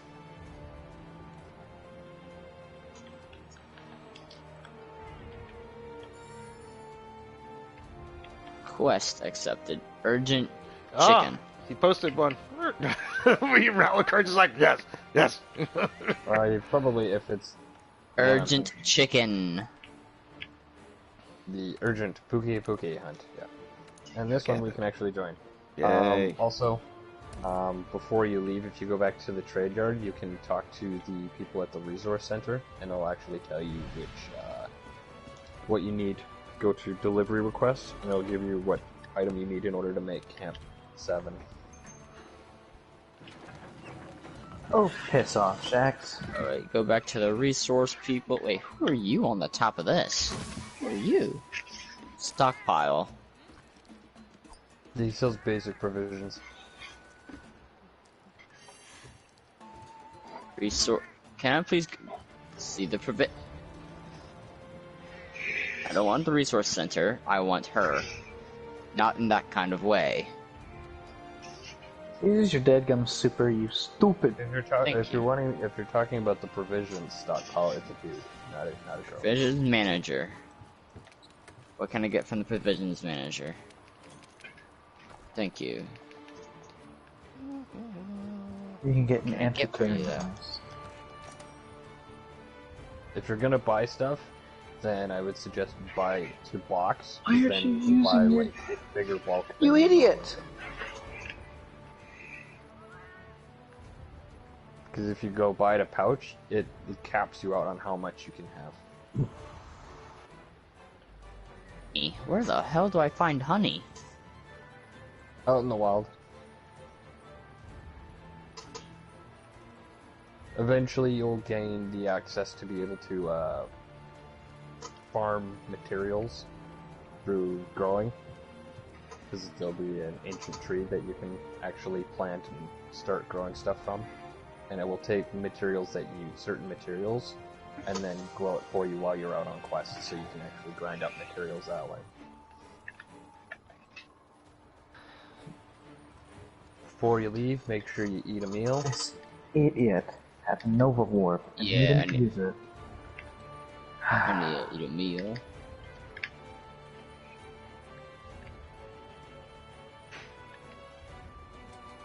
The canteen.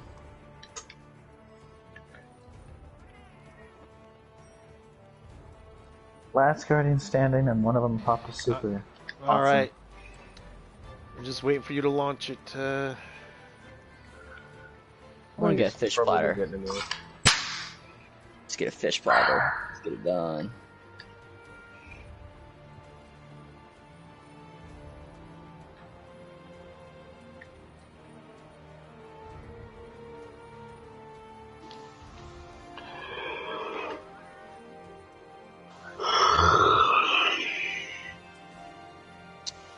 Stamina 25, defense up.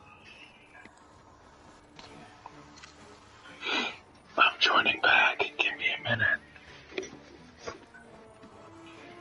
I got to my save point. Once you're beaten, just head out. Oh, wait for me. Alright. Depart on quest with current party, yes. Oh well.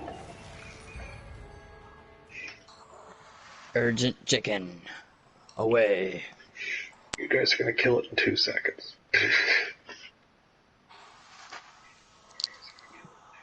They'll be like, this chicken wasn't urgent. It was.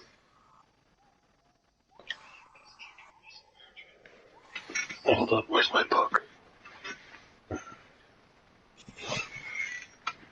Oh, there it is. Let's see. I landed.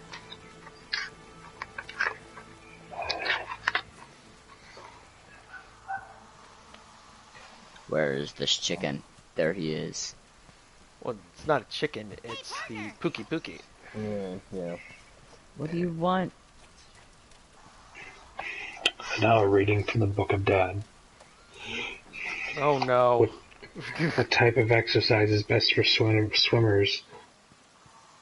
Pull-ups. Oh god. Why did Beethoven get rid of all of his chickens? Because all they ever talked about was Bach, Bach, Bach. Make him stop. No. Keep going. I tried to catch some fog today, but I missed. Nope, down here. Why do bees hum? They don't know the words. I don't get that one. It just sounds like a bad one. What do the baseball bats say to the ball? I'll hit you up later.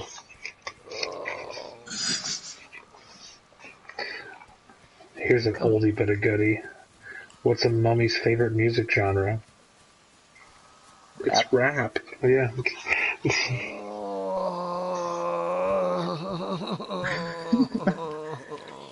Laugh with us, Pop-Tarts. No. A deer hunter was bragging about the biggest, strongest, heaviest deer he'd bagged the day before. It's got enough meat to eat for the whole year, he boasted.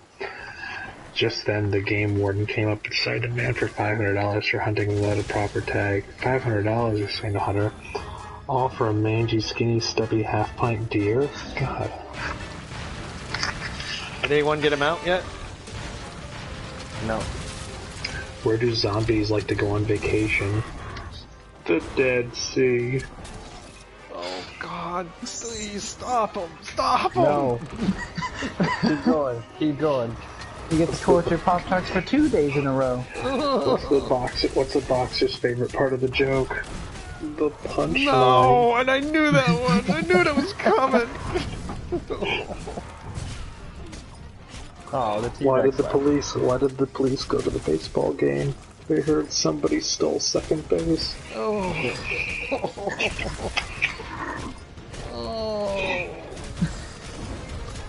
Why did the guys see the movie about a hot dog? It was an Oscar wiener. Tail's gone. And it's dead. You get a carve on the tail also, DJ. There are certain monsters where you can sever. Yeah, I killed the chicken, I had to get certain spots on them. 2 lobsters are in a tank. One turns to the other and says, "Hey, do you know how to drive this thing?"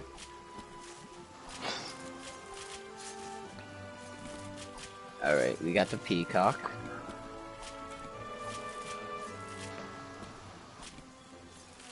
What do you call an artist who makes sculptures out of bicycle parts? Cyclangelo. Oh my gosh. Bam even reacted that one. That was hardcore, like my father's joke. That's what the frick that is. That was the ultimate life form. Also, make sure you're grabbing tracks and stuff like that, because it'll help find and track the monster a lot better. What's the difference between a primary care doctor and a specialist? One treats what you have, the other thinks what you what you have, what he treats. That didn't work. That was not that good. No, it sounded like too much setup. I wasn't planning on getting a brain transplant, but then I changed my mind. Wow. Migraines aren't real, they're all in your head.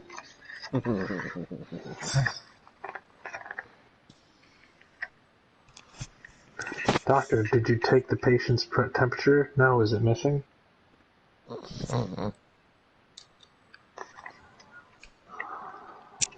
Oh.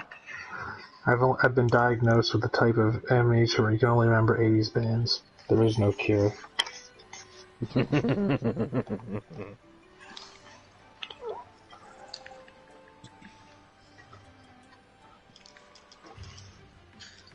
I'm a walking economy. My hairline is in recession. My stomach is a victim of inflation. It's all putting me into a deep depression.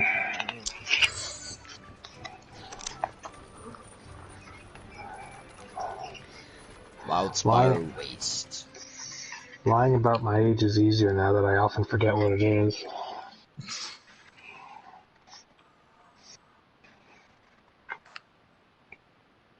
How's the kid that swallowed the half dollar? Asked the doctor. Nurse, no change yet.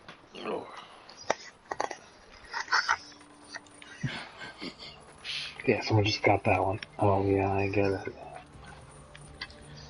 I used to have a fear of hurdles, but I got over it.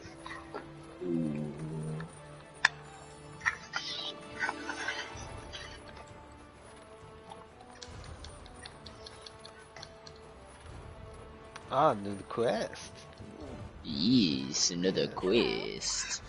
I would like to see if I can get anything else for my weapons, though. I'm just using bone. I think after this quest here, you can check with the smithy. I didn't like my we gotta wait mustache till you at see the first, then it cutscene grew on first, me. DJ.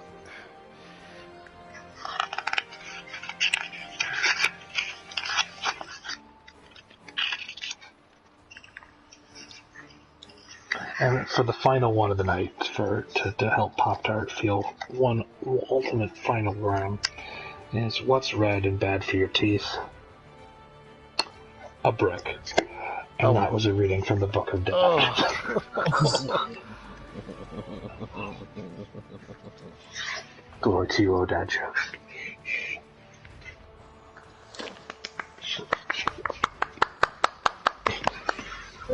Thank you for that. And now Pop-Tart will have nightmares of Pop-Tart will be having nightmares of dad jokes the rest of the night now. Mm-hmm. Just wake up in the middle of the night. God no, stop it. They're not funny, stop.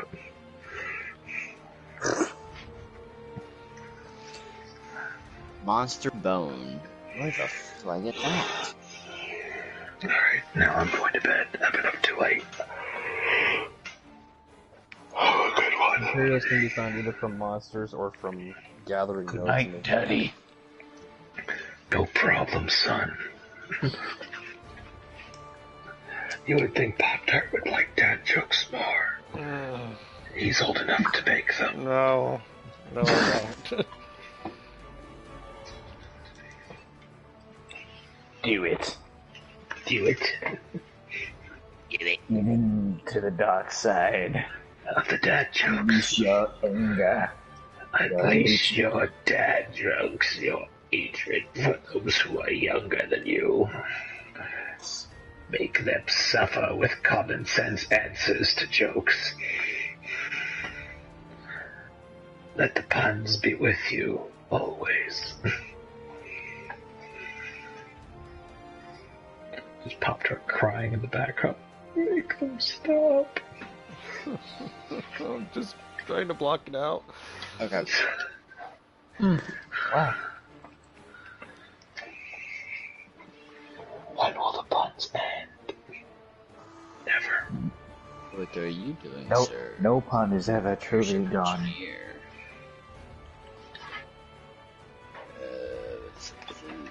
Just when you thought it was safe to pun outside. Yeah, we can't join you to see an adventure. We can't join you until you see a cutscene. Really? That's how that deadgum? Oh my gosh. I'm not in a cutscene anymore, or the shop or anything. No, but we can't join you until you go start the quest, and then you see a cutscene.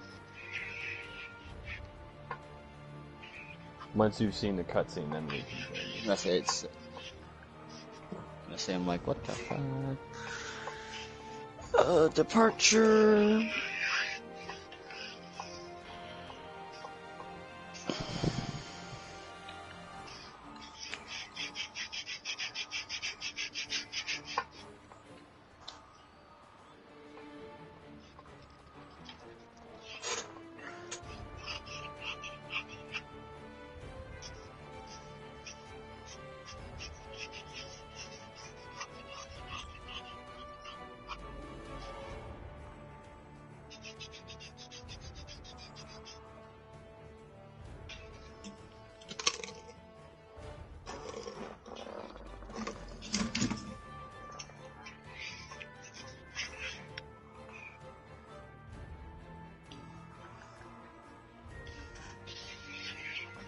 Okay, now we're in. Oh. Oh, of course I'm knocked out, so there's no way to killed.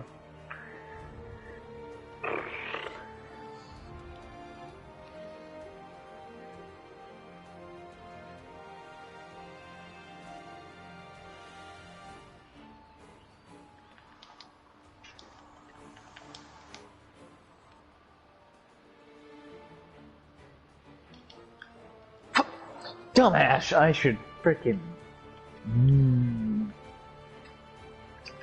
I'm going to go to your house and murder you.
Just waiting for the cutscene to be done. Yeah, we're just like pushing the cart up right now. I can't do anything about that.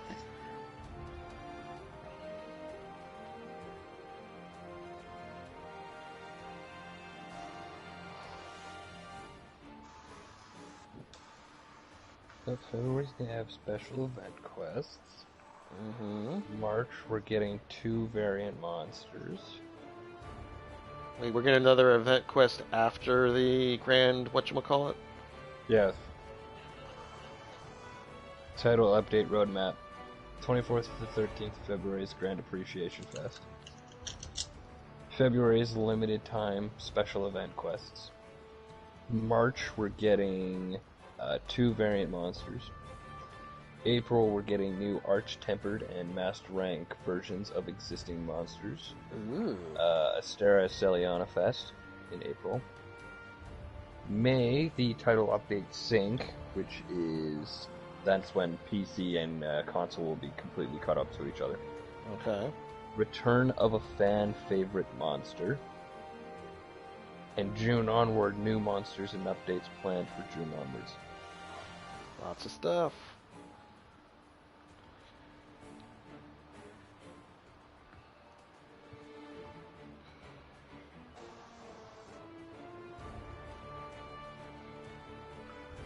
I'm heading to bed now. Oh, there's some honey. See ya, fellas. See you later, Bam. Later. Okay, that's just a straight up dragon.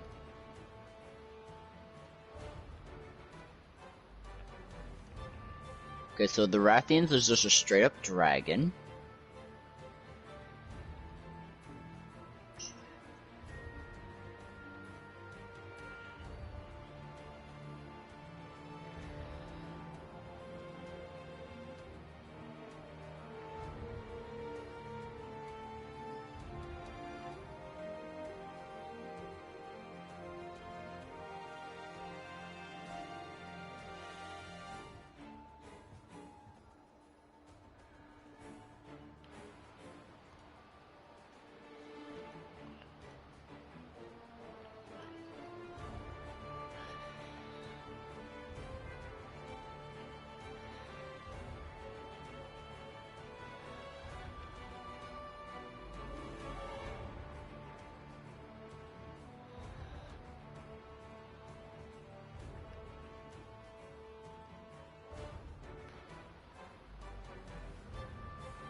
Tell us when you find that monster. I'm just sitting on that screen. That's the, like the Rathian I just like experienced a little bit, and that's it. We're still pushing the damn cart. Welcome. Yep. Welcome.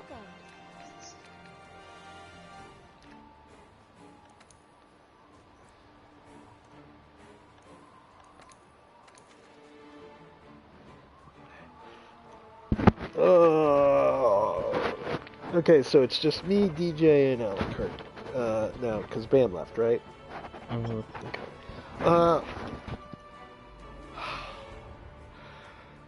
Let's see, what else can we talk about Rise of Skywalker?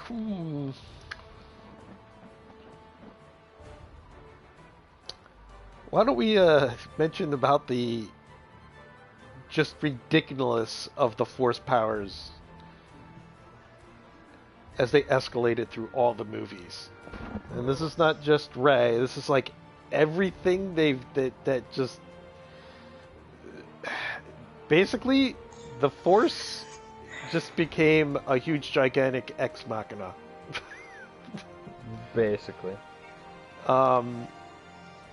So it's not even interesting anymore, it's just crap. It's their get out of jail free card. That they use constantly. So now you can grab objects from other areas. You can teleport things to people. Baroth. Baroth. Baroth. So, Tyrannosaurus. Wait, no, it's not. Wait, oh, yeah, it kind of is. No, don't worry. Kind of a mix of a Tyrannosaurus. There's a better T-Rex later in the game. Yeah. Ooh, you hit him in the eye? Lucky shot. Damn.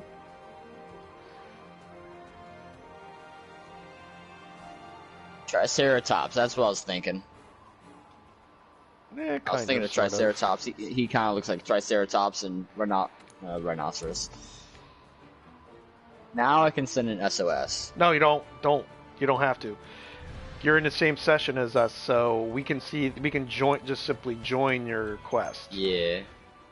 I'm just running around in circles right now. If you hit an SOS, other people from different sessions can see that SOS and join. They can jump in. Stop running over Puss in Boots, man. Come on. Don't worry, Puss in Boots can actually take a hit, unlike you. Yeah. Yes. Puss in Boots can take lots of hits. Is he shitting out acid? No, he's shaking mud off of himself. I'm like, is he just shit? Because I saw his backside, so I'm like, is he shitting?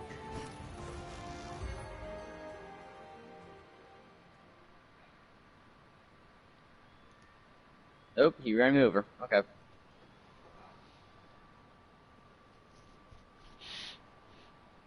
I have no more.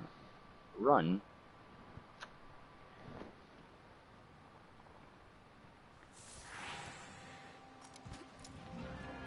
That's right, you don't have those camps unlocked. I was like, oh, I'll just go to the other camp. Oh, wait a minute. Mm-hmm.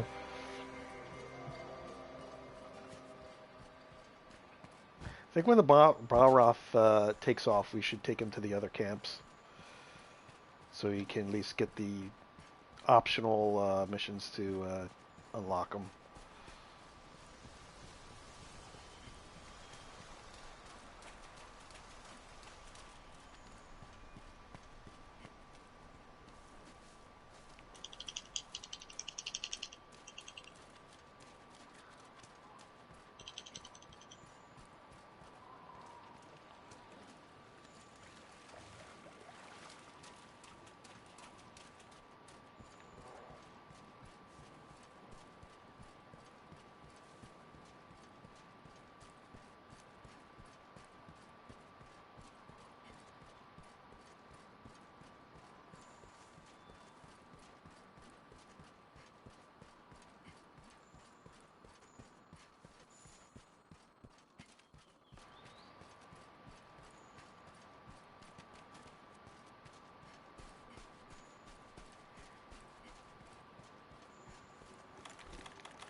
Oh, really? You roared me out of that? Fuck you.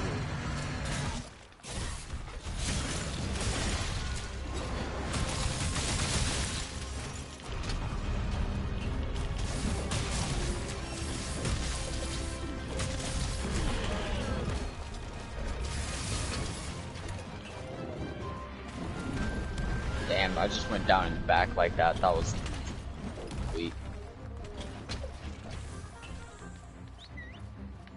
Get back over here, come on.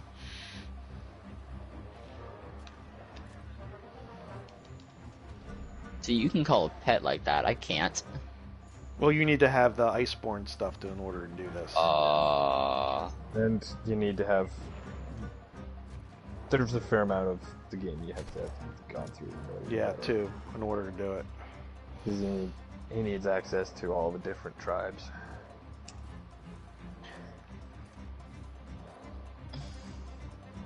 Aw.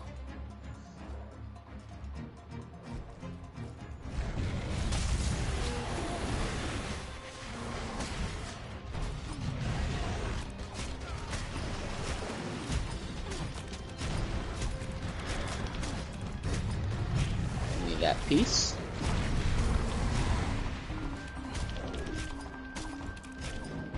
Here comes the boom.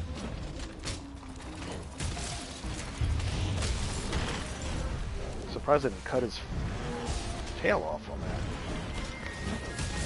There's his tail.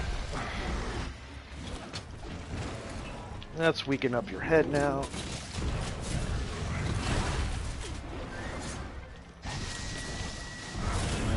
me off. Oh boy, look at the damage it took.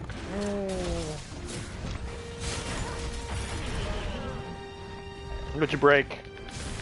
His arm. Okay. No, you can't go! He's almost dead. Carve the tail.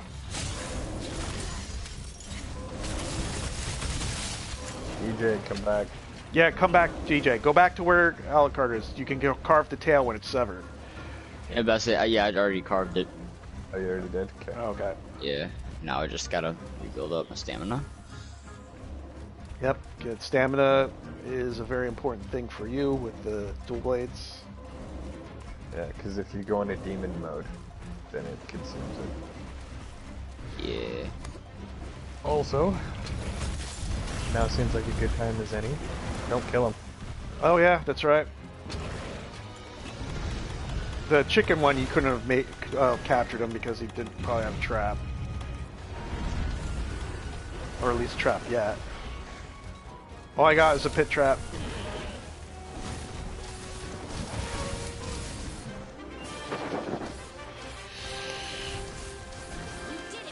Right over here, gather these bones.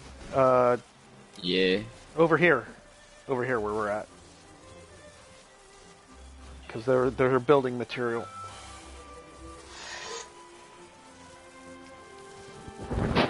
So you always want to carve him. Oh well. No, it's he captured him. Carve him. We capture him. We actually get more materials this way. Yep. Plus, you'll get optional hunts when you capture the monster for the first time.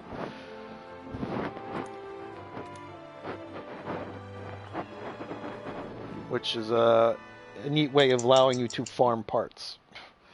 Yep. Best way to get farm from the parts. Break everything that you can, and then capture. Yeah, that's like, since he is this monster here, the Balroth, you're able to actually sever its tail, because you get a carve out of that, and then break as many parts as you can. I think both of his legs, if you can, his head, forearms, yeah, and his head. And his head's actually carvable too if you break it twice.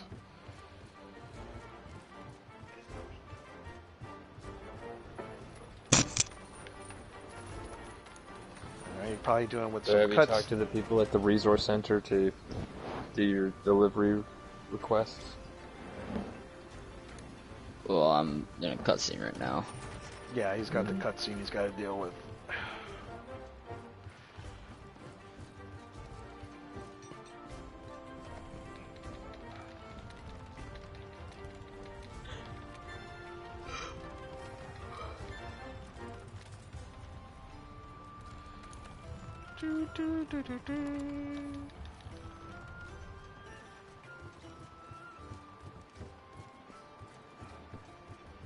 Are you in Astera or Sloliana, Alcard? I'm in Astera.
And now I'm back.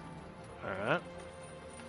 But it was too quiet on here. I'm like, is there nothing to talk about? No, we're just waiting. Yep. Wait, I must see Poogie. Yep. Always talk to Poogie.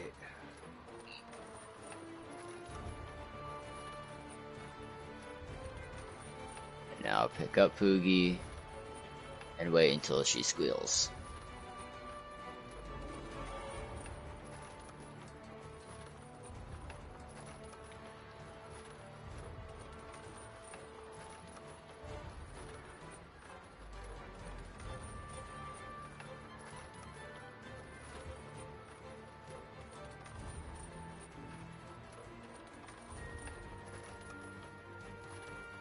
Herb and another steel egg.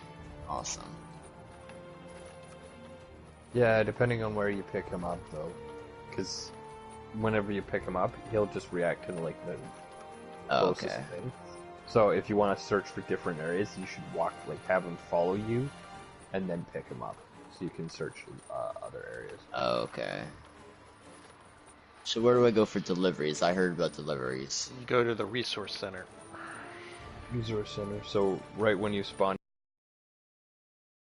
stockpile is just to the left. Okay. You talk to the 3 people standing. Okay.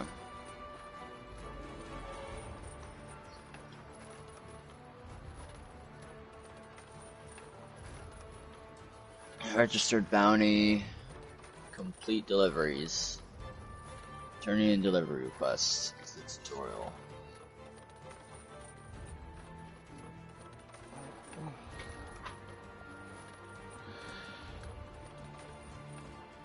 Yeah, because the more camps you have open, the quicker you can do. The quicker you can do quests, and especially if you get carded, you can get to. Back to where you were faster.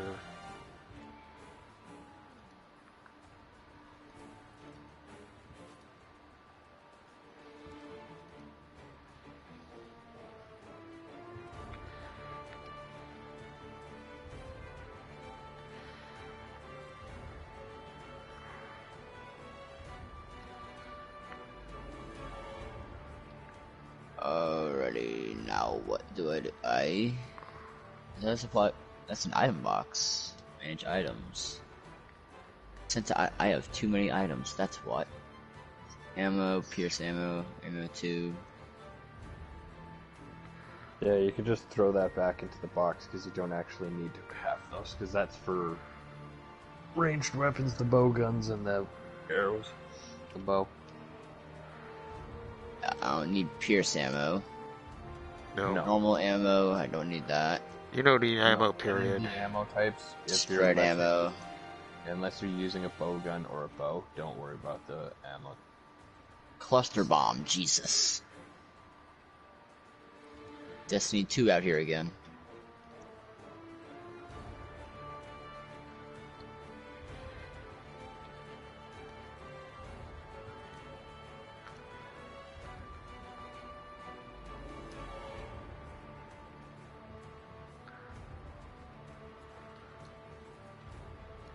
Gunpowder. I shouldn't need that, should I? No. Gunpowder level 2. Same thing.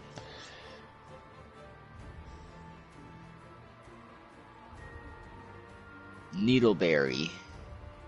Not covered as use ammo. Nope. Regular old empty file, nothing more, nothing less. Use Raw meat. Ammo, so you don't need it. Ration, keep that. Antidote, keep that. Potion, keep that. Shroom. Foot water ammo. Restore Trank bombs. Keep that. Eating quickly. Sliced ammo. Steak. Herb. Tranquilizers. Don't need that. Antidote. Well, tranks you need for when you want to trap monsters. Because No, when you that's have with trank bombs. oh, Tranquilizers. Yeah, oh, trank no. bomb. Trank bomb. Tranquilizers. Antidote, fire it. Yeah, actually, flash pod, slinger ammo. Keep that actually. Medicines, fire herb, craft explosions.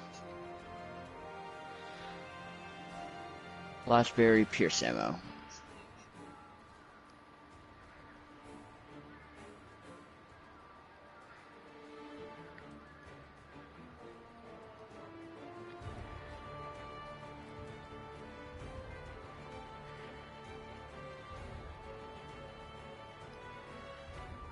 Crafting list.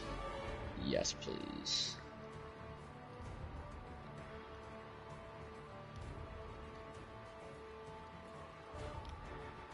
I need a lot of honey for that shit.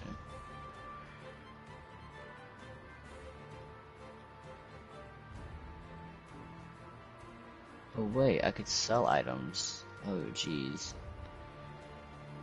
Well, you don't want to sell any of your let's go, ammo? materials yet.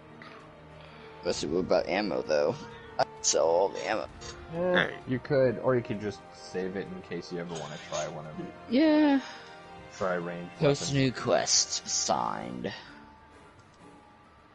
Sinister shadows in the swamp. Jeez, good morning. It is 1:10 now for me. Mm-hmm. Only 110. Especially it's I'm like, I didn't even look at the time. Hello. Wow. Can I not talk to you on the floor? That's another one you have to see the cutscene first. Yep. Okay, I must say, can I not talk to you on the floor here? You're just the fish. I'm not even.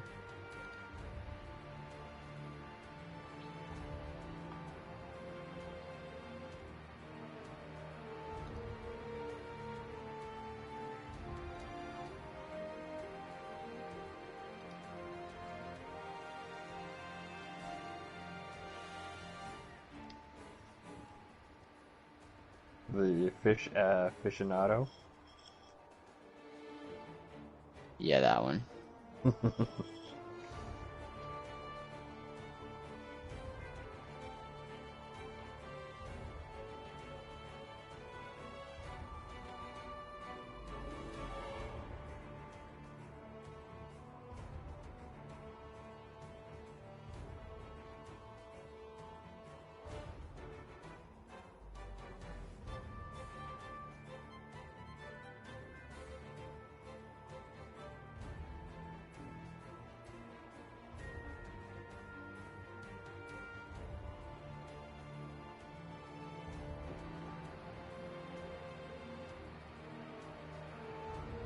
Can y'all not come to this one?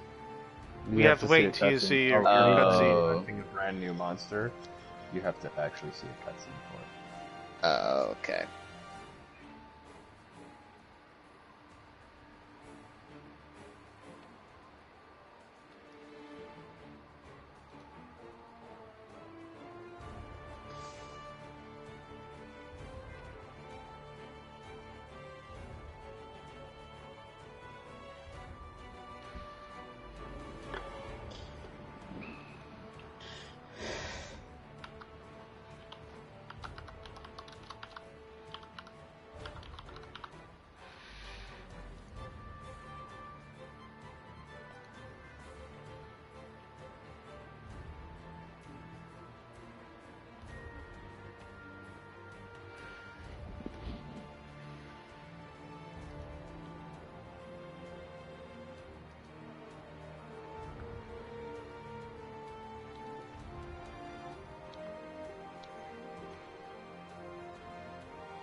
Bounty completed.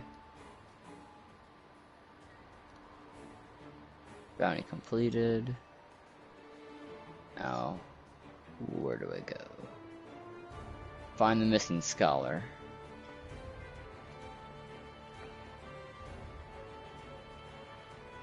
But where? Oh, this one.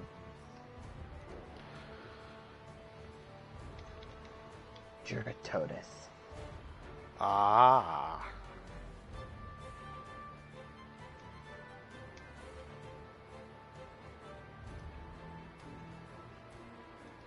East Camp. Southwest. Where the hell He's do up I in go for area this one? 9 and 10. 9 and 10. Mm-hmm. That's 8. 9 and 10. Okay, so I can just fast travel to Eastern Camp and then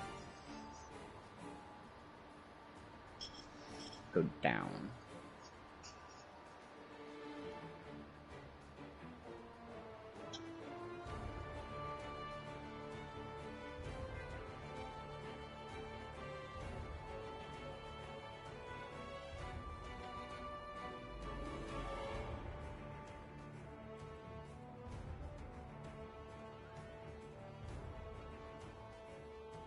Bounty complete on the Bitterbug.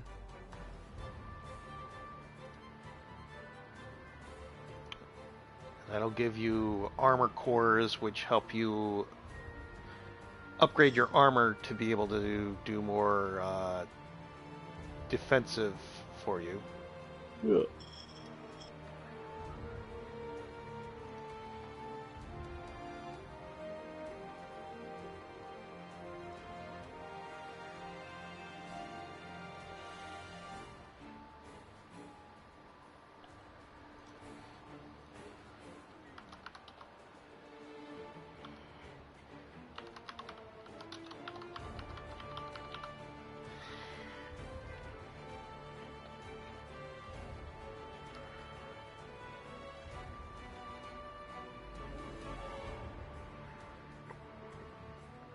What area am I in now? Hold up. It's a new area to me.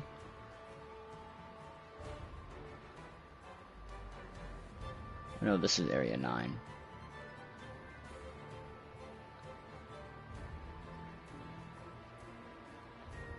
You say he's gonna be around 9 and 10? Yep. Yep, he doesn't go to many places. Well, he's looking for the scholar. Yeah. That's where he Oh, the scholar first. Okay. Because it's when Give he's me that finding honey, when he though. finds the scholar. Jurgatotis shows up. But where? I'm in between 9 and 10 now, so. Yeah, he should be in, I think, actually probably area 10. He'll be on the top side, like the north side along the wall.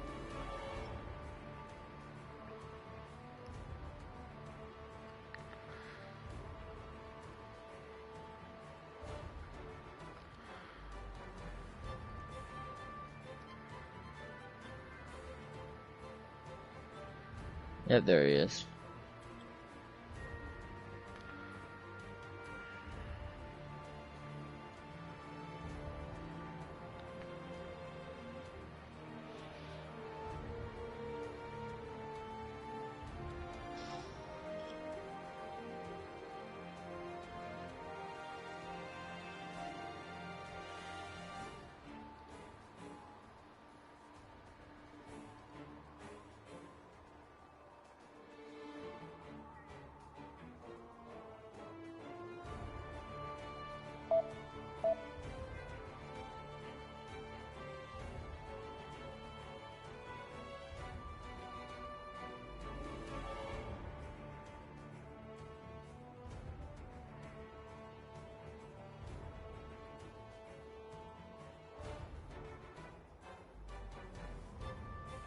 Ah, water moccasin.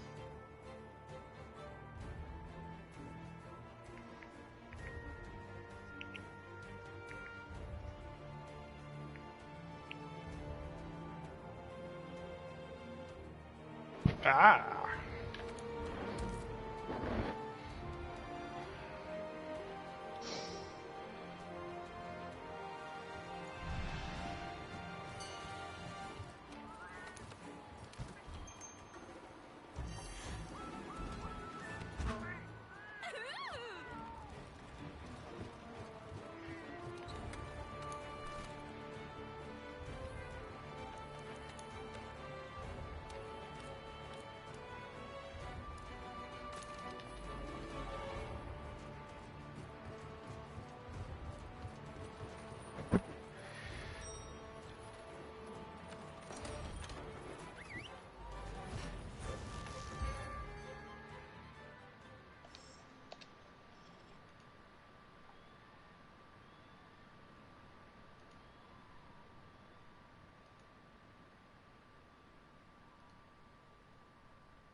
What? Only his tail left? Yep. Oh no, actually I think it's his back as well. Well, tried the wound part of it, but he didn't flop.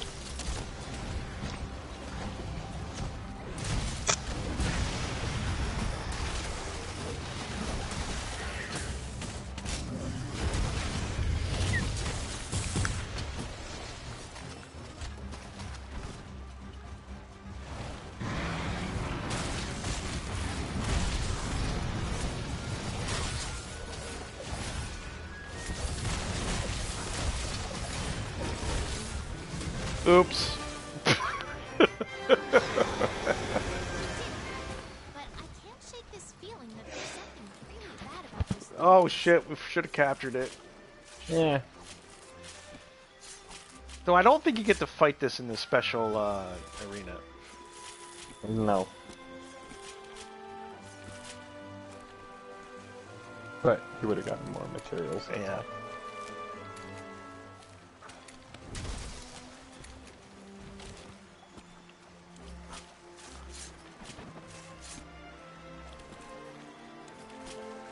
Yes. Whatever animals you conservate, DJ, you can basically skin.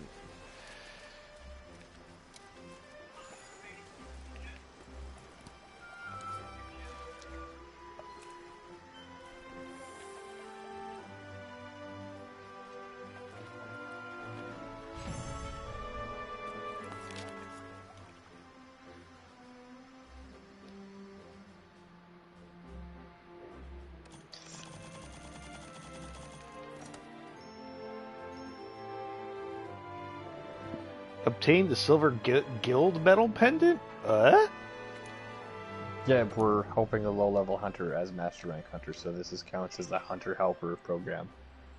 I thought I already did that. Oh wait, I got the bronze.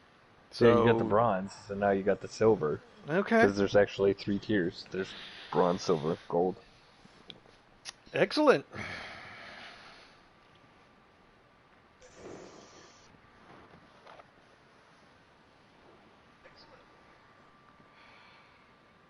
I'm down with that. I'm fine.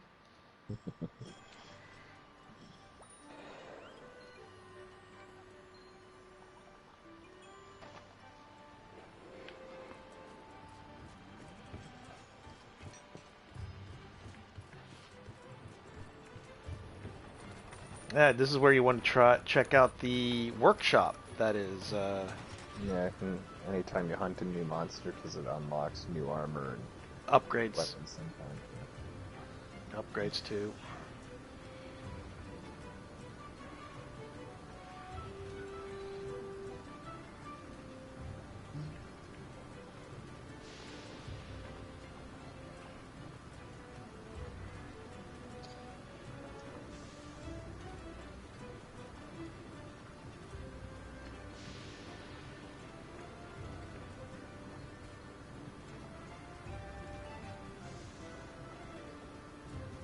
Older dragon now, and we have to capture it, is what I'm hearing.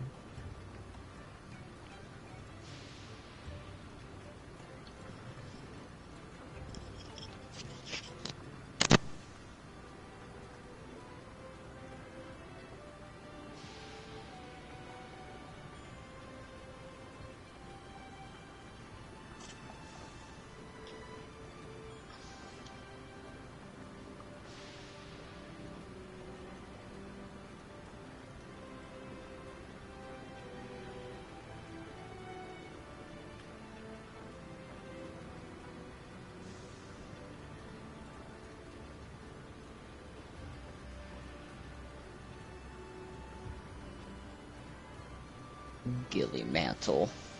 Okay.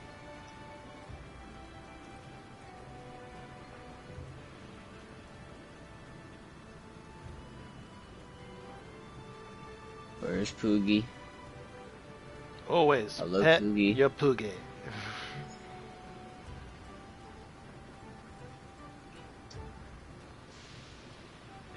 Awesome. Now I must take Poogie somewhere else. Boogie is one hell of a slow walker. Yeah. If I take a lift, will Pookie follow? No.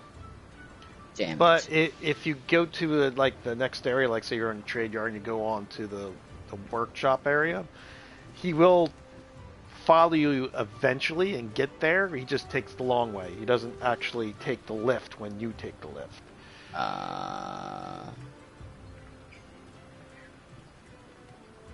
So I'm being told to go to the workshop. Where's the workshop at? If you take the lift, there's an option to go to the workshop. Alrighty. Oh wait, I'm at the workshop. I'm retarded.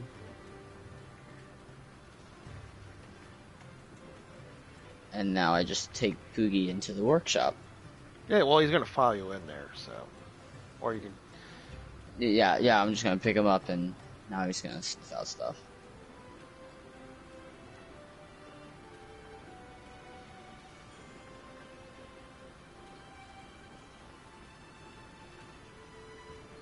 Alright, Poogie, what you gonna find, huh? What you gonna find in the bones?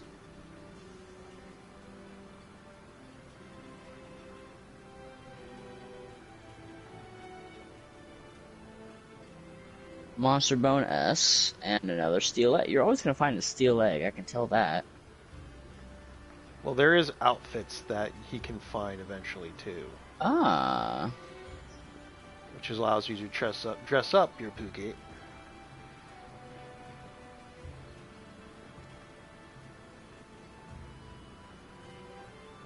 Except flying sparks. Toby Kadachi. Alright.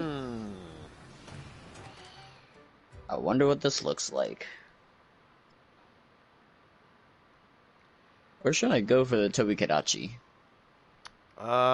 Did you make a new camp yet? Yes or no? I have one. What was that, 8? And 8? 11. Definitely go to 8.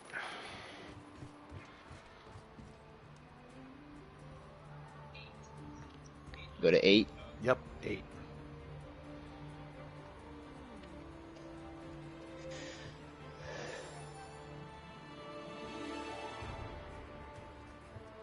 Quest accepted. Now I have to just walk out. Wait, what is this? It's so good to see you. Fiverr Bro. Yeah, you also will pick up other optional missions from things. When you look at a map, like if you look at the Astera map, sometimes you'll see like yellow exclamation points. So I'm cooking myself a meal right now because you gotta always do that. Mm-hmm. Always. Got myself the hunter's platter. It's always gonna give you a stamina up and other stuff. Mm-hmm. It depends on like what you eat, what kind of bonus you'll get. Yeah. The fresh ingredients will give you like increase your stamina and health. So the more fresh ingredients you have in your meal, the more buffs, bonuses to your health and stamina you get.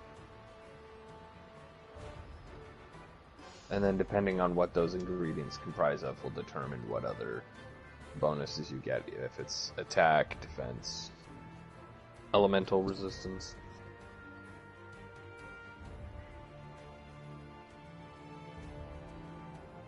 And the 3 random buffs you get.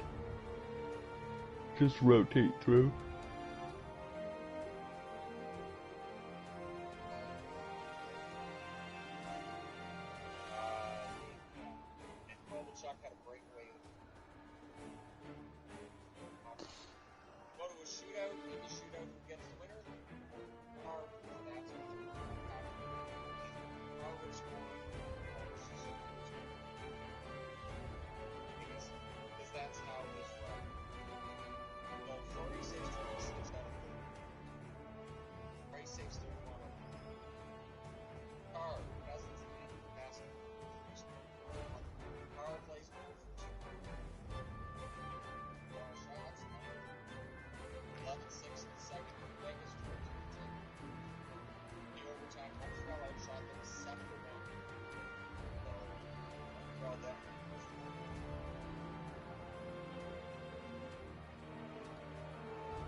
Now where do I go for the Toby Gotchi?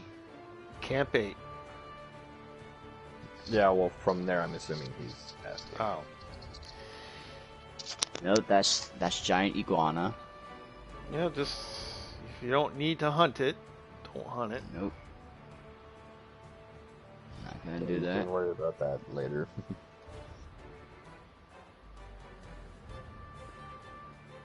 Basically, if you jumped out from Camp 8, or, go towards a little bit towards Camp 8, down the path, and then you'll see on the left-hand side a big wall of vines. Just start climbing, because it's higher up. No, that's the iguana.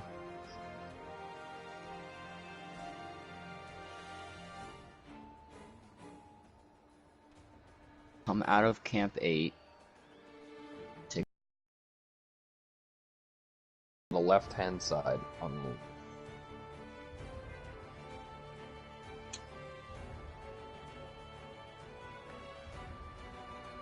the... No, this is going back up to Camp 8. I don't want to do that. No, jump down.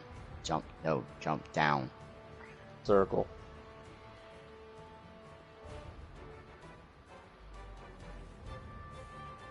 Take a right. Wall. Yeah. So yeah, down towards Area 8, but it's on the left-hand side, like on the left wall. On As the you're left walking down. wall. Yeah. So right where you jump down, there's the path. You could either go further up to the left or down to Area 8 to the right. As you're going down the path towards Area 8, it's on the left-hand side on the wall. You'll see a bunch of vines that you can climb up.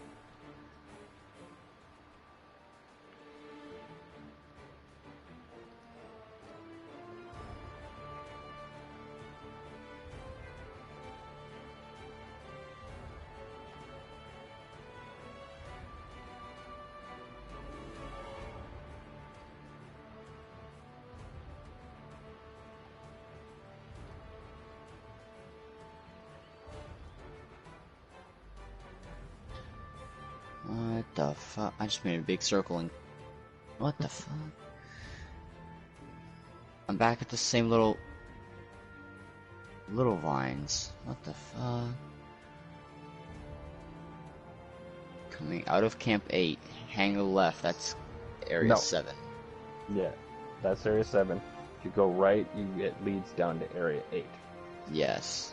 So when you jump down, go all the way across to the wall. Turn to your right, and then kind of keeping your left hand on the wall, follow it along, and then you'll see a bunch of vines.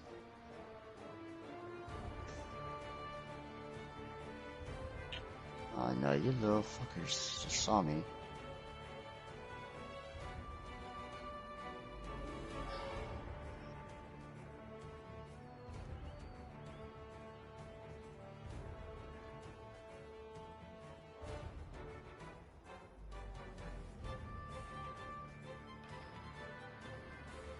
Wait, I'm in Area 9 now.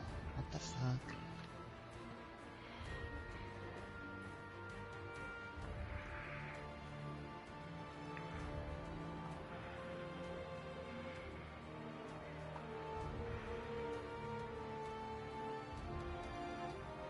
That goes down to Area 10.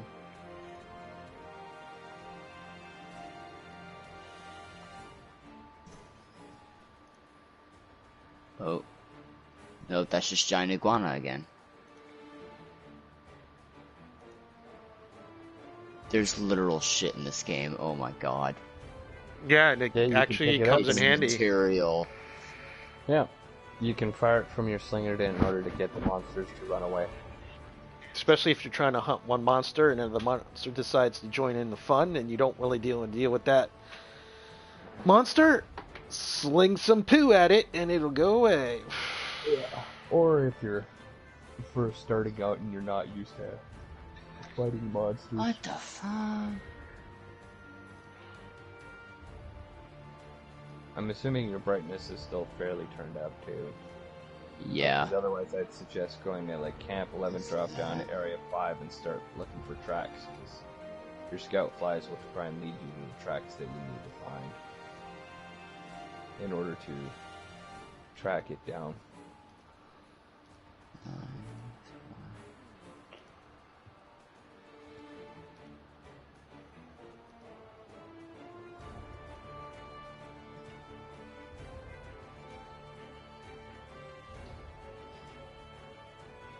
And Janutha. That's not what I want, though. Yeah. There's only 2 monsters out here. What?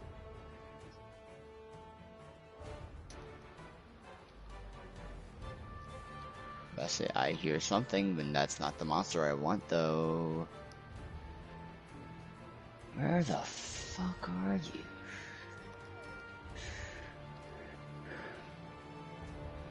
Or where exactly on the map are you? I'm like right on the number 8. Like there's I'm inside the log right now. Fast travel to Camp 11. We'll do it this way. Okay.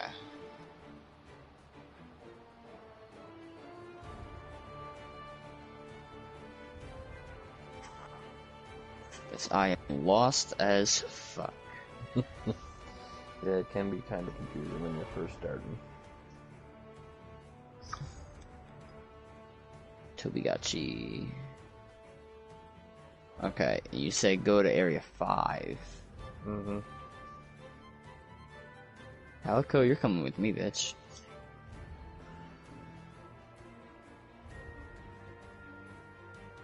What is this? Water moss. Hello.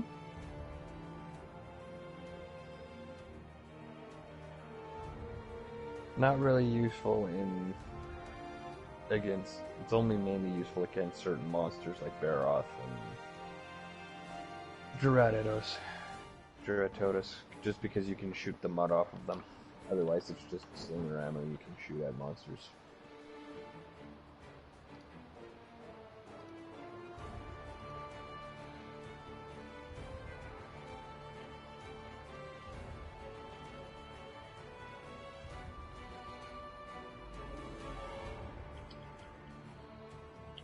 So you're in Area 5?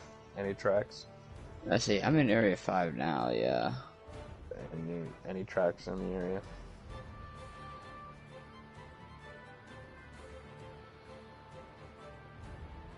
I mean, I see like a giant Tyrannosaurus.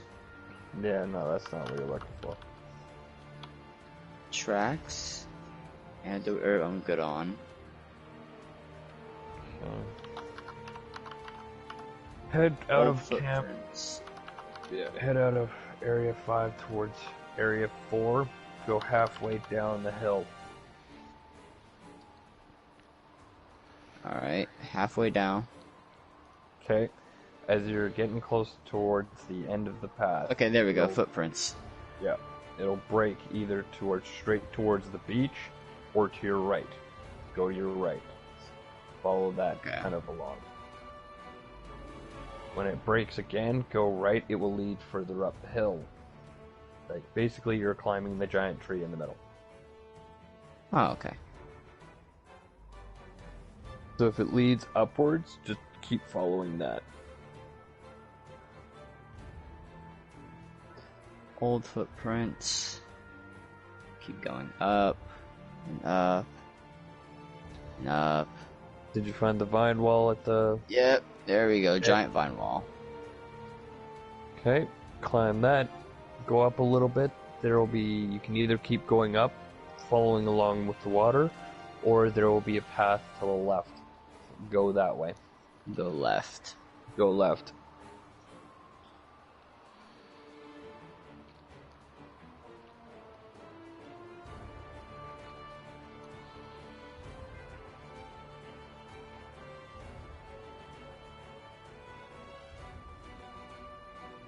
Okay. Climb up the vine wall? Yep.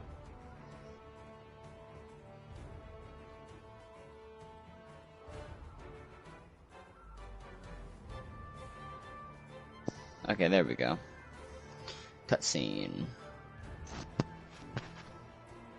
Wondering why there's a feather falling.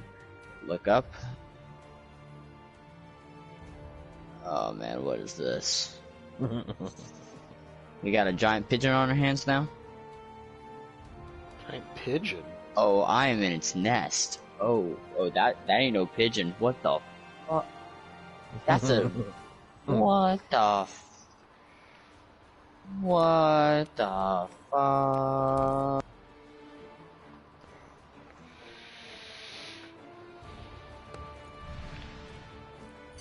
It can fly.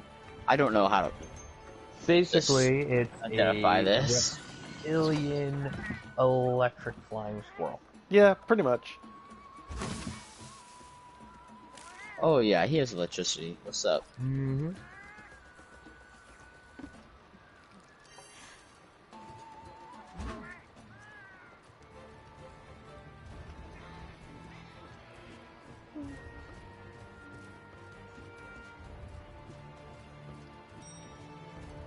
I should... That's not gonna matter. The raw damage alone is going to... Yeah. I was like, I got the bolt shield on. I should check. Well, the bolt, just the... Just smashing him in the face is alone gonna.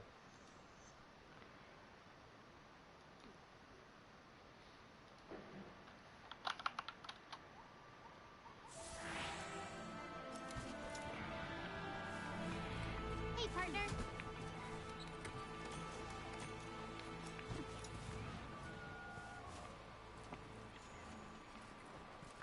Don't you dare fall off.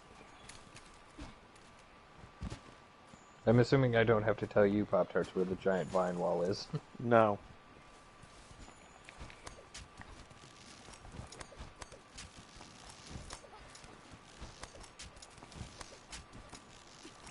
Ooh, I better not fall off.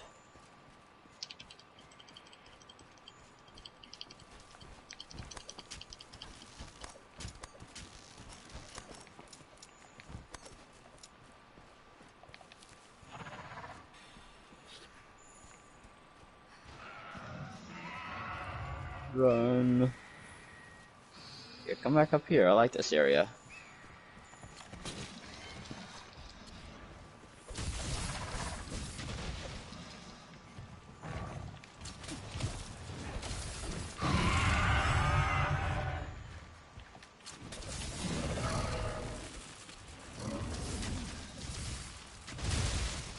I thought that would have knocked him off. It did. This one we want to capture. You don't want to accidentally kill this one. Although that's a very good chance it's gonna happen. That's Yeah, why I'm that's a going very for good its tail right now. It doesn't matter where you hit it, it's just that. Blade. Damn it. Like I said, the raw damage alone that we're doing is just going to kill this thing.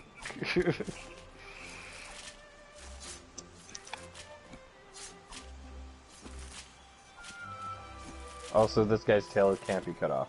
Yeah, this one's not so Well, shit. Not all monsters can have their tail cut off. Parts break, and that would be about it. So yeah, if you look at his face, like it's actually more close to like a snake than... Yeah, I was about to say I'm like, fox, kind of? Electric fox? Yeah, except he's got scales, kind of like a reptile.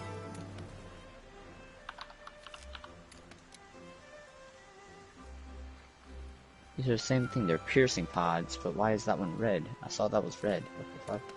It's red if it's dropped by the monster, just to let you know that's slinger ammo. Okay. Anything, if you had slinger ammo beforehand, and you drop it to pick up something else, then it drops as green, just to let you know where the previous one was. Yep. Okay.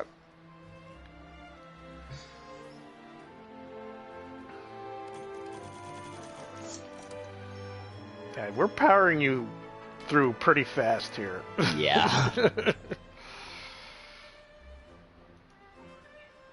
I don't know how much longer you want to be on, but if you want, we could just do an expedition to the ancient forest and just frickin' go to town.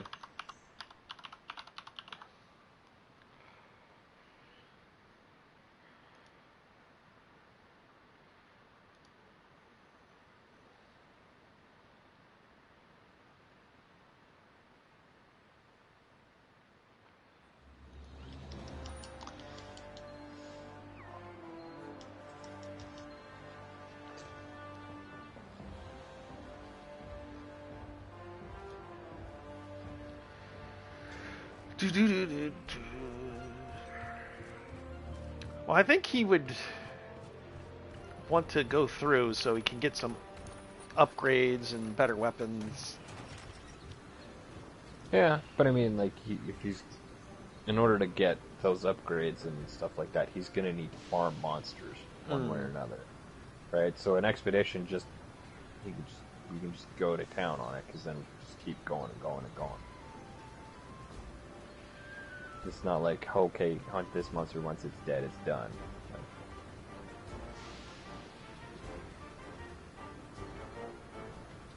I mean, I know it's been a while, but when we did frickin' first started playing, like, we'd go to, like, the ancient forest for, like, an hour. Yeah. Just on an expedition. Okay, expedition, 4 of us were in there, and we just... White jammies. Yes. That's for your Poogie. You can now give him... Wait, Wait, that's for Poogie? Come That's here. for Poogie. White jammies. Change clothes. White jammies. Oh my god. Poogie is a sheep. Yes. Yep. Isn't this game just amazing? I'm going to pet Poogie again, even though I did it before.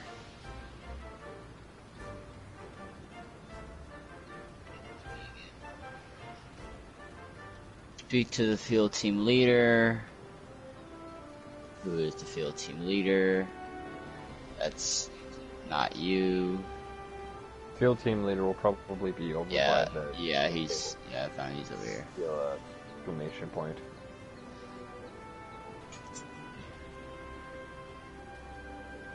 Oh, it's probably the Ageneth. Yes, the Handler. T-Rex. The quest where everybody first starts out playing the game has trouble with. What, the Ageneth? Yeah.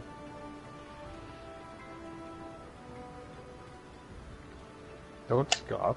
When you first started, you probably had the same trouble too. I think my problem was the Rathian. That's the one where I was running for my life, and both you and the other dude that was there both got fainted. Oh. And I'm like, oh fuck, oh fuck, oh fuck. Yeah, that'll happen. Was that Rathian or was that Rathalos? Because we were just fucking trapping That it. was Rathian. That was the green one.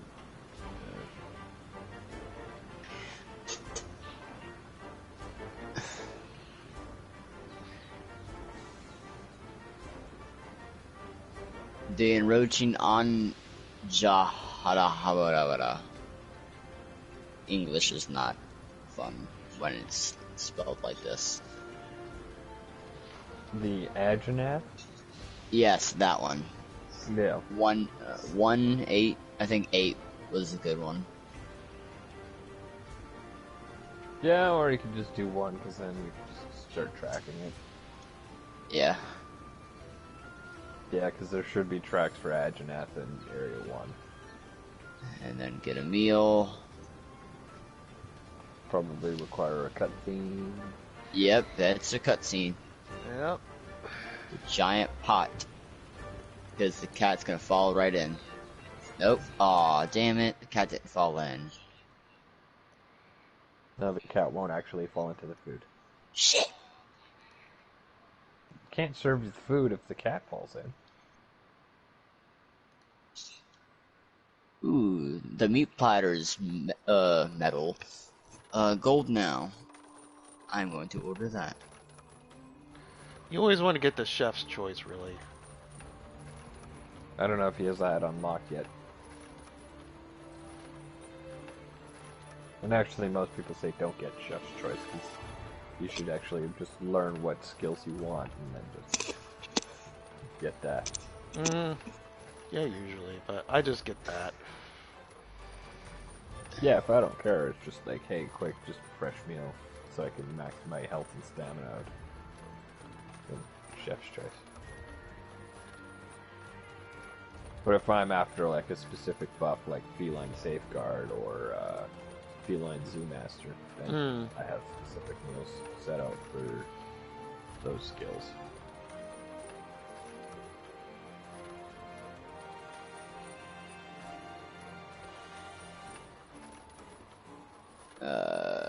Gotta make some deliveries.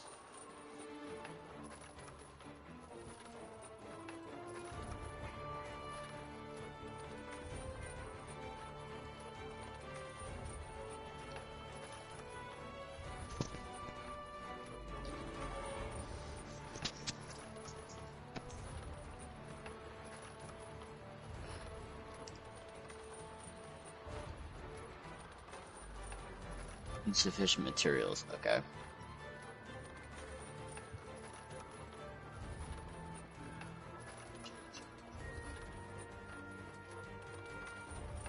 Flora and I already got mining crop.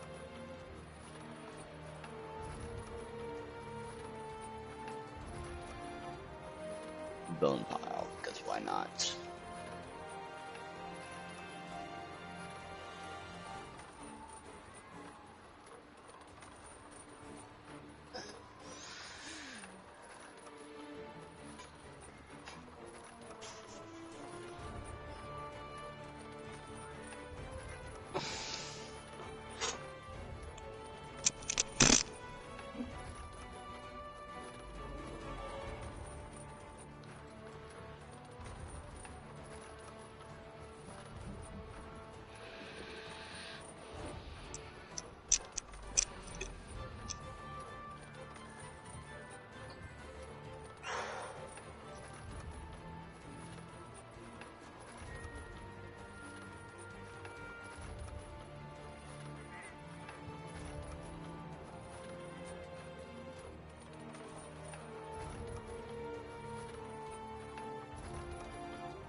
Oh, that's just old footprints.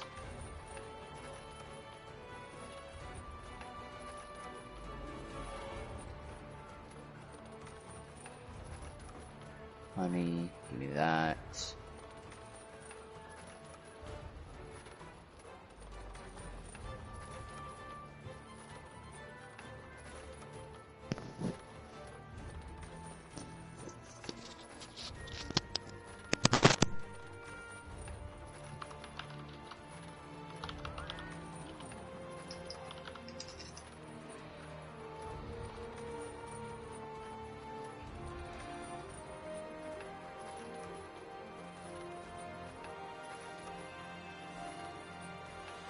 Old footprints again. No.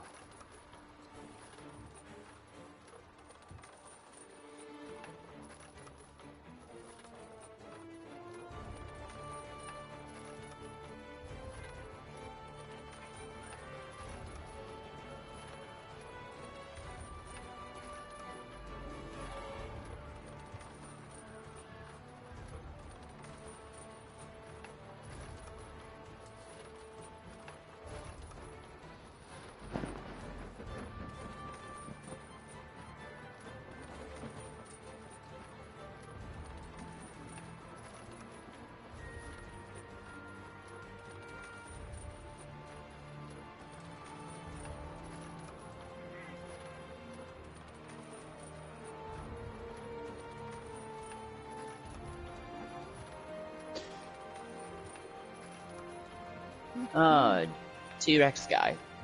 T-Rex guy, yay. Welcome, welcome. Furry T-Rex.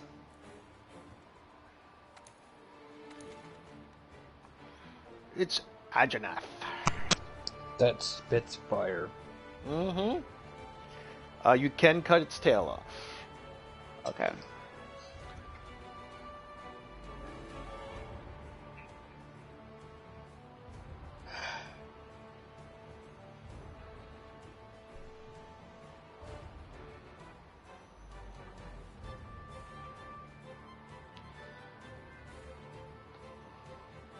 And also, just leveling him through the story.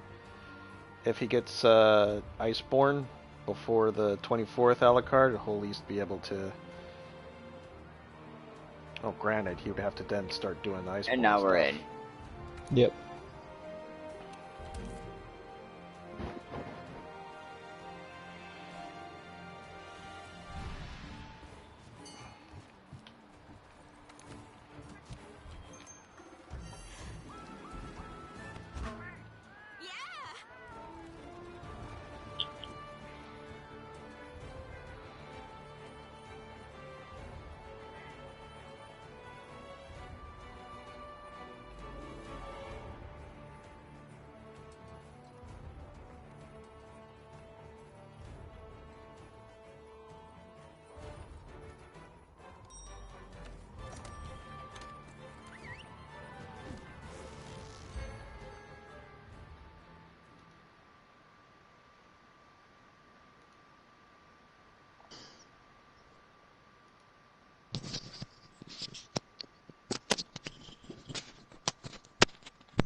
Our number one priority is to secure the base by taking out that encroaching Anjanath.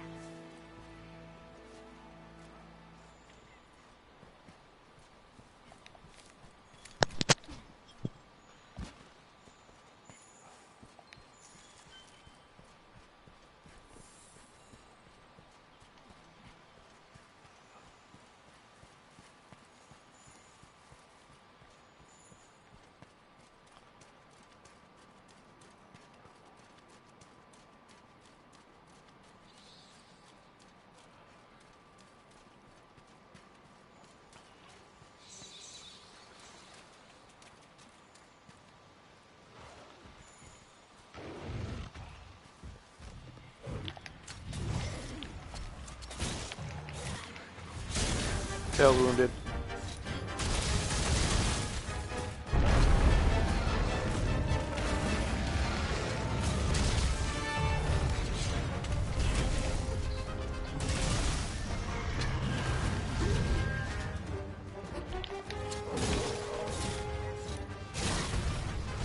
Oh, he's angry already? Jesus Christ. I just realized that.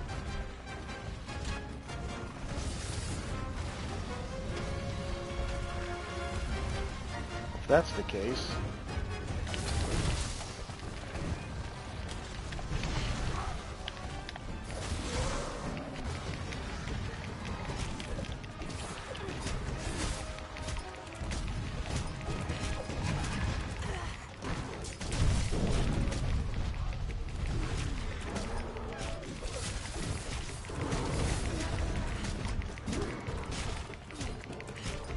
Here comes a boom.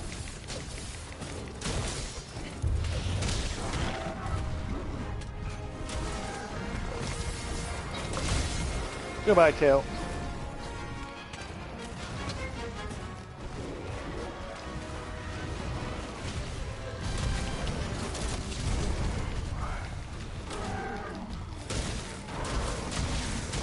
Miles, get that carve on the tail layer. Yeah, that's I already got that card. Alright.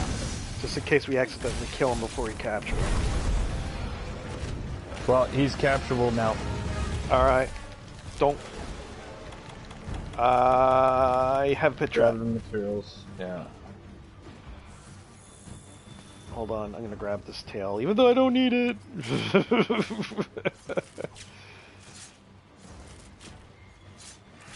Oh, fuck off.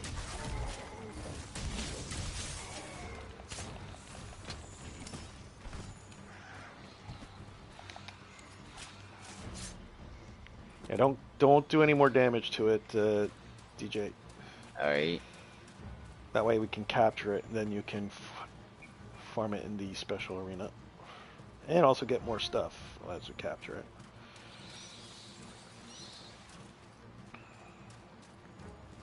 Honey.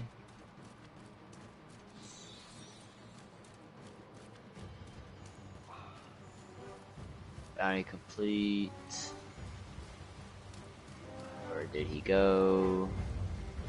Where did I he got go? the trail. He up here? Where are you going, Adrian?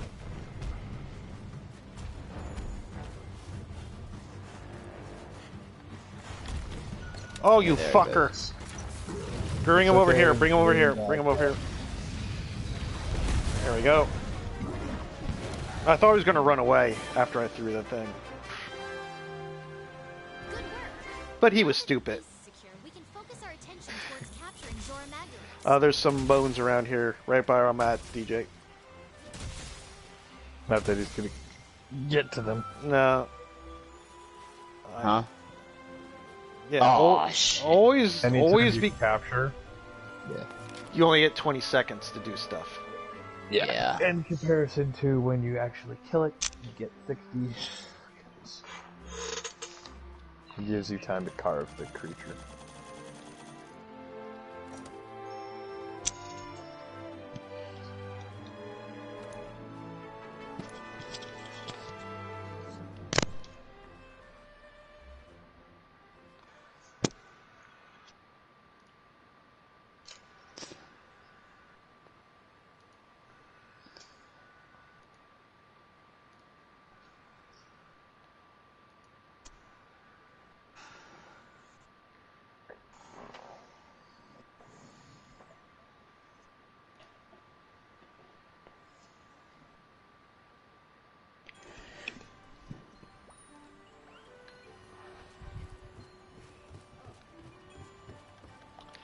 Seen today's wares?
What's the plan now?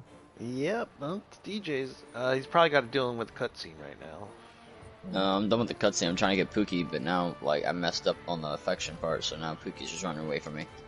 Yeah, you'll have to wait till next one. Yep, Pookie's just gone. Pookie hid and disappeared. Yep.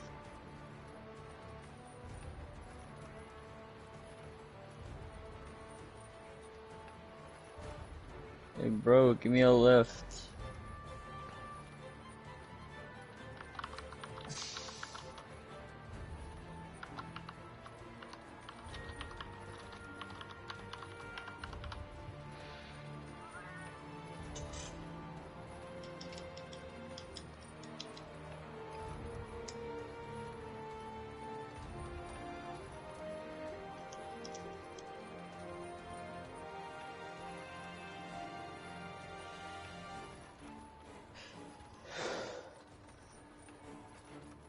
One for the history books.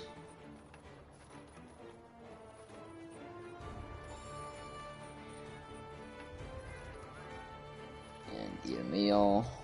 Pay with money. Chef's choice, yes. How's the hunting?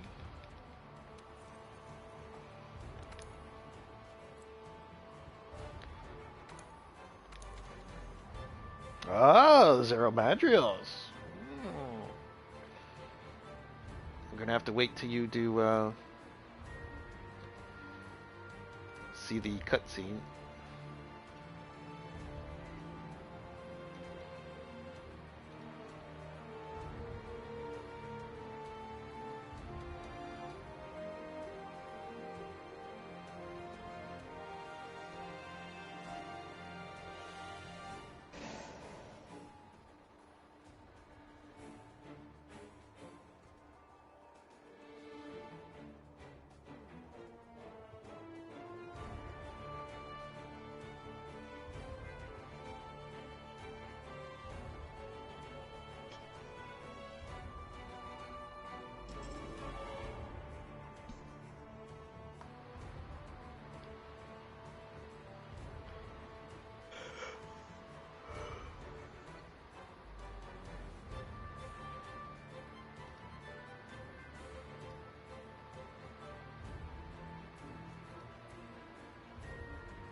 All right.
Use the cannons and ballistae.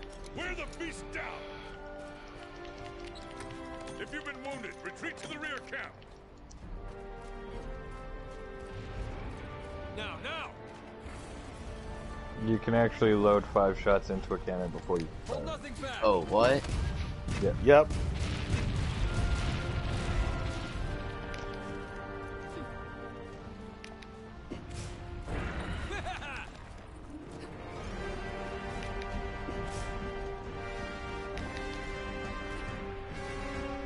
This is 4. You do 5. Fire.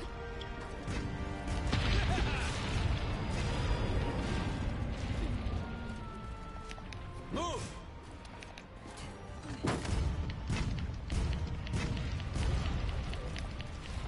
Proceed with caution.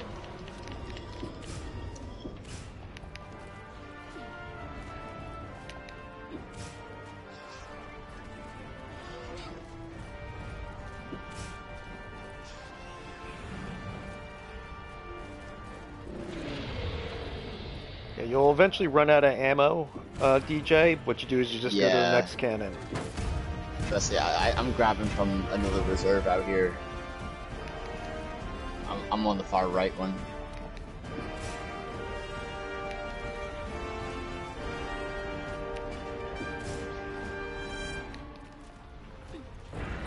I can't remember the last time I had to do this one, Alligator.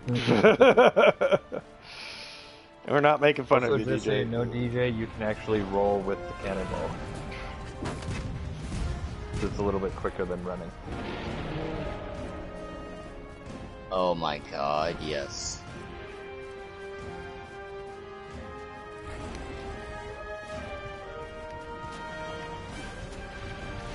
It's going to use up your stamina, that's all. Yeah, except the amount of time it takes you to actually load the cannon or pick up a cannonball replenishes back this max.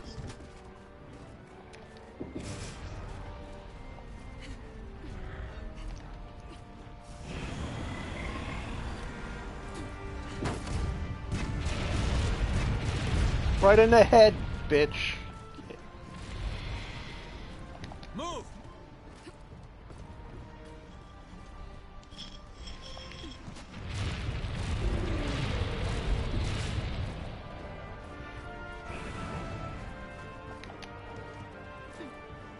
It's time to restrain this beast. You going to get the first binder, Alec, or do you want me to? Climb up!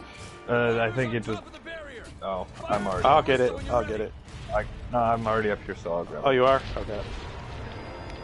What part? Nice. First binder post.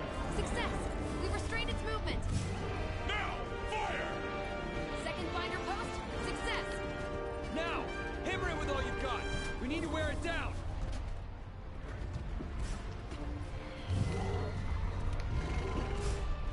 Come on, turn, turn, turn.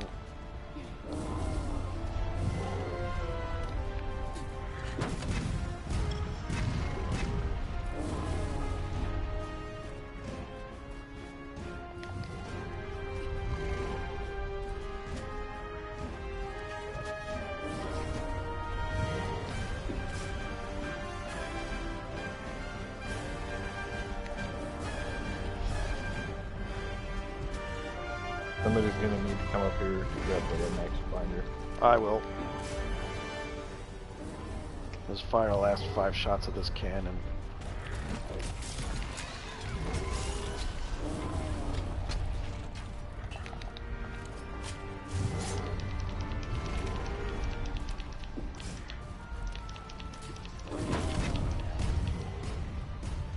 Alright, I'm coming up.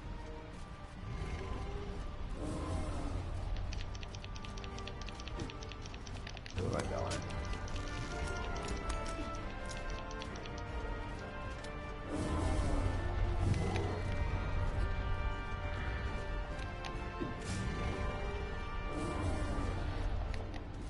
I just simply wait until I have to restrain him, right? Or do I restrain him now?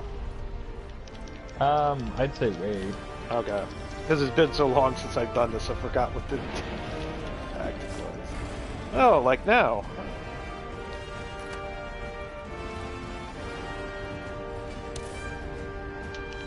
It's broken loose.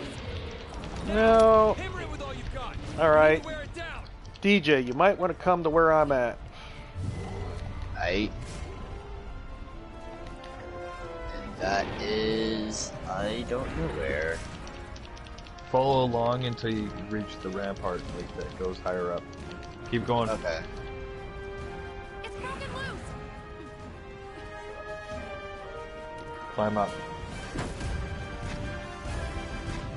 All Go right. to like the red mark. All right, right here there'll be a big gigantic Yellow one. arrow. Pick it up. Right here, right here, right here. Not the little ones. This- Not the little ones. Oh. Not the little ones. This one. Ah. Okay, go there, load it, and shoot it at him. It's going to restrain him. Just anywhere? Yep, anywhere. Yeah, hit Doesn't him. matter where you hit him.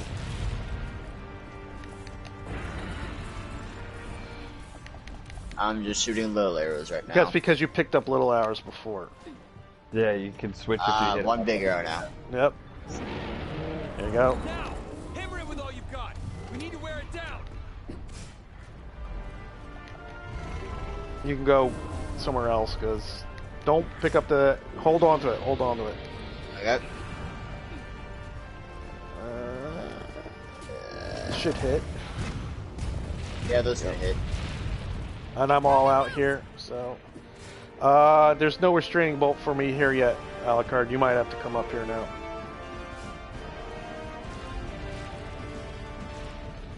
I'm coming down.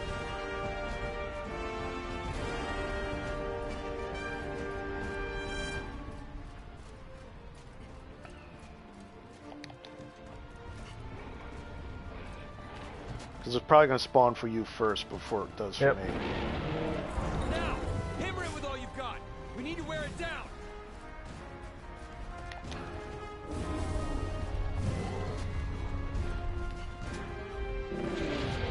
Alright, I should go up there now. Because it'll be spawning for me soon.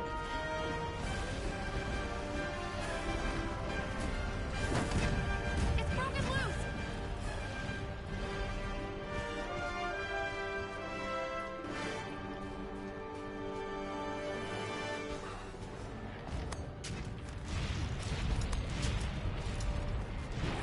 It hasn't spawned for me yet. Nope, not. That's not here.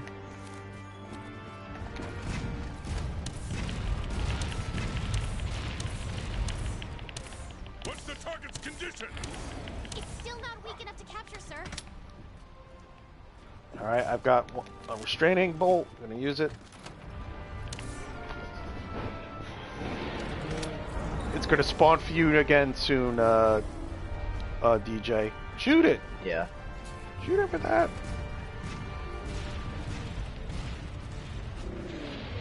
No more cannonballs. It does that. There's a cannon below. But you want to stay up there because that's where the restraining bolt spawns. Okay. So just use the little arrows at him. Does about 40 There a are pop. no little arrows. Oh. There's no little arrows. You're all out. Shit. Yeah, you're picking up nothing from me. Yeah, Like, you there can't are pick no- up anymore. You can't pick up anymore. I There are. can't. Like, Yeah. Oh shit, it didn't make you roar. okay, restraining bolt. Alright, load it and restrain him.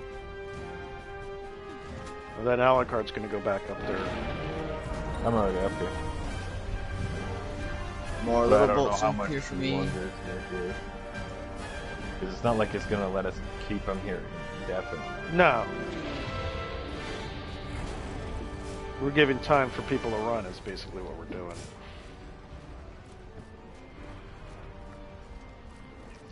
Come on, load that cannon. No more little ballistas.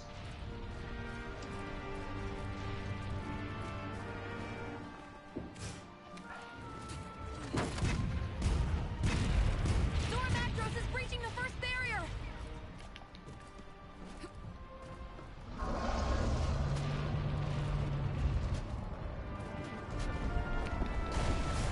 Zora Macros has breached the first barrier.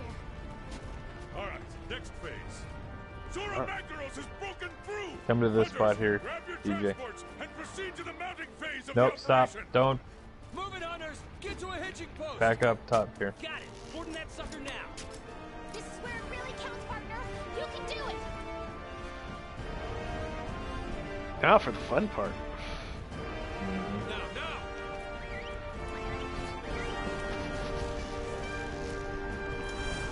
Run its back, old man!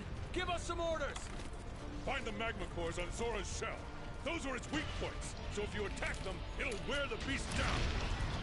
Watch out for that magma. It's spewing out of those cores. That's one of All right, the there's going to be pieces around here you can pick up. And don't forget, if you get to see crystals, mine it. Yep. magma core destroyed. Oh boy, Zora Magdaros Yeah, did there's not only like way that you one can bit. get this particular mining material from this Alrighty. monster. Yeah. DJ, where'd you go? Oh. I went. Let's see. I went to the right. No. Come up this. Good. Follow us. Follow us. Up here. And there's going to be a mining node. Mine that.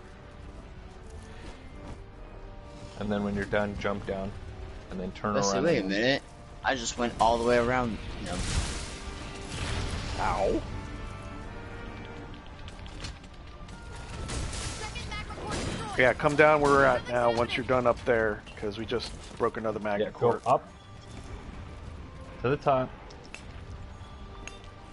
It's changing posture. I think it's trying to get up. Stay calm and focused. Just Down here, down here, down here, down here. Okay. Okay. Down here. No. You went the wrong way. Follow me up. Ooh, you have to down here. Oh, Are you okay? it moved. Yeah, He probably changed kick position. you. Yeah. We've spotted Yeah, it's another gonna kick core you on out. Zora If you go Magdaros' head. back down to the bottom, there's a mining node here. pretend. Yep, and right here. attack that core with all you've got. Now you gotta go all the way up to the top. I actually need a mine stuff. Black Yeah. Hunters, it's time. Understood. This. Nope.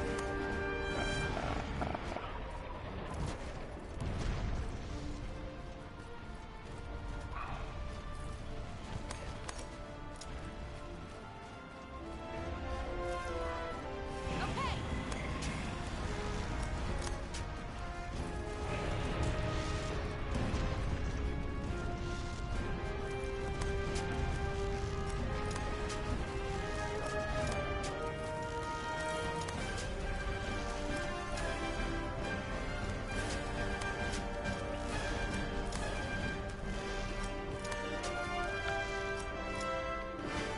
Oh, fuck, what did I do? Ah, the wrong button.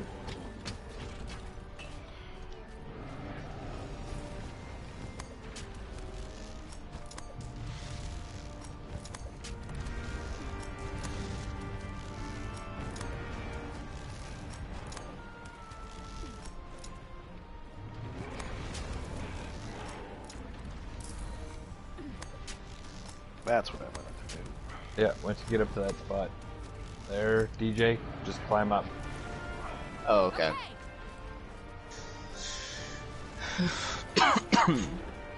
Okay, I know, I see you, serious handler.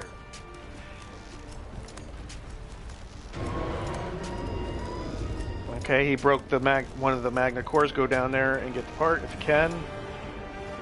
Oh, mining. Yeah. That too. I don't think it actually drops the material. Or if it Yeah, does, it's so it very drops few times we actually get to hit. it. Well, this one you do, you get to hit the head. But it's not very often you get to hit otherwise. Yeah.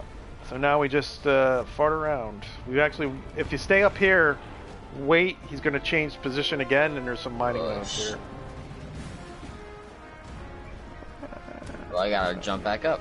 No, just stay there and wait until he changes position. Oh, so you just want me to hang on the wall? Yeah, you can hang on the wall.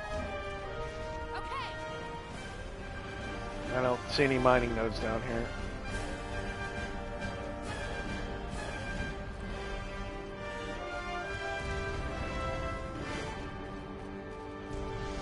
Just wait till he gets to fight. He gets to meet Nergigante.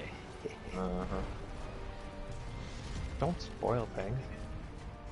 I'm not telling you what Nergigante is. I'm just gonna say wait till he meets Nergigante. You didn't have to tell him that he gets to meet him. Yeah, that's right. There is one right here. Yeah, but you can't mine it until he changes he's position. Flat. Yeah. And there's nothing we can do right now until he actually hits He that moves. point.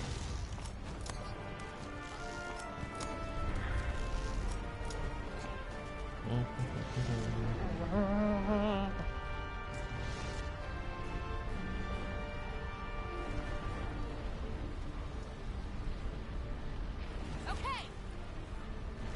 Thank you for the advice. Already done.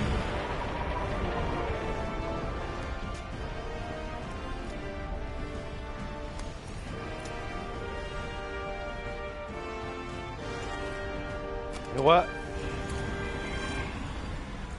I feel a weapon pose coming on.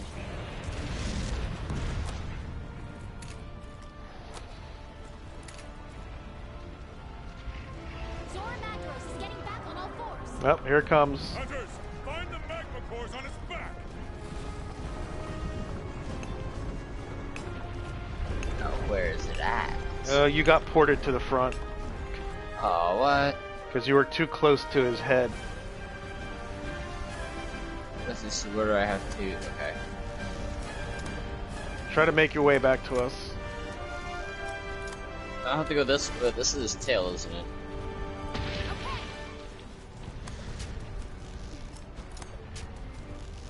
Wait, is this the right way?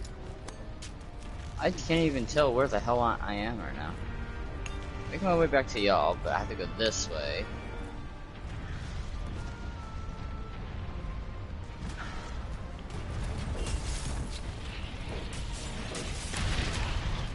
Oh my god, I'm on fire. Oh.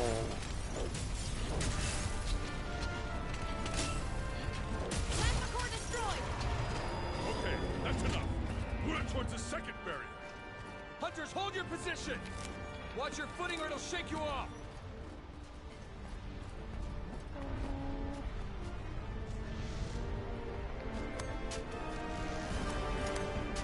Where is...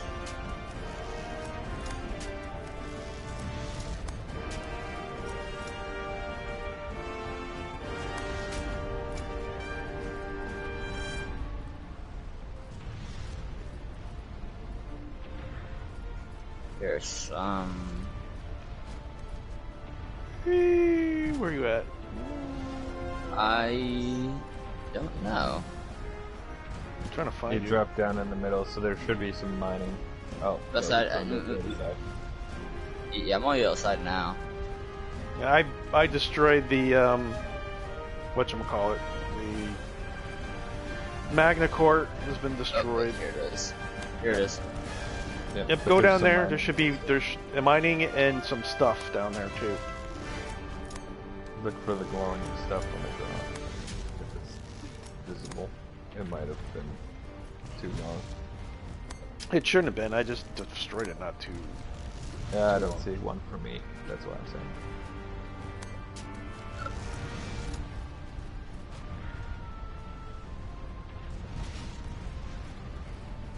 I already picked mine up, so I don't know where they're at.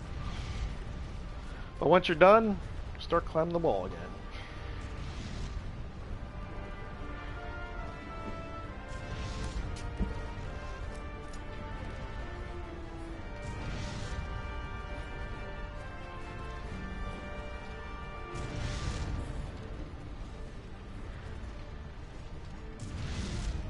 Once you get to the top, follow along the right.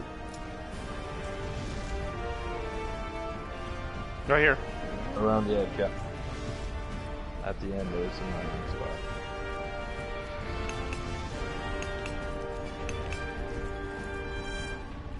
There's a couple other places we can go to too. Yeah. I would think there's one on the left, but no, you're not going to be symmetrical, are you? No, Come down there's to- one on the left, but you have to go down. Here's down here by me. DJ, if you just fall and follow where I'm at.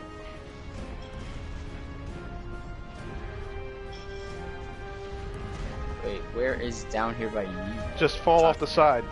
Yeah, jump off. That's a long way down. Yeah, don't worry. There's no No fall worry damage. about ruin your knees.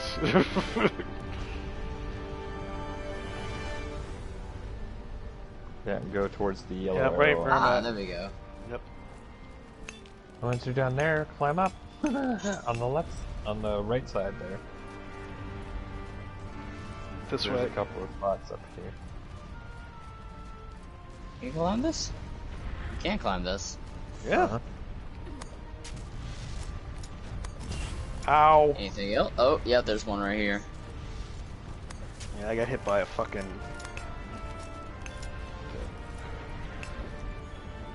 can also climb further up.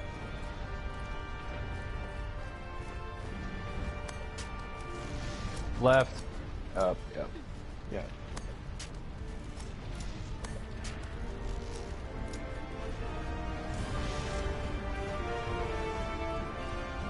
Alright. Right in there. the corner.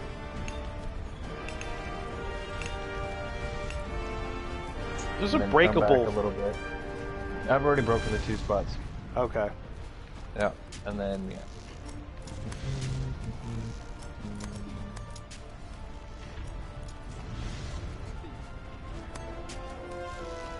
Right over here.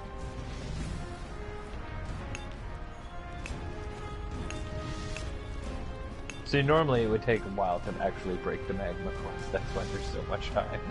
Yeah, that's why we're just kind of like...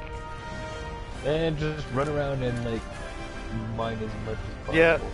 Fall down normally with us. You would not get, normally you would not get this much time. But me and Alucard have super weapons, so... Zora Magdaros has reached the second barrier. He's finally There we gotten go. there! Let's restrain this beast. Ready your one-shot binders. I think he's already gotten that one. I haven't minded somehow, that's fine. Let's see here. Is there anything this way?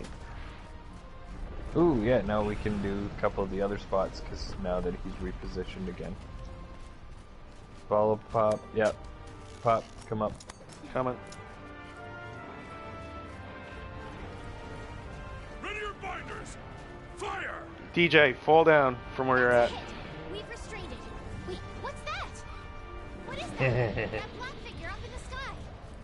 Oh yeah. Come, where you at, DJ? I don't see you. Shell right now. No, doesn't matter. A monster! Some unknown monster has appeared on Zora Magdaros' shell. Ballista team, get ready to provide support. Hunters. Hi, Nergy. Ballista team, acknowledge. On it. Now, can I break anything on you? I'll help you on that. Hold on. Let's see. Can we get a horn? Weakening the horns? Horns weakened? Oh, fuck. No. No. He's gonna fuck up. I fell off and then came back. Yeah, as soon as like I saw the one guy pipe up that Yeah, guy they- there, I was like, well, nope, he's out of here. He's peacing out. Yeah. He got smacked a couple of times in the face. He's like, nope. Nope. Want nothing to do with I think it was after I wounded him and he's like, no. Yeah. Well, I smashed him in the face a couple times too. So.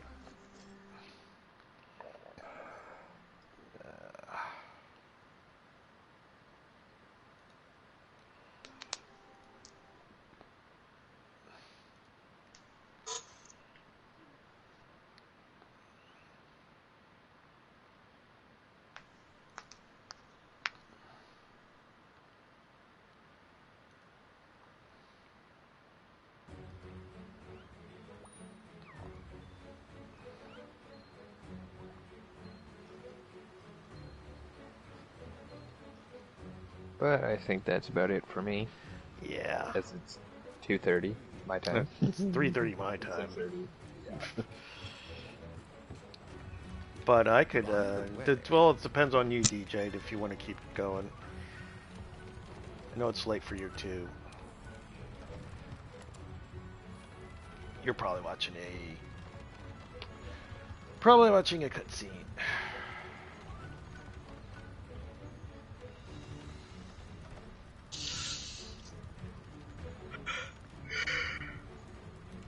That yawn tells me everything.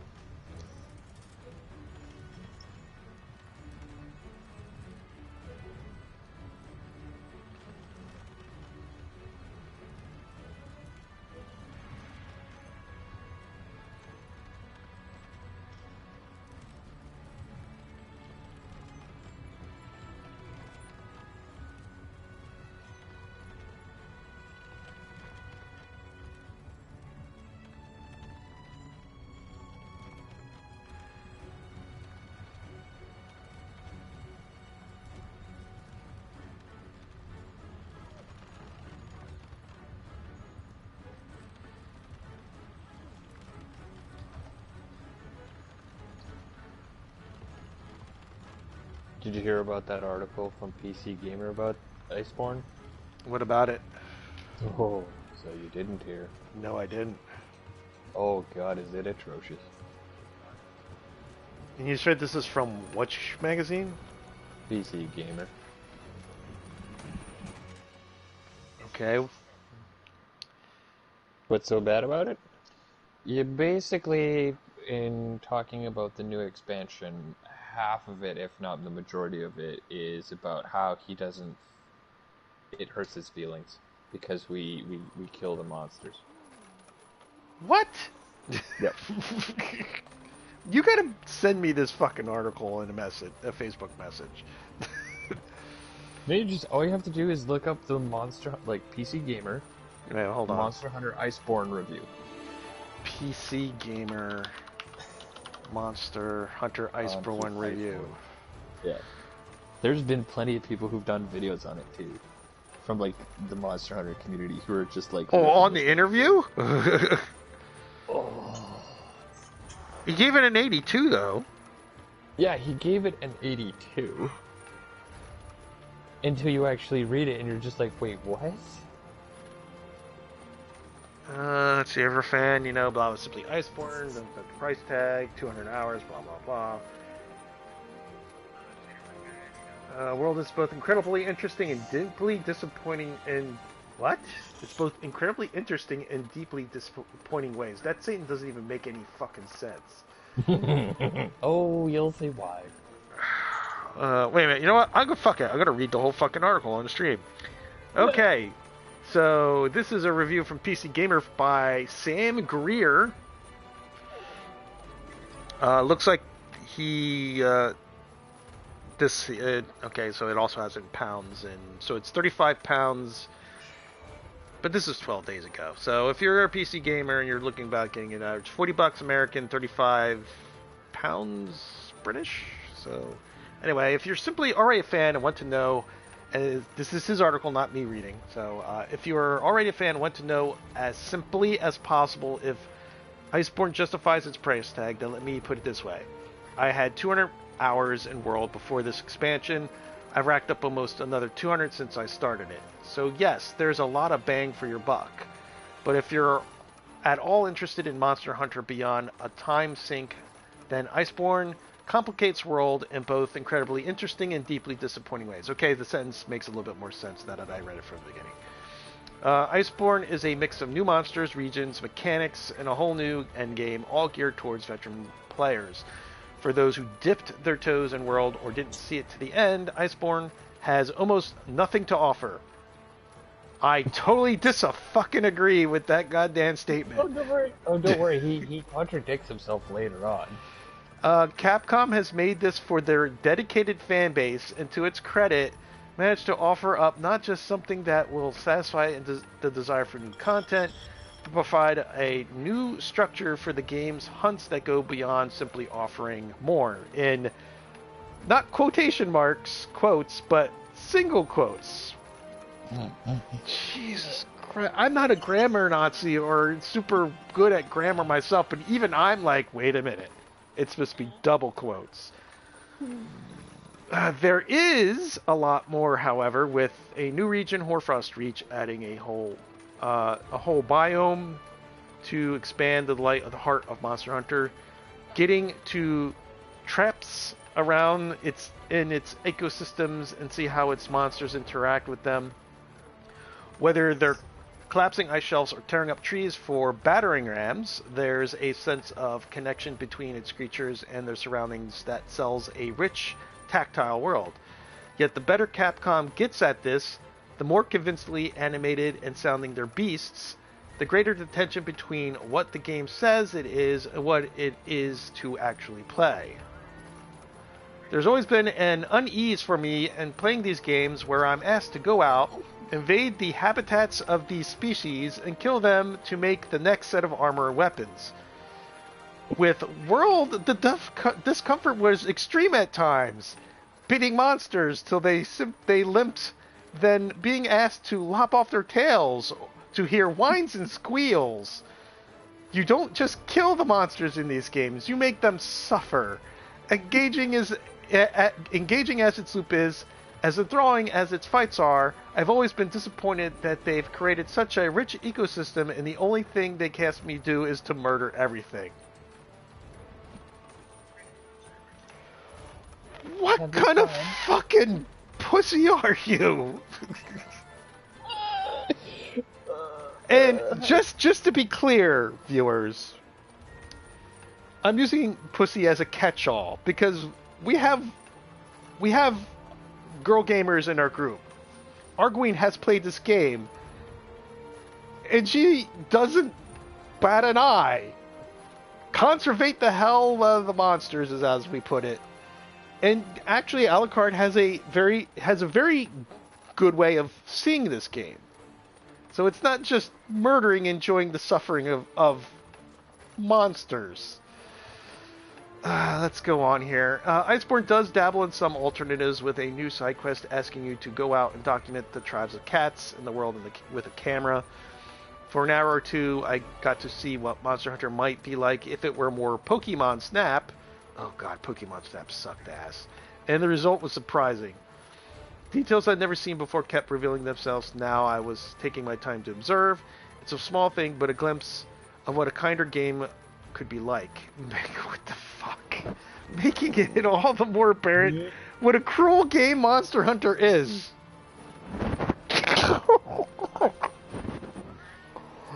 Oh my god. Oh. It keeps going. It's never stopped me having a blast with the game, but Icebourne makes it even harder to ignore, with cutscene after cutscene featuring our cast of hunters tackle their nature. By tackle, I mean claim to be part of the ecosystem, and that by killing these monsters, they're somehow preserving things. It's a preposterous notion, and these is in colons, our hunters aren't even from this continent, and yet that the characters discuss suggests Capcom are at least aware of the dissonance in its story. Oh god, this guy's like way off the... Anyway, yet rather than actually address this or just go on ignoring this aspect of its world building, Icebourne lands on an awkward middle ground, drawing attention to the moral bankruptcy of its characters with its nonsense lie. Oh my god!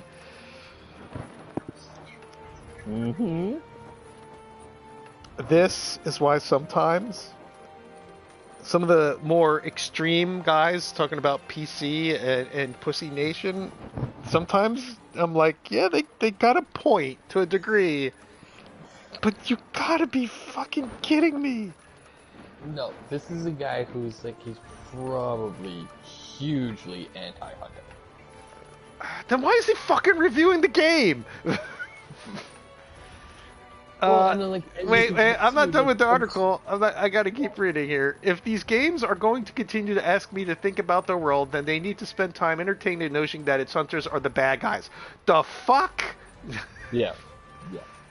It goes against the charm and warmth of so much of the game, too, something that Icebourne excels at. The cozy new hub Selena is a winter getaway full of delights, new minigames, and even saunas. The new chef, the Graham Meowster, is a character of such sheer delight that I audibly squealed the first time I saw her cooking.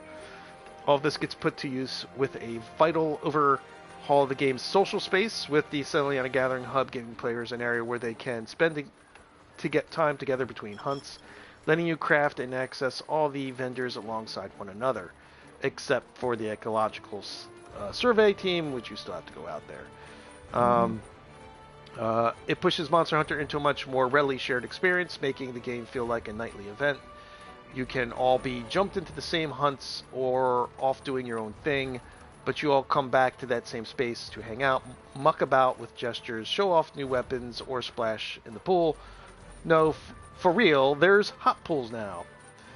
The craft that goes into all the details of the space is absurd and so vital to offsetting the unpleasant moments where you brutally murder a monster fighting for its life. Oh my god! I'm laughing so much I'm actually crying. But the juxtaposition between these elements becomes harder to reconcile when the game keeps drawing attention to them. Yet, in spite of my misgivings, it has to be said that nothing has battles quite like Monster Hunter, and Iceborne is the challenge I've been waiting for since mastering World. Yeah, he's contradicting himself constantly. The new fights feel crafted to poke at the weak points in the player's preparation of tricks. If it's not the cold eating at your stamina, it's monsters dripping explosive goo everywhere or wiping you off the map by summoning waves of water. It also sounds like, and this is not me, this is somewhat in his defense, but maybe he hasn't played the originals either, because he's basically sounds like he's talking about, whatchamacallit, Brachiodotus. Oh, yeah, that's Brachiodeos and Namiel is what he's referencing, but he's not actually trying to give anything away. Yes. Brachiodeos was revealed. Namiel was kind of a hidden. Imagination. They did show off a little bit, but the imagination on display is maintained right through to the final fight, finding ways to surprise and challenge even the most experienced hunters. That's no easy feat, given the game's elaborate nature, and doubly so when Iceborne piles on new mechanics. The grappling claw that lets you latch onto monsters and try to steer them into obstacles opens up a new skill set to master, and one that challenges everything in the base game too. See, so stop right there. He just said earlier in the article that if you dipped your toes into Monster Hunter World, but you didn't finish its campaign, there was nothing new that Iceborne offered. He just contradicted himself by stating that the Clutch Claw basically changes the flow of combat by adding a brand new mechanic that's available in the base game. Yeah. Yes, he did. Let me see how much more he contradicts himself, because I'm not done with it. Iceborne isn't a full-blown sequel, but it still it still has touches of radical that revitalizes a game that's still thriving. Like the region of its game world, Monster Hunter feels alive, bursting at the seams with things to try and eventually master, contradicting himself again. And importantly, it all feels substantial and integrated in ways that complement what's already there, instead of just being gimmicks to artificially expand the game scope. I also like to point out that he also contradicted himself about the Saliana Gathering Hub. Let's see, where was I? Importantly, also something gimmicks already there, instead of being gimmicks to artificially expand the game scope. When it comes to the monster hunting itself, Iceborne is Monster Hunter at its peak. If there's one disappointment besides the iffy storyline, it's the fact that the game still has gendered armor sets and insists on making half of the women's outfits a combo of boob armor and bikinis. What? What? Yep. What? Yep. Wait. Yep. Did he ever see the Kieran armor set for both the male and the female in Monster Hunter World? Men get fucking assless chaps. Yeah, I mean, to be fair, like, we're talking about a game where you're hunting ridiculously unwieldy monsters, wielding weapons you could never possibly wield in real life. And half of the armor, even for the men, is ridiculously impractical. Because you're just like, yeah, like, look at the Diablos armor. Like, yeah, because that's totally legit thing to look wear. At the Aragon armor. How the fuck are you supposed to move in that? Yeah. And yet you can roll no problem. You can swing your weapon no problem. Your tail riders. You can ride your tail riders without them like collapsing on the ground and their backs breaking. Oh, see, yeah, don't bring that up with him. He'll probably complain about animal cruelty even more. Oh, wait, where was I? Okay, I gotta keep reading this sentence so I could just, like... if the game's whole system was impractical outfits, then maybe it'd sit better. But when the dudes are rocking elaborate but practical this is why I mentioned that point. That's why I mentioned it. It says sad to see the women stuck with mini skirts, their asses pushed into the camera through every crawl space. Which is funny because The dudes' asses are in there too. Do you know how many grundles you see? It's a crawl space. Where's the camera supposed to go? Worse, the other half of the women's armor is great stylish stuff. So why these fumbles? It's an objectifying gaze that I hope the series would have grown out of. Oh my god.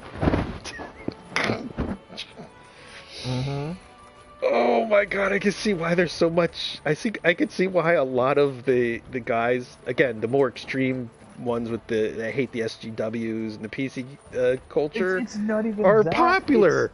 It's not even that. It's Monster Hunter streamers. Really? I haven't even seen. Oh yeah, like Rurikon, Game Economist, like a couple of others, like have all done videos on this. I have to see these videos. And they're like, because like basically like reaming this guy out, because it's just like, what the fuck are you even talking about? Alright, I'm not done with the thing yet, so we can. Let's see. No matter my complaints, there's no denying how compelling Monster Hunter remains and how much Icebourne excels at improving the fundamental experiences. The endgame is a promising new kind of format for the series that makes its hunts feel more organic instead of the trawls through the quest board that the game utilizes most of the time. The new region keeps you out in the world, keeps the monsters coming, and reacts to the ones you hunt, evolving as you play. Without giving more away, it simply feels like the culmination of everything World was trying to bring to the series. Couple that with the polish on the multiplayer side, and I continue to lose hours in this game. There's so much substantial new stuff here, so much to see and do. It feels like one of those ludicrous patterns. I mispronounced that. Ridiculous? Yeah, ridiculous. Platters that hunters are served before quest. Of course, part of the feast is a plethora of cutscenes that construct a clumsy storyline that the game could have done without. Perhaps Capcom will one day find a way to engage more carefully with its themes. Until then, I still enjoy the platter they're offering, but I can't help leaving me feeling a little empty at times. Oh my fucking god. Oh my god. We gotta come up with a new word besides pussy. because now that when I say that, I feel like I'm insulting women who've got more balls than this guy does. Because actually, it doesn't matter if you have balls or pussy. You're just like, I like hunting monsters. Yeah. But you're saying all the YouTube streamers? Yeah, a good portion of like the Monster Hunter guys have done videos on this. And like they're just absolutely baffled by the ridiculousness of it. Actually, one of the things that, because I googled the interview and now I see the videos. Let's see, Upper Echelon Games, Rurikon, God is a Geek, Handy Tips Gaming. That's GameSpot thing. Oh my god! And you said Game Economist also did a video. I think he did. He talked about it, kind of something like that. But yeah, it's bad. And this was posted. Like, it's some of it is just completely out to lunch, right? And like they've mentioned it. Like a lot of the people will mention this, right? One of the big points was that early on he says like the one thing that he didn't like was that like you're going out there invading these creatures' territory and required to murder them. And everybody points out what we did earlier. What about capturing the monster? You know, the system that's put in place that actually rewards you more than killing it?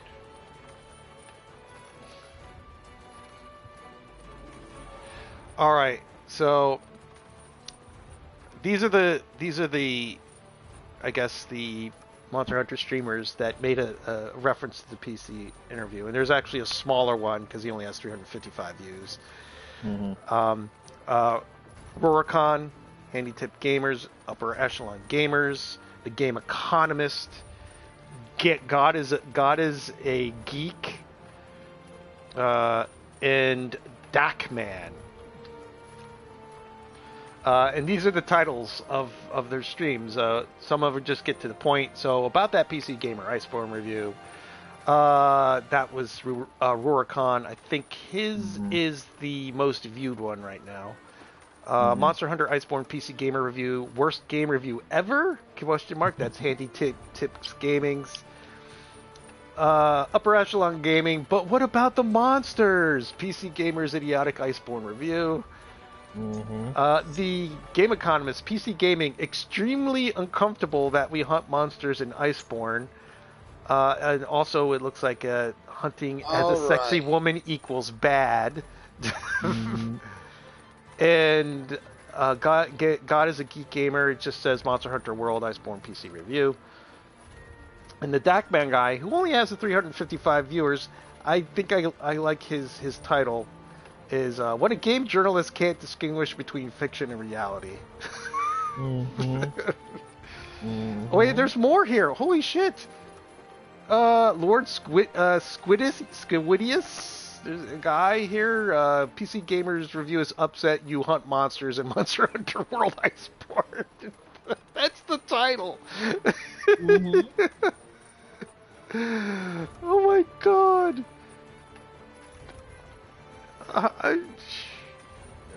I wonder if the other ones, like, I don't think I've seen anything from Eric's. Yeah, I don't think I've seen anything from him on it.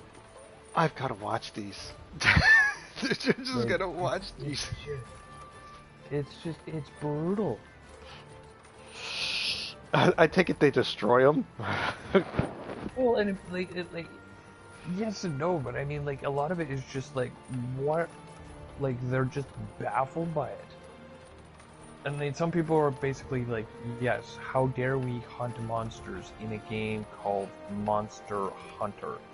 You know, that's what we're supposed to be doing.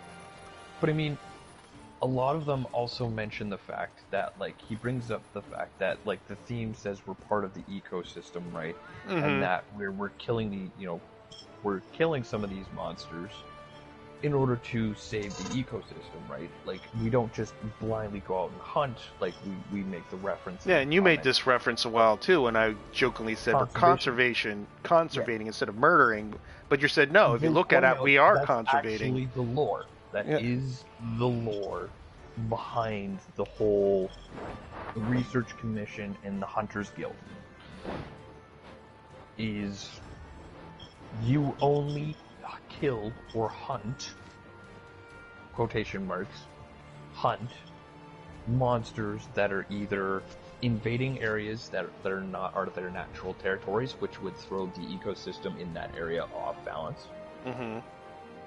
Hunting ones that have become overly aggressive, so that are getting close to the human settlements or lanes of and pathways of traffic. So we're protecting the people who are bringing supplies towards, for us, kind of thing like that, right? Or ruining their own ecosystem.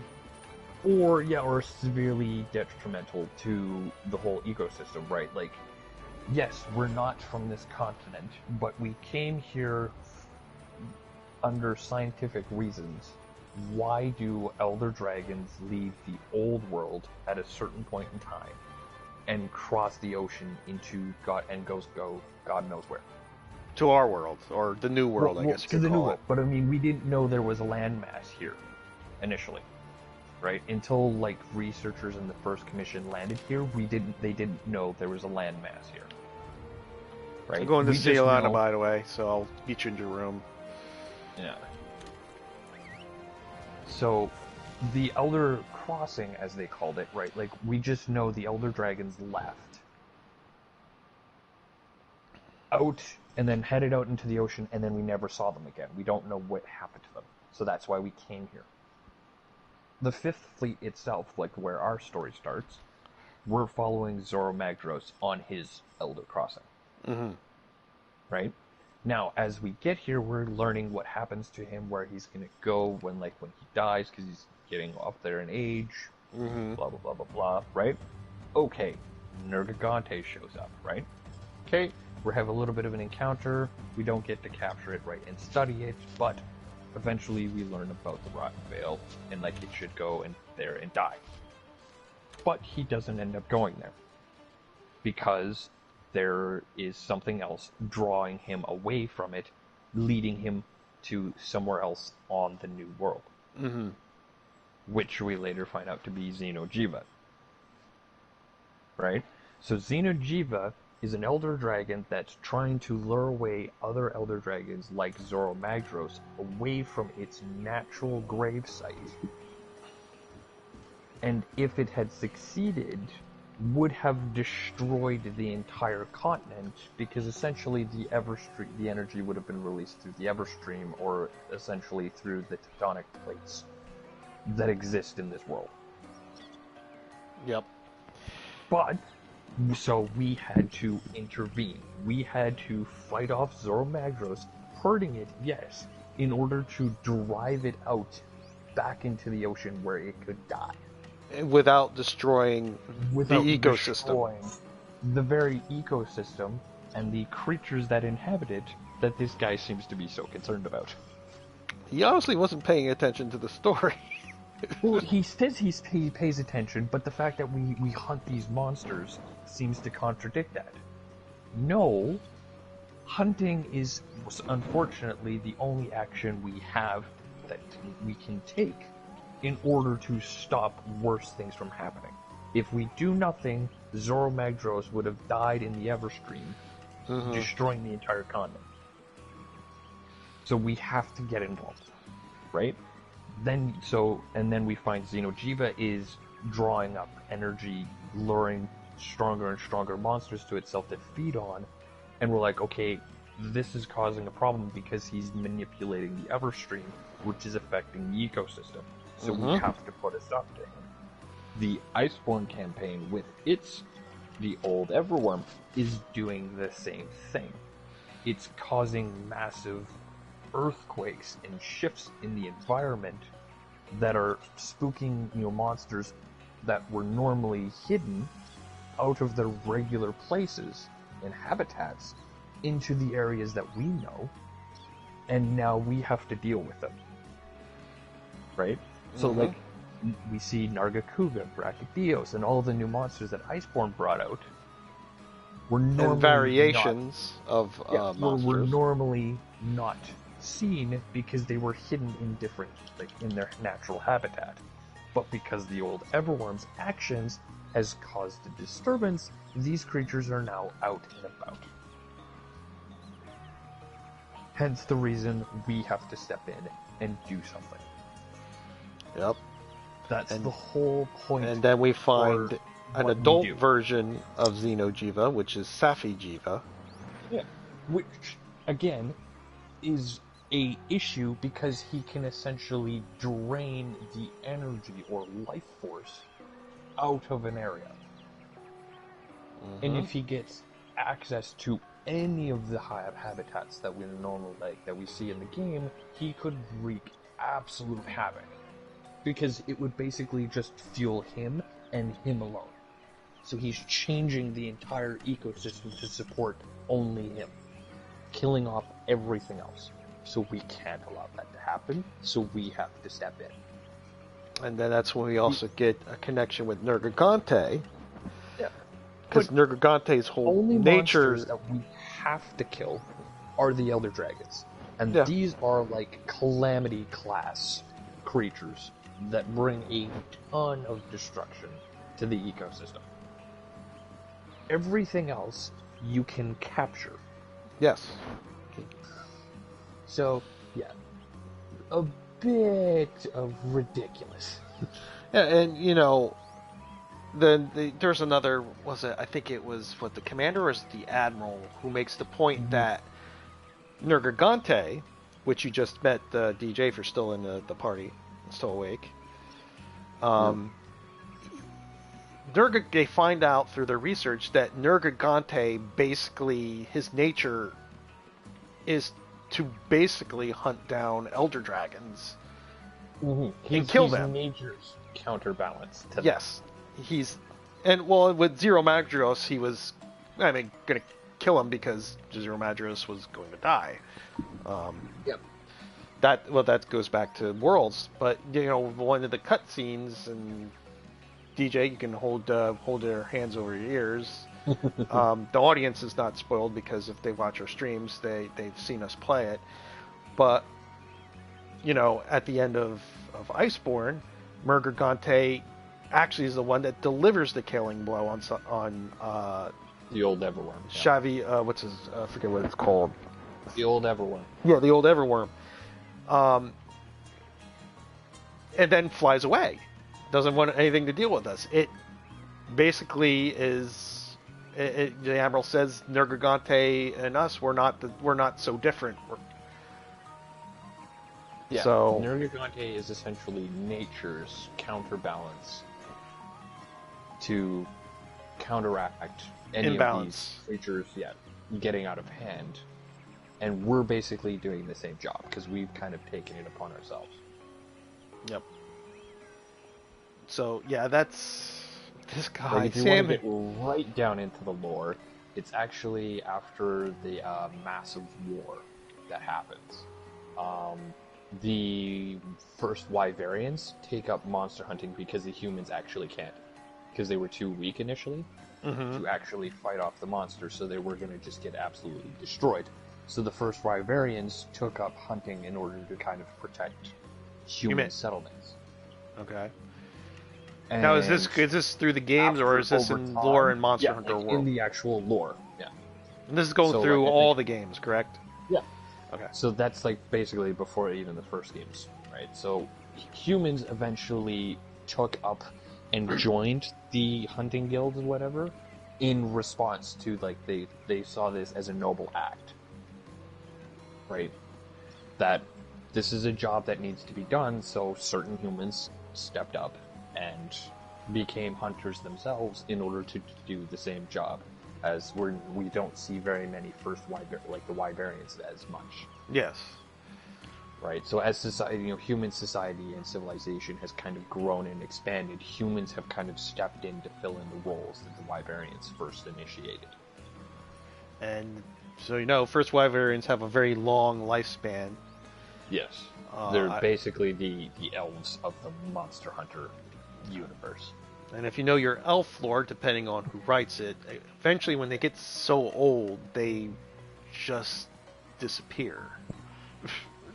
Yeah, we don't know what exactly happened to the first Wyverians. We just know there's not as many of them around.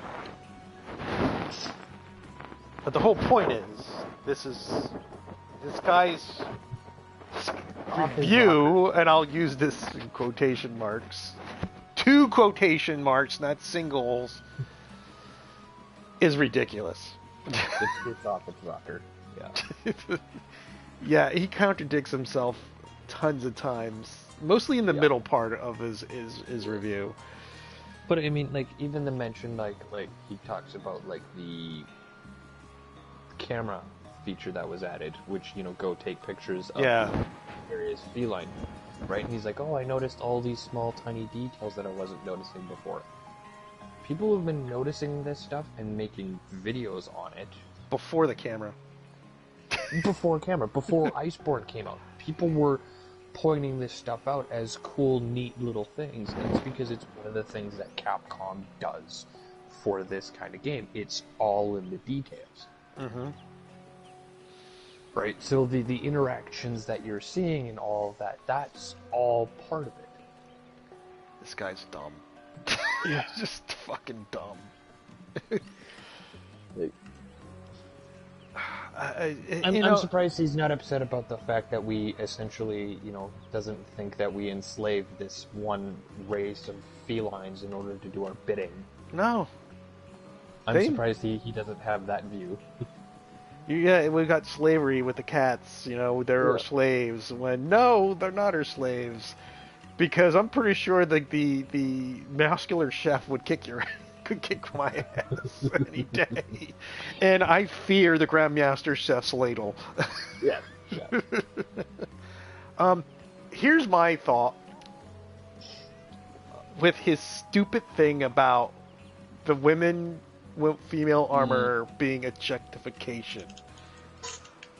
I remember when we were opening up the sets for Icebourne specifically. Mm-hmm. And we were fucking going crazy because the armor looked fucking badass. We didn't think it looked sexy. Fuck, I never even thought of it as looking sexy. I just thought... Even some of the, a lot of the armors that you're talking about, though, weren't even very revealing outfits. No. They just looked cool. They looked fucking cool. I like the female armor over the male armor. The male armor looks just... But hey, someone needs to go on a diet. Right? It's practical, right? Yeah, bullshit. Yeah. Look at it. Look, listen. What we're both wearing. I think you're wearing what chest piece? That's just the bone one.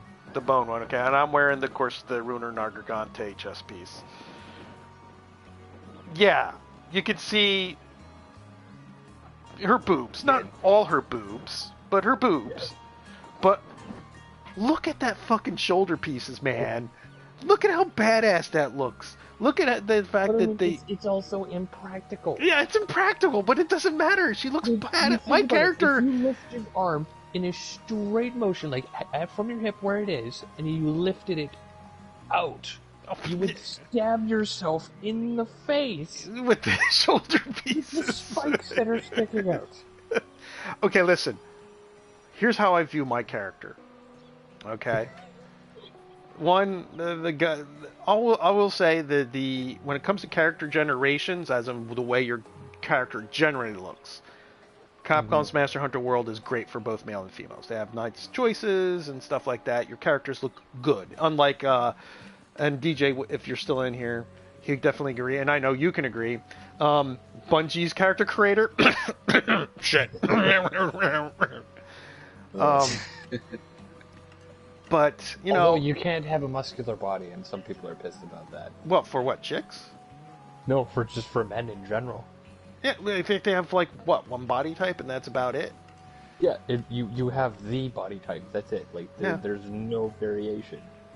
I don't care about the body type. Fucking I know. But I mean, like, Rurikon mentions it in his video, that he's just like, I want to objectify my male character all the more. Like, I want more skinky armor. I want to be freaking macho. Where's all my freaking, like, macho muscles? Why can't I have that? Right? Listen. Like, he admits, like, yes, there's some armor that you're like, okay, yeah, it's impractical. But he's like, at the same point in time, like, and it's kind of skimpy for the females. Yeah. But he's just like, the whole game is designed around impracticality. The way you're killing ridiculously like designed monsters, gathering materials, and then making hats. And most of them are ridiculously. Oh, you mean like the Pearl Macaque helmet? Yeah. Hey, listen, basically I put a lemur on my head. It gives me defensive values. Yeah. And skills.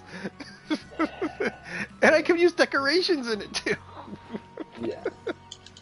Alright, wait. Oh, my point was, the way I view my female character, and I got actually backstories for all my tunes, because I'm a geek and I do that kind of things, is... especially what she's wearing, I like just the way the Nergigante chest points looks. It does have some good skills on it and stuff like that. Some people wear just armor just for the skills. They don't give a shit the way it looks. They just want to run the meta.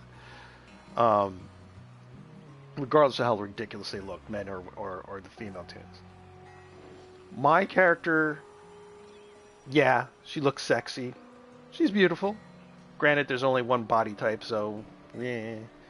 But I did get to craft the way her face looked. You get different eyes, different mouths, different hairstyles, There's different only hair one body colors.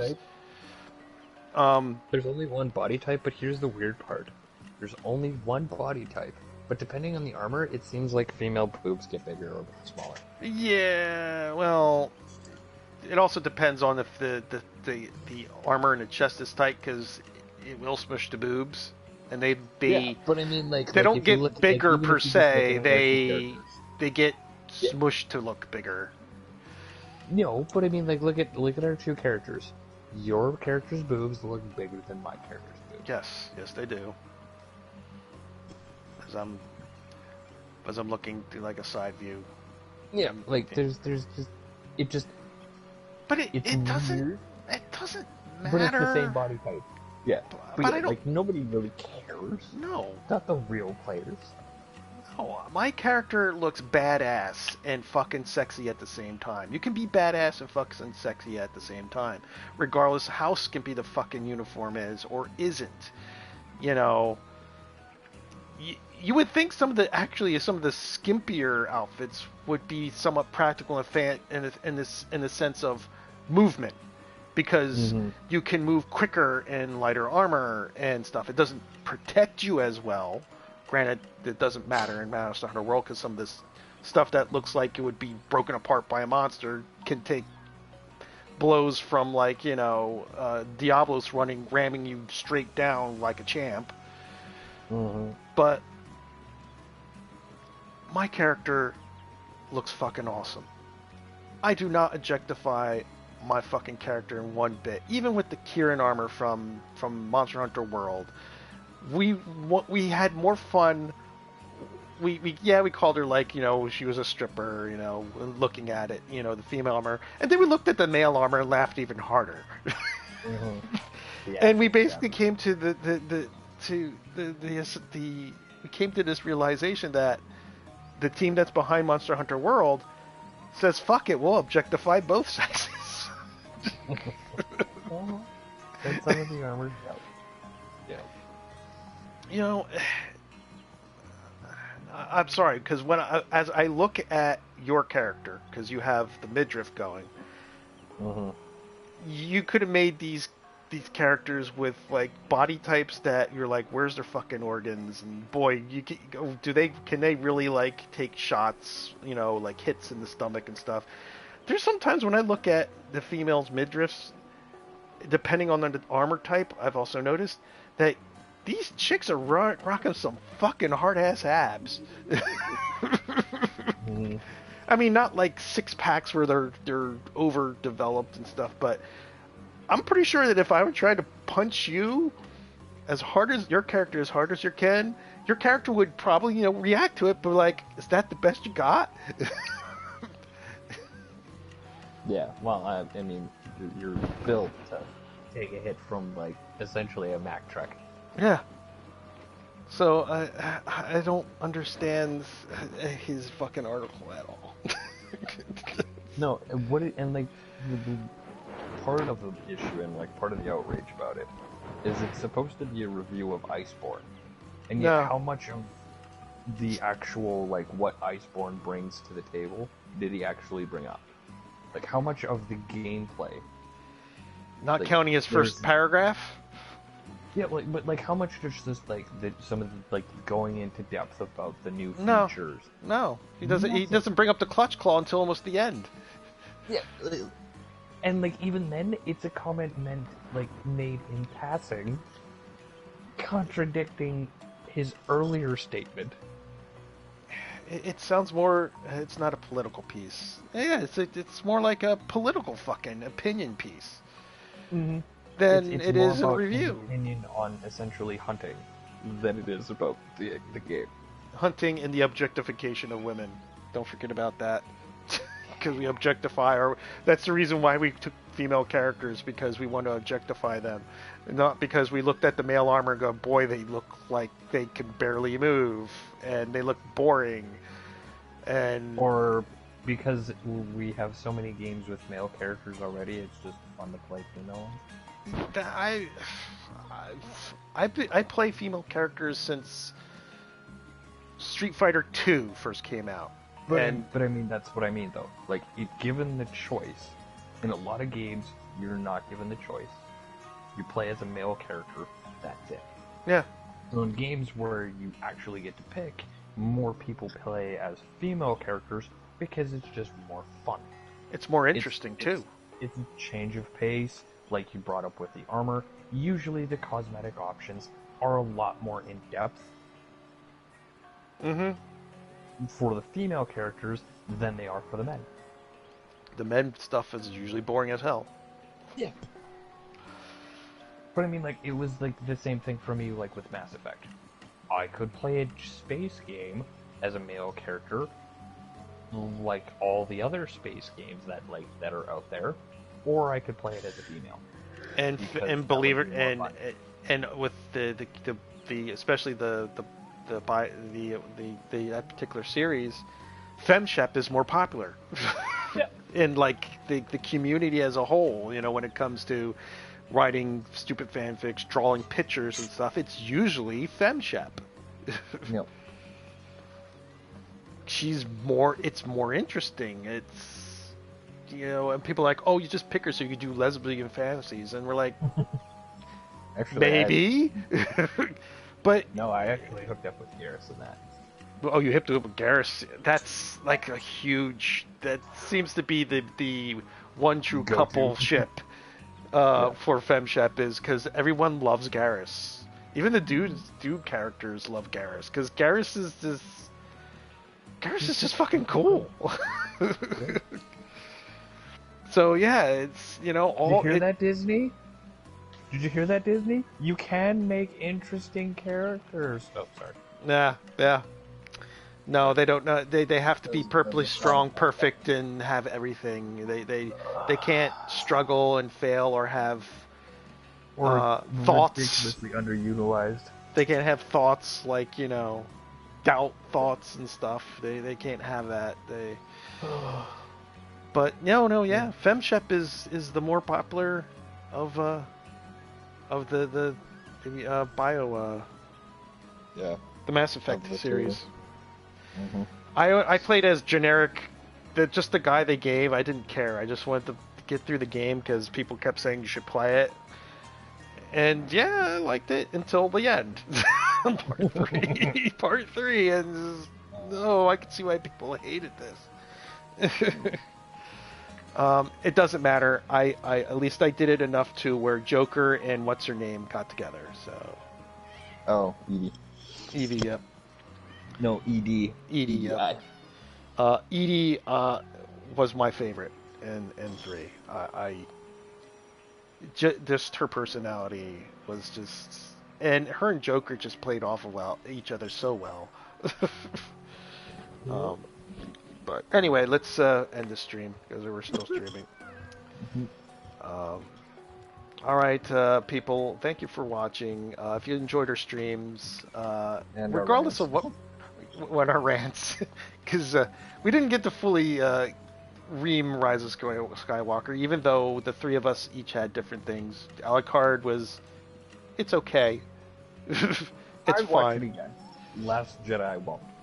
Put it that way. I would not watch it again. I had problems with the pacing, and I didn't care about any of the characters. I think all the characters got short shift through all 3 of the movies. But for me, Rise of Skywalker was a mess and not a hot mess. It was just a mess. And I think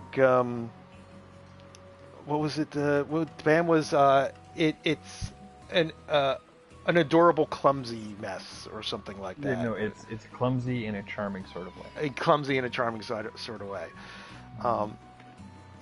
So in general, this basically, what kind of Timmy menu would it get out of this? Out of the part 3 if we were to combine it.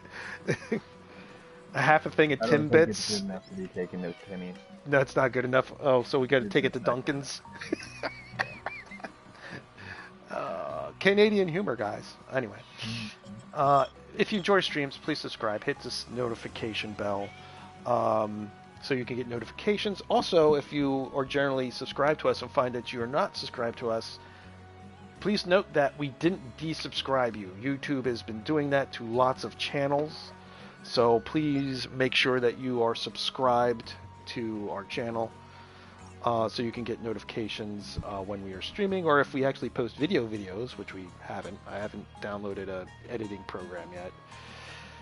I keep forgetting. But yeah, just be sure that's still there. You could also follow me on PlayStation Network. Whenever I'm playing a game or streaming, you'll see in your dashboard feed, especially if it's a game that you are currently looking at. You can join us on our Discord, Space Canada.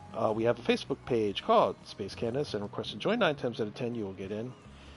And also, it's all about games, geekery, and no real bullshit. We get that more on a daily basis.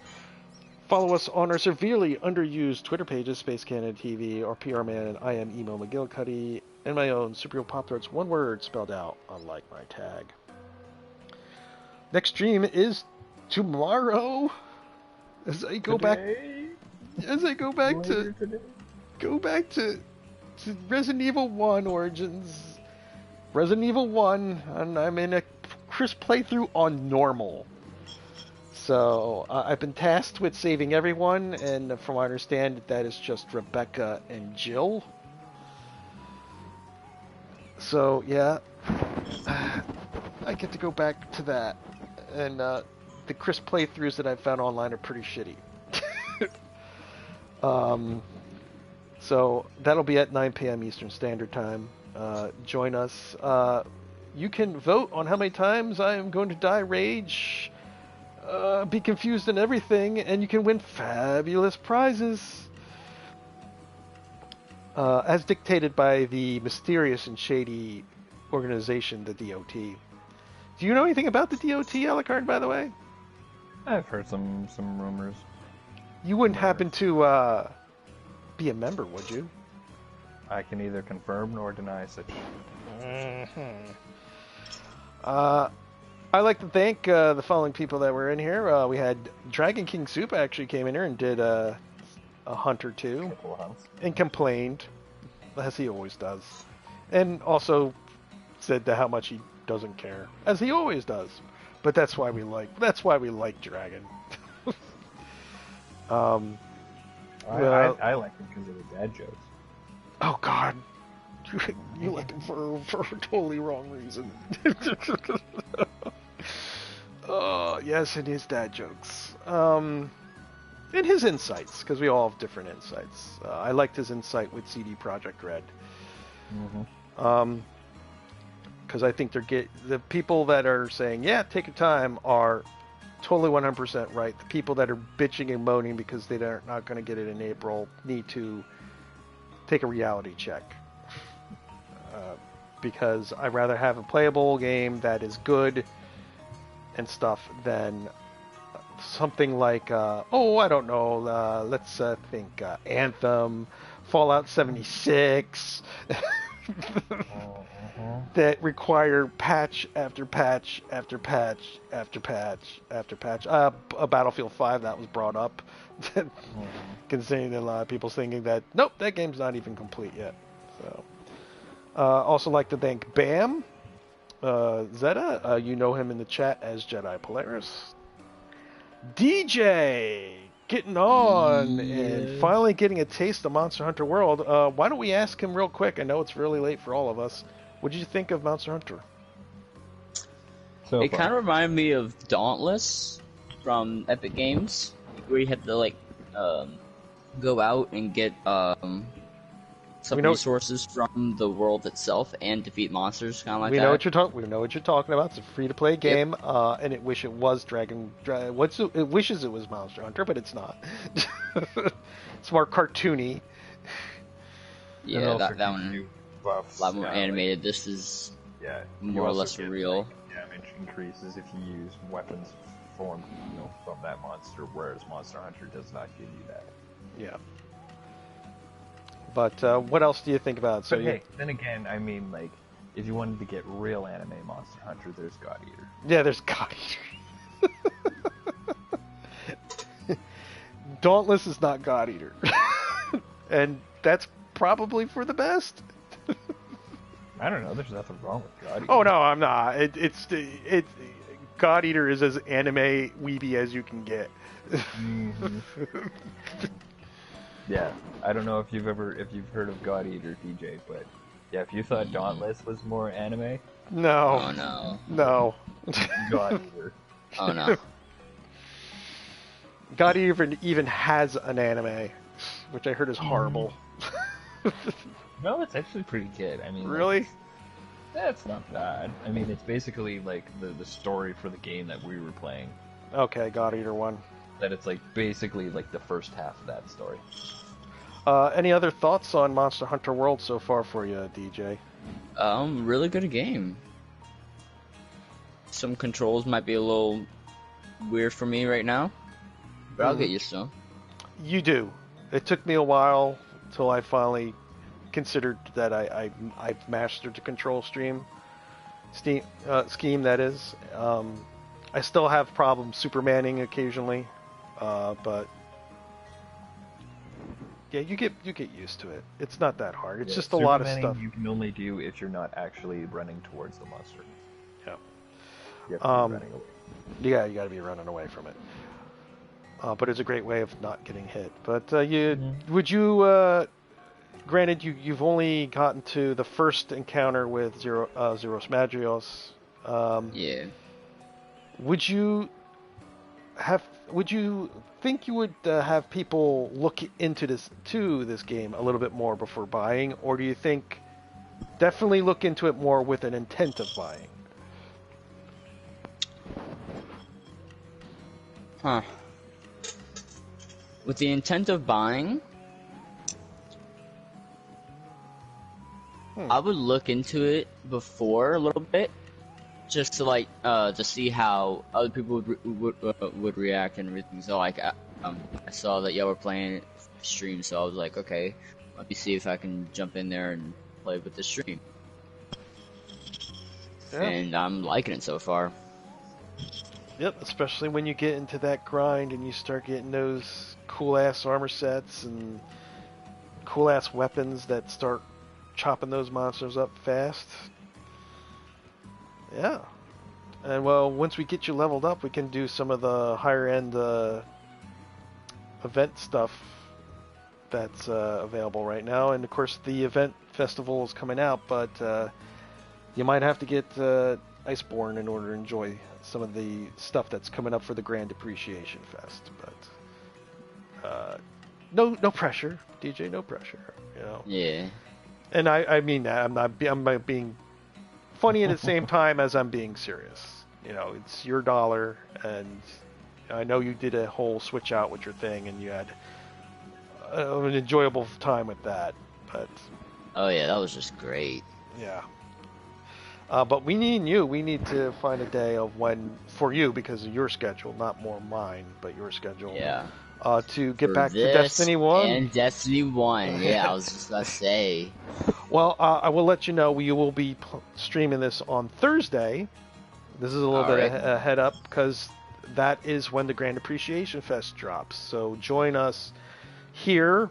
Join me, Huntmaster Alucard, hopefully second Chopper MTG, hopefully Junior Master Hunter Dragon King Soup, and even Junior Master Hunter DJ, if he might not be able to get into it, but at least he'll probably be in the stream, and we can help him out with his stuff, as we're also doing the event quest stuff.